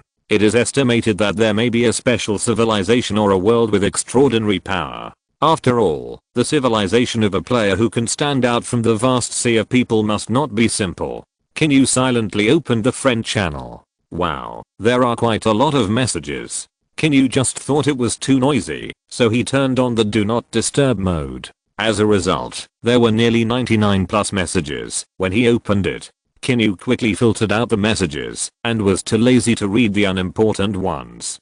Qin Yu politely perfunctorily dealt with those who sought cooperation and those who knew that he wanted to establish an alliance and wanted to join. The entire player group is relatively slow-paced. It is normal for a message to come every few months or years. After Qin Yu dealt with some unimportant messages, he looked at the messages sent by the big guys. Wenzhou, the message came from half a month ago. Wenzhou, a supernatural secret realm has been refreshed on the Starsea map of the 50th war zone. According to reliable information, dragon eggs of fantasy civilization will appear in it. Are you interested? Let's take it down together. Wenzhou, your combat power has been increasing rapidly recently, and you are almost in the top 10. Wenzhou, received a reply. The message came from a week ago. Wenzhou, you have been silent all the time. What are you doing? Wenzhou, forget about the dragon egg. The secret realm was divided equally between Yi Liner and Jian Yan. Alas, what a pity. Wenzhou, received a reply. Qin Yu was stunned when he saw the message. Dragon egg? Damn, I missed a good thing. Qin Yu silently turned off the do not disturb function. He felt that he had missed an opportunity because he disliked the noise. After all, although the fantasy dragon race is not as strong as the dragon race in Chinese mythology, it depends on who you are comparing with. For Qin Yu, the fantasy dragon race has played a big role in improving the combat power of his civilization. Qin Yu, ahaha, I didn't notice because I turned on do not disturb. Qin Yu, call me next time, I will. Qin Yu, the battle-free period is about to end. I will start to sprint for silver in the future. Brother Wenzhao, you should be ready to build an alliance. After Qin Yu replied, he opened Yelena's private message panel again. Yelena, the message came from a week ago. Yelena, a freshly baked dragon egg, do you need it? Yelena, I know you, sister will give you one for free. The message came from 3 days ago. Yelena, don't reply. Busy Qin Yu. Qin Yu, I turned on do not disturb. Qin Yu, save one for my sister, she needs it. After closing Yelena's private chat panel, Qin Yu continued to reply to others. After replying, he received a reminder that the battle-free period had ended. System prompt, your current exemption card has expired, and the exemption period has expired. If you need an exemption, please extend the exemption card in time. Qin Yu looked at the reminder that the exemption card was invalid and quietly waited for the enemy's invasion. At that time, he was not very worried about this invasion. You must know that the army in his civilization has expanded by nearly 80,000 and puppets are also being mass produced. Secondly, he has a spare trump card. That is the 5 affiliated civilizations. The last time the Damning Hall invaded, he captured 6 players and killed 1, and the other 5 signed an affiliated contract. He has the right to recruit the army of affiliated civilizations at will, and it is not difficult for the 5 civilizations to gather an army of 10,000 or 20,000. What's more, one of the players is a goblin civilization, whose reproductive ability is notoriously strong. It is not difficult for this player alone to gather 30,000 goblins after 3 months of development. Thinking of this, Qin Yu couldn't help but smile easily. With this strength, he can completely use offense instead of defense, quickly fight the invasion war, and strive to get enough points to be promoted to the silver rank within 2 months. Qin Yu was still looking forward to the silver order treasure box obtained by the silver rank. It is said that the probability of obtaining a special technology tree will increase. According to Qin Yu's understanding, what he most hopes to obtain is the cultivation technology tree, because it is very consistent with the witchcraft system in his civilization. It is very conducive to the research and development of witchcraft. System prompt, player number 67002 Yellow has invaded your civilization. Please pay attention. The sudden prompt sound shocked Qin Yu's face. Official, immediately notify all towns in Dakin that the enemy has invaded. The whole territory is on alert, and scouts are sent out to investigate. Once there is any trace of the enemy, immediately send a message to Kyoto. Minister, I obey the order. The official replied solemnly, and then hurried down. A communication post was built in the palace. The original post was a post for storing horses and conveying letters. But after the advent of the communication bug, the communication post was used to transmit and receive messages from various cities. The official immediately passed on the news that the enemy had invaded, and the whole territory was on alert. Since the communication bug has a distance limit, this news will spread to all the cities in Dakin within about 20 minutes. At the same time, at a certain border of the grassland, as the void rippled, the rich space atmosphere condensed, and then a huge space gate slowly appeared.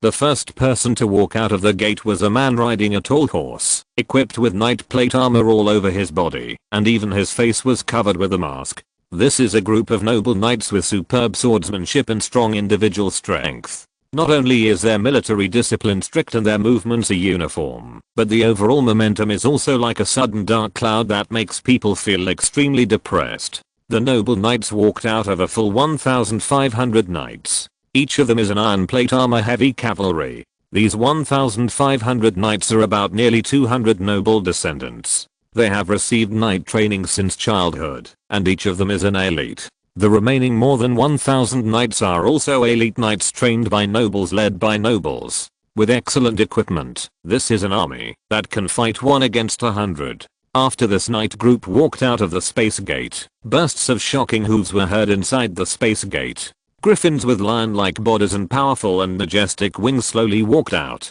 Its 2 pairs of claws, like steel, seemed to be able to easily scratch 2 bloody holes in the dragon.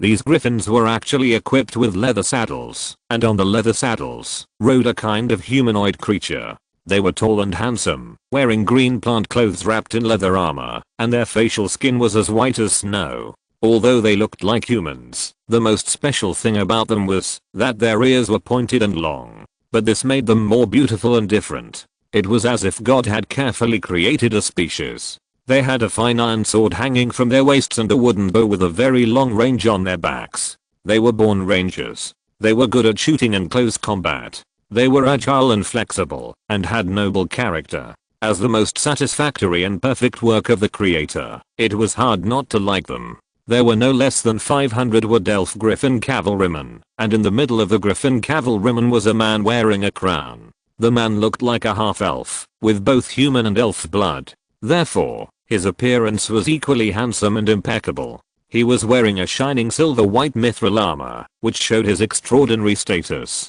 The sword he held tightly in his hand, where the hilt and the blade met, was inlaid with a ruby as big as a dragon eye. After the king, who was like a moon surrounded by stars, walked out of the space gate surrounded by 2 cavalry teams, dense square formation slowly walked out of it with a solemn momentum. Wood elf archers wearing leather armor and holding long bows. There were as many as 5,000 of them. Wood elf warriors wearing fine bronze armor and holding swords and shields. There were more than 10,000 of them. The ancient tree people, who were as tall as 7 or 8 meters, had a huge body, so that every time they moved, they could shake the earth and make a rumbling sound. If you don't look sideways, you would think it was thunder in broad daylight. Although the number of ancient tree people is not large, there are no less than 100 of them.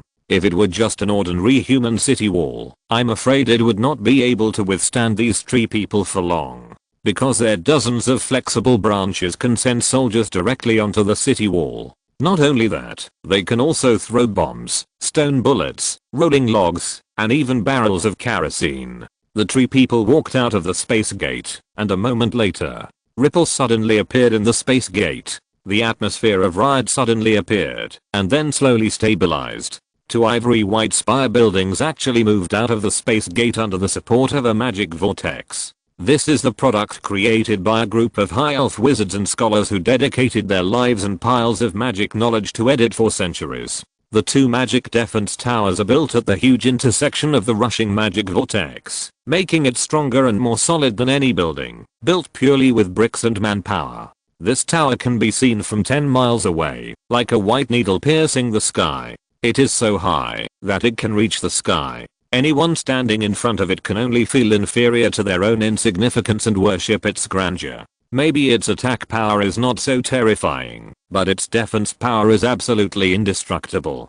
This is why Ilor always brings these 2 towers with him in every invasion war, no matter how much it costs. No other reason. It can save his life, and is 100% safe. God knows how many magic stones are needed every day to keep these 2 magic defense towers running. Although the texture of the defense tower itself is difficult to break, this cannot offset Ilor's uneasy heart. Without 100% safety, he would rather hide in his nest and only fight defensive battles. If most of the allies in the alliance had not entered the Silver Order, although his combat power had long been sufficient, he had always been in bronze, and the resources he obtained, and his status in the alliance would gradually decrease. Therefore, during this period of time, he began to consume the resources he had accumulated for many years, and launched invasion wars. One victory after another made him gradually understand how powerful he was, winning 9 games in a row without a single defeat. As long as he wins this game, he can be promoted to silver. The continuous victory did not make him despise the enemy. His family has a famous saying, "Despise the enemy is to kill yourself." Therefore, he regards these 2 defense towers as treasures. If there are no 2 defense towers, some defeated men may really use assassination methods to turn the tide. In addition to these 2 magic defense towers, for his own safety, he also brought a high elf guard cavalry. His civilized country commands the human race and the elf race. Fortunately, he came from a crossover. He is a bastard of noble status in the two races. His half-elf identity allows him to achieve the great achievement of unifying the two races. However, after all, the quality of the human race in all aspects is still loyalty, or ability or lifespan is still weaker than that of the elves. Therefore, he chose to establish his guard team by the elves. He called it the Silver Helmet Knights. There are only 500 people. They are composed of a group of descendants of high elf nobles. They have received the most profound swordsmanship and archery training. The elves' talents allow them to get closer to war horses. They and their horses wear the most expensive and gorgeous full body armor, and the horses are armored. This is an army with a minimum standard of 4-star military strength, and many knights have entered the extraordinary. They believe in courage and honor. If their monarch is in danger, the Silver Helmet Knights will turn into a sharp steel knife and cut a bloody road for the monarch. PS. Long press the text to have a correction function. Chapter 274, Dangmu County in Danger, Emergency Court Meeting. After the Silver Helmets Knights came out of the Space Gate, teams of human soldiers with neat formations and strict military discipline followed them out of the Space Gate. This team of human soldiers was divided into 6 square formations, each with 1,000 people. Each of them wore a set of fine copper armor, shawls, helmets, wrist guards, and copper boots. They were equipped with fine copper shields and fine copper spears. They were the Legion Guards, composed of the most elite guards selected from various guards in the country. Their weapons were forged by a group of dwarf craftsmen with the most exquisite forging technology. This is an army that can use strict military discipline and hard shields and even their own lives to guard friendly forces. The shield formation they formed was extremely solid. Even if it was overturned by a giant beast, it could quickly fill the gap and form a new shield formation. Practice has proved that the shield formation of the Legion Guards is particularly effective in dealing with the confrontation of large armies. 6,000 Legion Guards soon walked out of the Space Gate. However, Ilor's military strength is far more than that. Following behind the Legion Guards were 3,000 sharp crossbowmen of the Empire. Their precision was like that of an eagle dancing in the sky. Each of them wore a bronze armor, a short sword hung on his waist, a crossbow in his hand, and a quiver loaded with iron crossbow arrows on his back. Behind the sharp crossbowmen of the Empire were 2,000 light cavalrymen. They rode war horses, wearing leather armor, spears, and light cavalry shields. They could either wander around the edge of the battlefield and harvest the enemy, or they could become scouts to collect intelligence around them. Behind the light cavalrymen was the basic army of Ilor's invasion.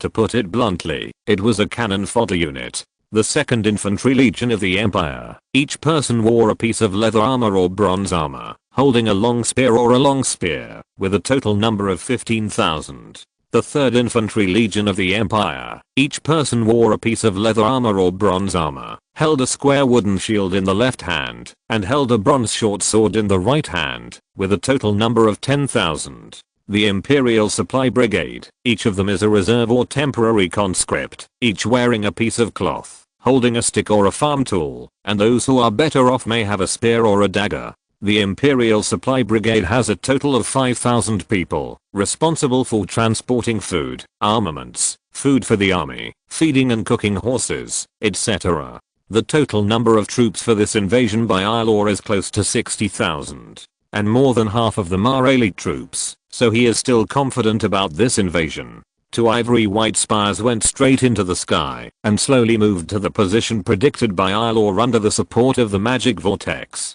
The 2 magic spires slowly separated and finally moved to a position 2 kilometers apart. As Ilor gave the order to start, a grey-white light curtain began to slowly spread downward from the top of the 2 spires. In the end, the 2 magic defense towers consumed a large amount of magic stones and condensed a defense light curtain with an area of 10,000 meters. As long as the magic stone continues to supply energy, this light curtain is difficult to break without the continuous attack of the 5th level extraordinary. Among the bronze level players with the 1st level extraordinary combat power are extremely rare, and the 5th level extraordinary is even more impossible. These 2 magic defense spires were obtained by Ilor in a silver level copy. At the beginning, the silver level copy pass was auctioned in the system mall for 200,000 civilization points. The auction was not popular, otherwise it would be impossible for him to get a purple quality gold quality item with a starting price of 120,000 for 200,000.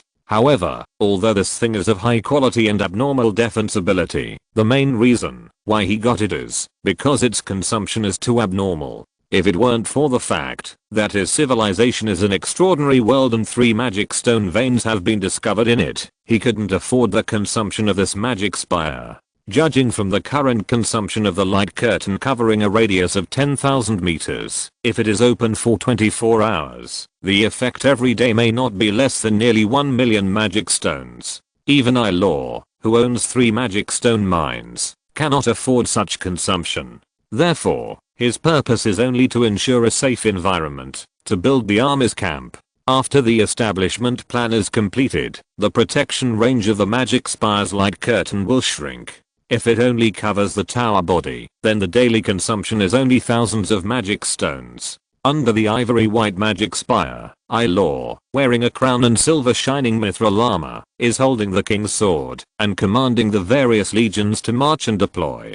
The outer perimeter is mainly composed of 6,000 legion guards, supplemented by the 2nd and 3rd infantry legions. The middle circle is mainly composed of wood elf archers and wood elf sword and shield warriors. The inner circle is mainly composed of the most elite and high-end combat forces. At this time, in the first floor hall of the magic spire, Law sat on the throne. There were several figures standing in front of him. On the left were 3 wood elves with delicate white faces. On the right were 5 high-ranking imperial officials or commanders of the human race. Gods of heaven, we will win this battle. Gods of nature, we will win this battle. Law took the lead in praying, and prayed to the 2 gods. As an empire of 2 nations, their faith also accommodated 2 gods. It was entirely due to Law's ability that the 2 faiths could coexist harmoniously. Your Majesty, the magic tower has been deployed, the camps of various legions are beginning to be built, and the alchemical wall is being laid.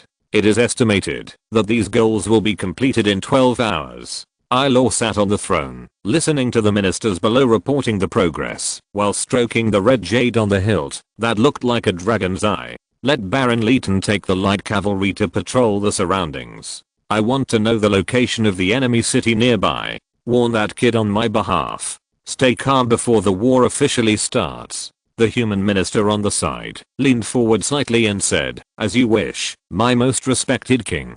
Law nodded slightly and said, "Earl Cobb of Huangshi City has secretly communicated with the Dark Elves and is ready to make a move. I can't let this war drag on for too long. As soon as possible, I hope you can present the enemy's head to me within a week, and you will receive supreme glory. As you wish, your majesty." In the lobby on the first floor of the magic spire, several high-ranking officials of the elves and humans leaned forward and respectfully performed the etiquette of monarch and minister. After receiving the message from Kyoto, all towns entered a state of emergency alert. The city gates were closed tightly, and the people were prohibited from entering and leaving. A large number of scouts were sent out. In the forests of Dangshan and the grasslands, scouts on horseback were searching for traces of the enemy. The enemy's invasion was naturally discovered by the scouts very quickly. Dangmu County City. The governor's mansion.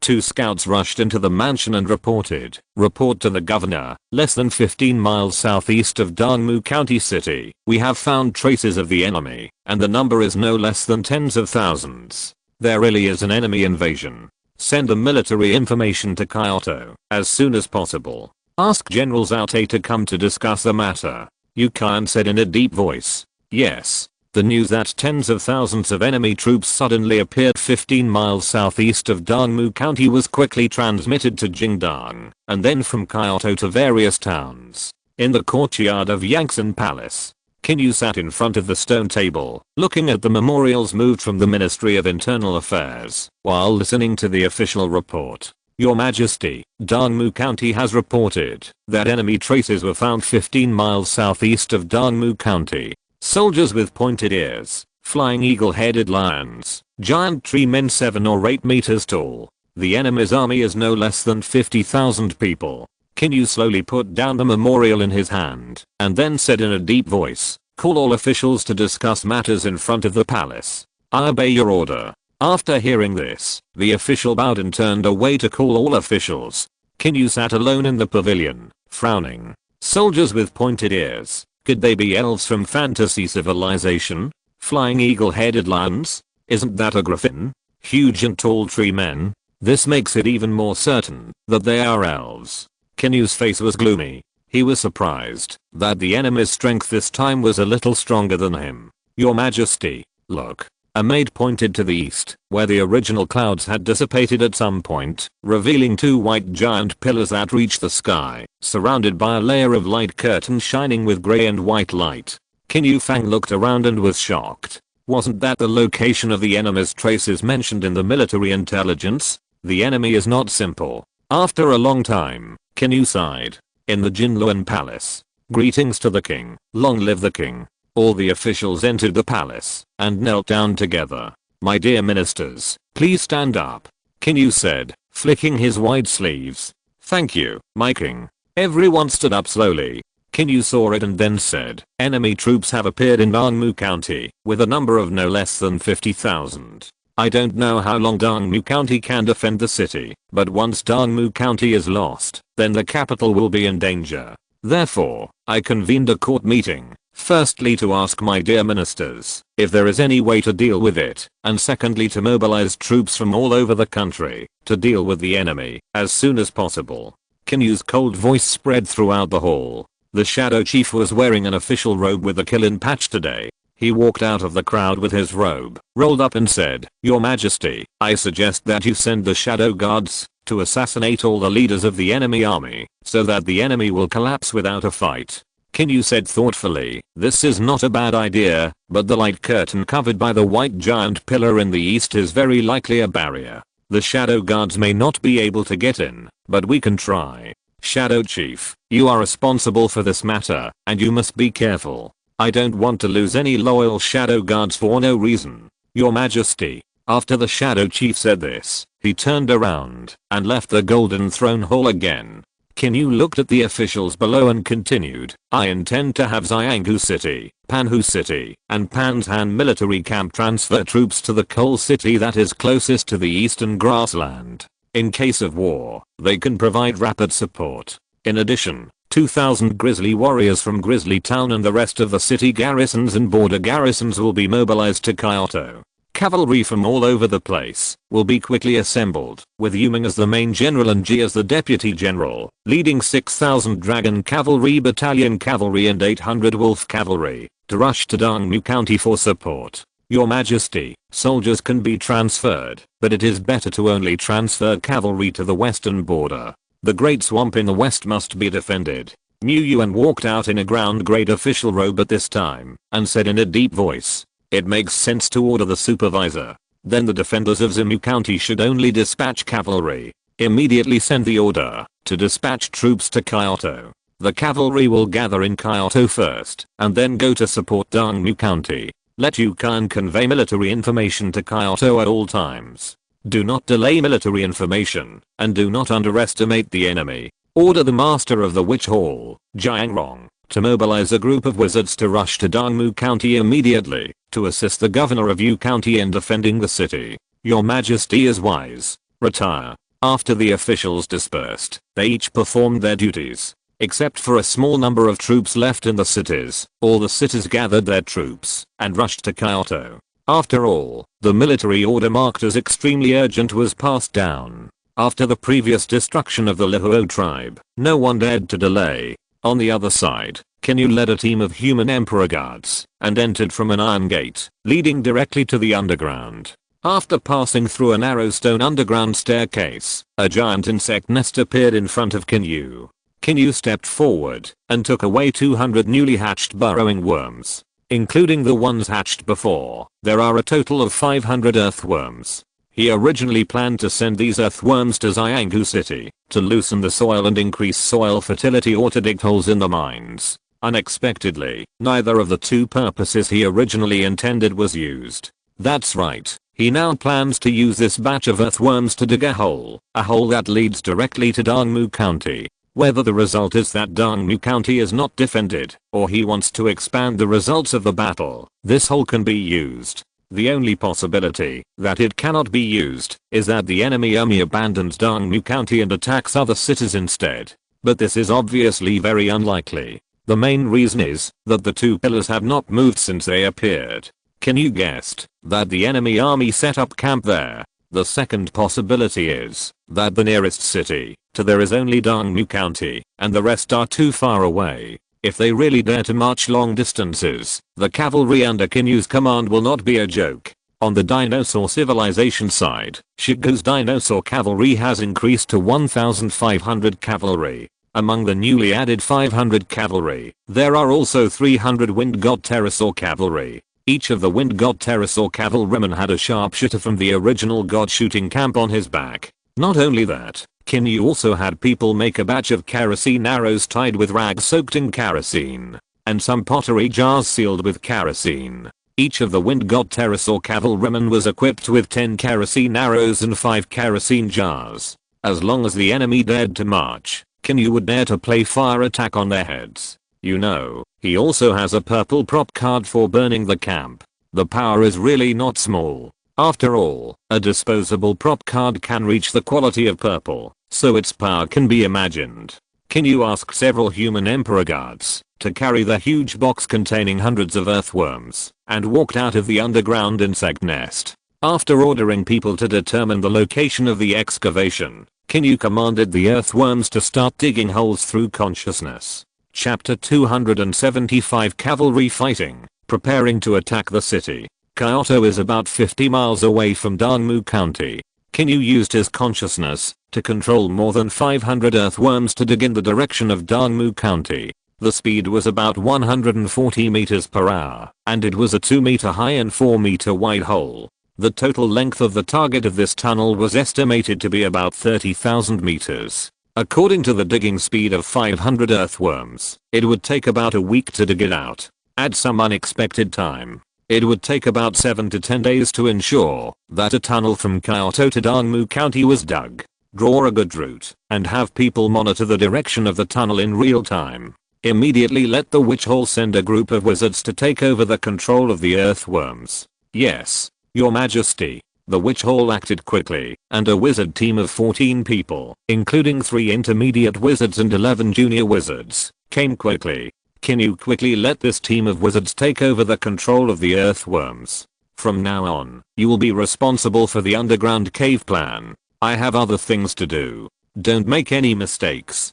Don't worry, Your Majesty. After a conversation, Qin Yu left with the human emperor guards. The wizard team controlled 500 earthworms to dig underground caves according to the map route drawn by the assistants in real time. After returning to the Yangtze Palace, Qin Yu opened the system warehouse to see if he had any props that could be used. Every tree and grass is an enemy. Qin Yu stroked his chin with his right hand. After thinking for a moment, he used it by default. Then a light curtain appeared in front of him. On the light curtain, there were more than a dozen towns in the territory of Dakin. Qin Yu clicked on the image of Dongmu County City and then confirmed the use.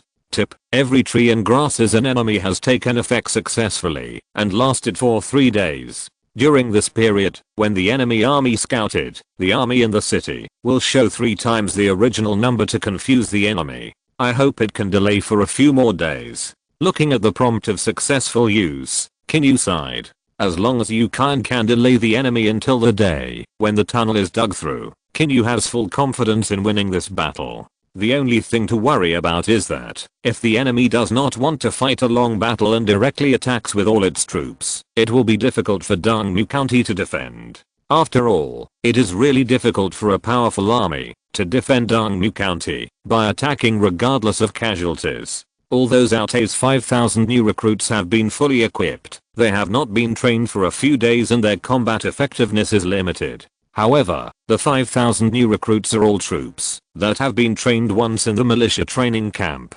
Although their combat effectiveness is limited, they are still capable.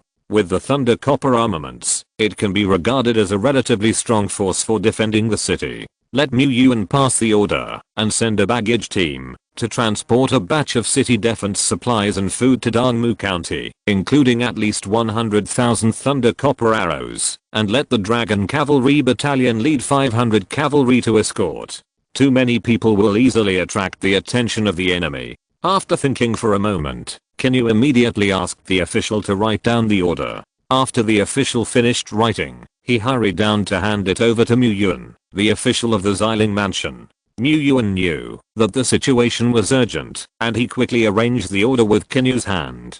A team of 1,000 people quietly left the city from the north gate and headed towards Dongmu County. Qin Yu's move was to quickly and secretly deliver the supplies before the enemy army began to attack the city. Otherwise, with an enemy army of more than 50,000, the supplies of Dongmu County would definitely be exhausted in a short time. Among the 1,000-man army, in addition to the baggage team of 500 people responsible for escorting supplies, the other 500 people were 500 cavalrymen from the Dragon Cavalry Battalion, led by Qin Yu, the deputy commander of the Shadow Guard Academy. Because Qin Yu had a falcon given by Qin Yu, which was very spiritual, and because he had been active in the grassland for a long time, he was very familiar with the terrain and location, so he could lead the baggage team to avoid the enemy scouts and arrive at Dongmu County safely. 3 or 4 miles away from Dongmu County, a short-haired man in iron armor rode a warhorse and led hundreds of light cavalrymen to wander around. The short-haired man had a resolute face, but the 3 terrifying scars on his side made him look a little hideous from his originally sunny and righteous face. He held a long sword, and a lance was hung on the side of his warhorse. Behind him followed hundreds of light cavalrymen wearing leather armor and holding shields and spears. Baron Leighton, His Majesty asked you to be careful before the war officially started and rush back after getting the location of the enemy city. A knight next to Baron Leighton reminded softly at this time. Are you afraid that I will get into trouble and His Majesty will blame me? I'm the Queen's dearest brother, you can rest assured. After hearing this, the knight on the side nodded slightly and couldn't help but secretly complain in his heart. You are the Queen's dearest brother, what are we? Yes, if something happens, you don't have to worry about any responsibility, but we are unlucky. The knight couldn't help but secretly curse the unfortunate boy, but that was all. This is the first time I've seen such a vast grassland. Look, my horse likes it very much. When I have enough merits, I will ask His Majesty the King to grant me this place as a fiefdom. While riding his horse wildly, Leighton shouted excitedly, Baron Leighton, there are traces of the enemy. We should return to the camp immediately. This is the enemy's territory, and it is not safe for us. The knight pointed to the east with the hilt of his sword and shouted anxiously. Leighton looked over and saw more than 100 bronze-armored cavalrymen wandering around in the east. At this time, they seemed to have discovered them and began to gather and run towards this side. He was overjoyed when he saw it, and then he shouted in a deep voice, God, you are all the bravest warriors of the Holy Eagle Kingdom. Can a mere 100 cavalrymen make you put down the glory of the kingdom and flee in panic? Follow me, Baron Leighton, and defeat them together. Leighton had no idea of retreating. On the contrary, he wanted to lead this team of light cavalry to defeat the other side, and he could ask for credit from His Majesty the King after returning. The knight looked at the 10 elite meritorious knights from the Hill family who were responsible for protecting Leighton and had followed Baron Leighton to charge at the 100 cavalrymen. The knight had no choice but to rush up with the more than 300 light cavalrymen. For a time, hundreds of war horses ran together with great momentum, and the earth rumbled. Less than 2 miles away, the cavalry came quickly. The strength of each of the 10 meritorious knights of the Hill family is not less than 5-star force. They are truly elite and scarce talents. After all, knights are a class, and also a symbol of identity, strength, merit, and glory. This is totally incomparable to a soldier. For a moment, the entire cavalry team, led by Leighton and 10 meritorious knights, seemed to have turned into a sharp and swift steel knife, stabbing fiercely at the belly of the seemingly weak sheep in front of them. Seeing that there was only a distance of 200 meters left, the 2 cavalry were about to collide. Leighton's mind had already thought of the scene of the enemy being knocked over. When he raised his lance and looked forward again, the sudden change made him stunned. I saw that the 100 cavalrymen in front of him suddenly took out bows and arrows from behind, drew the bows and arrows, and a round of arrows attacked fiercely. Death was looming over his head, making him sweat coldly, and he woke up instantly. He decisively threw out the lance, and drew out the long sword with his right hand, to sweep away the arrows. The same was true for the 10 meritorious knights behind him. They were experienced in the battlefield and naturally would not be easily killed. It was just a pity that the light cavalry behind them were shot at more than 20 riders in an instant, and lost more than a dozen riders after a round of people and horses falling. The cavalry team in front of them immediately scattered after a round of arrow rain, split into two, and ran to their two sides, flanking and shooting. Another wave of arrows came quickly, and the light cavalry lost more than 50 riders again. Leighton was furious, and led 10 meritorious knights to kill with swords. Worried that Leighton would be hurt, the knight who was punished had to bite the bullet and chase with the remaining 200 light cavalry. And the 100-man cavalry was like a loach in the river, and he couldn't catch up, no matter how he chased. Occasionally turning back and shooting a few arrows made Leighton furious. Baron Leighton, the enemy are all skilled cavalrymen with archery and horsemanship. If we continue to chase, the loss of the light cavalry will be even greater. After a long time, Leighton was a little discouraged when he found that he couldn't catch up, no matter how hard he chased. In addition, someone on the side dissuaded him, so he had to order the pursuit to stop. Retreat. Leighton gritted his teeth and spat out 2 words, then turned around and retreated with the cavalry. The cavalry of the Dragon Cavalry Battalion did not turn around to pursue the enemy after seeing them retreat. After all, the county magistrate had already warned them before leaving the city. Be careful in everything, and don't fall into the enemy's ambush. The enemy is not that good. A captain in the Dragon Cavalry Battalion laughed and sneered. Don't underestimate the enemy. A captain of the Dragon Cavalry Battalion shouted in a deep voice. Then the cavalry galloped away in the direction of Dongmu County City. On the other side, Leighton integrated more than 1,000 light cavalrymen who were searching for enemy cities around, and rushed towards the camp. Halfway through, a team of 10 light cavalrymen came back and said, "My lord Baron, an enemy cavalry appeared 5 miles from the west." Leighton's eyes lit up. Seeing this, the knight on the side hurriedly said, "Baron Leighton, our main purpose now is to pass the information back. If there are more losses, His Majesty the King will be unhappy." The knight's shout immediately made Leighton give up the idea. He looked a little unhappy, but he was afraid that he would encounter the previous team of cavalrymen who were skilled in archery and horse riding, causing the light cavalry to suffer heavy losses again. He had no choice but to respond, "Don't worry about them, go back to the camp first." Yes. More than 1,000 light cavalrymen galloped on their horses and rushed towards the camp. 15 miles south of Dongmu County. The grassland was originally bare with only green grass floating, and now I don't know when a city wall about 7 or 8 meters high suddenly appeared. Although this city wall is made of copper, it shines with shiny metal light under the sun. It can be seen that it has a high defense. This is the alchemical wall. It can be put into the space magic equipment and taken out when needed. It can be built in just a few hours. But it is also a kind of alchemical product that consumes more resources. Ilor tasted being teased by others in the alliance. There is an old saying in the East that wealth makes one powerful. This is how the alliance evaluates him. Within the alchemical magic copper wall, there are densely packed but neatly arranged camps. Teams of elite soldiers wandered among them, and everyone's face looked full of morale. It can be seen that there is no useless commander in this army of 60,000. The bronze gates, that seemed to be made of steel, slowly opened from both sides, and more than 1,000 cavalrymen poured into the city. "Go back to your respective camps to rest. I will report the intelligence to His Majesty the King." Leighton waved his hand, and then rode his horse towards the direction of the magic spire, that looked like a pillar in the sky in the front. The first floor hall of the magic spire. "Your Majesty, Baron Leighton wants to see you." "Send." A moment later, Leighton, dressed in iron armor, walked in from outside, accompanied by a sound of metal friction. "Your most loyal subject Leighton greets you, my most respected king." Ilor waved his hand to signal Leighton to sit aside. "Tell me about what you have gained." He spoke sparingly. Leighton nodded and said, the nearest enemy city is about 15 miles northeast, and there is a small town more than 20 miles south, but there are not many people and there are no valuable resources around. After hearing this, Ilor said without raising his head, I smell blood on you. Leighton was stunned, and then hurriedly responded, this is a position close to the enemy city. We encountered a team of enemy cavalry, but my minister did not disgrace the honor of being a knight and bravely pursued the enemy.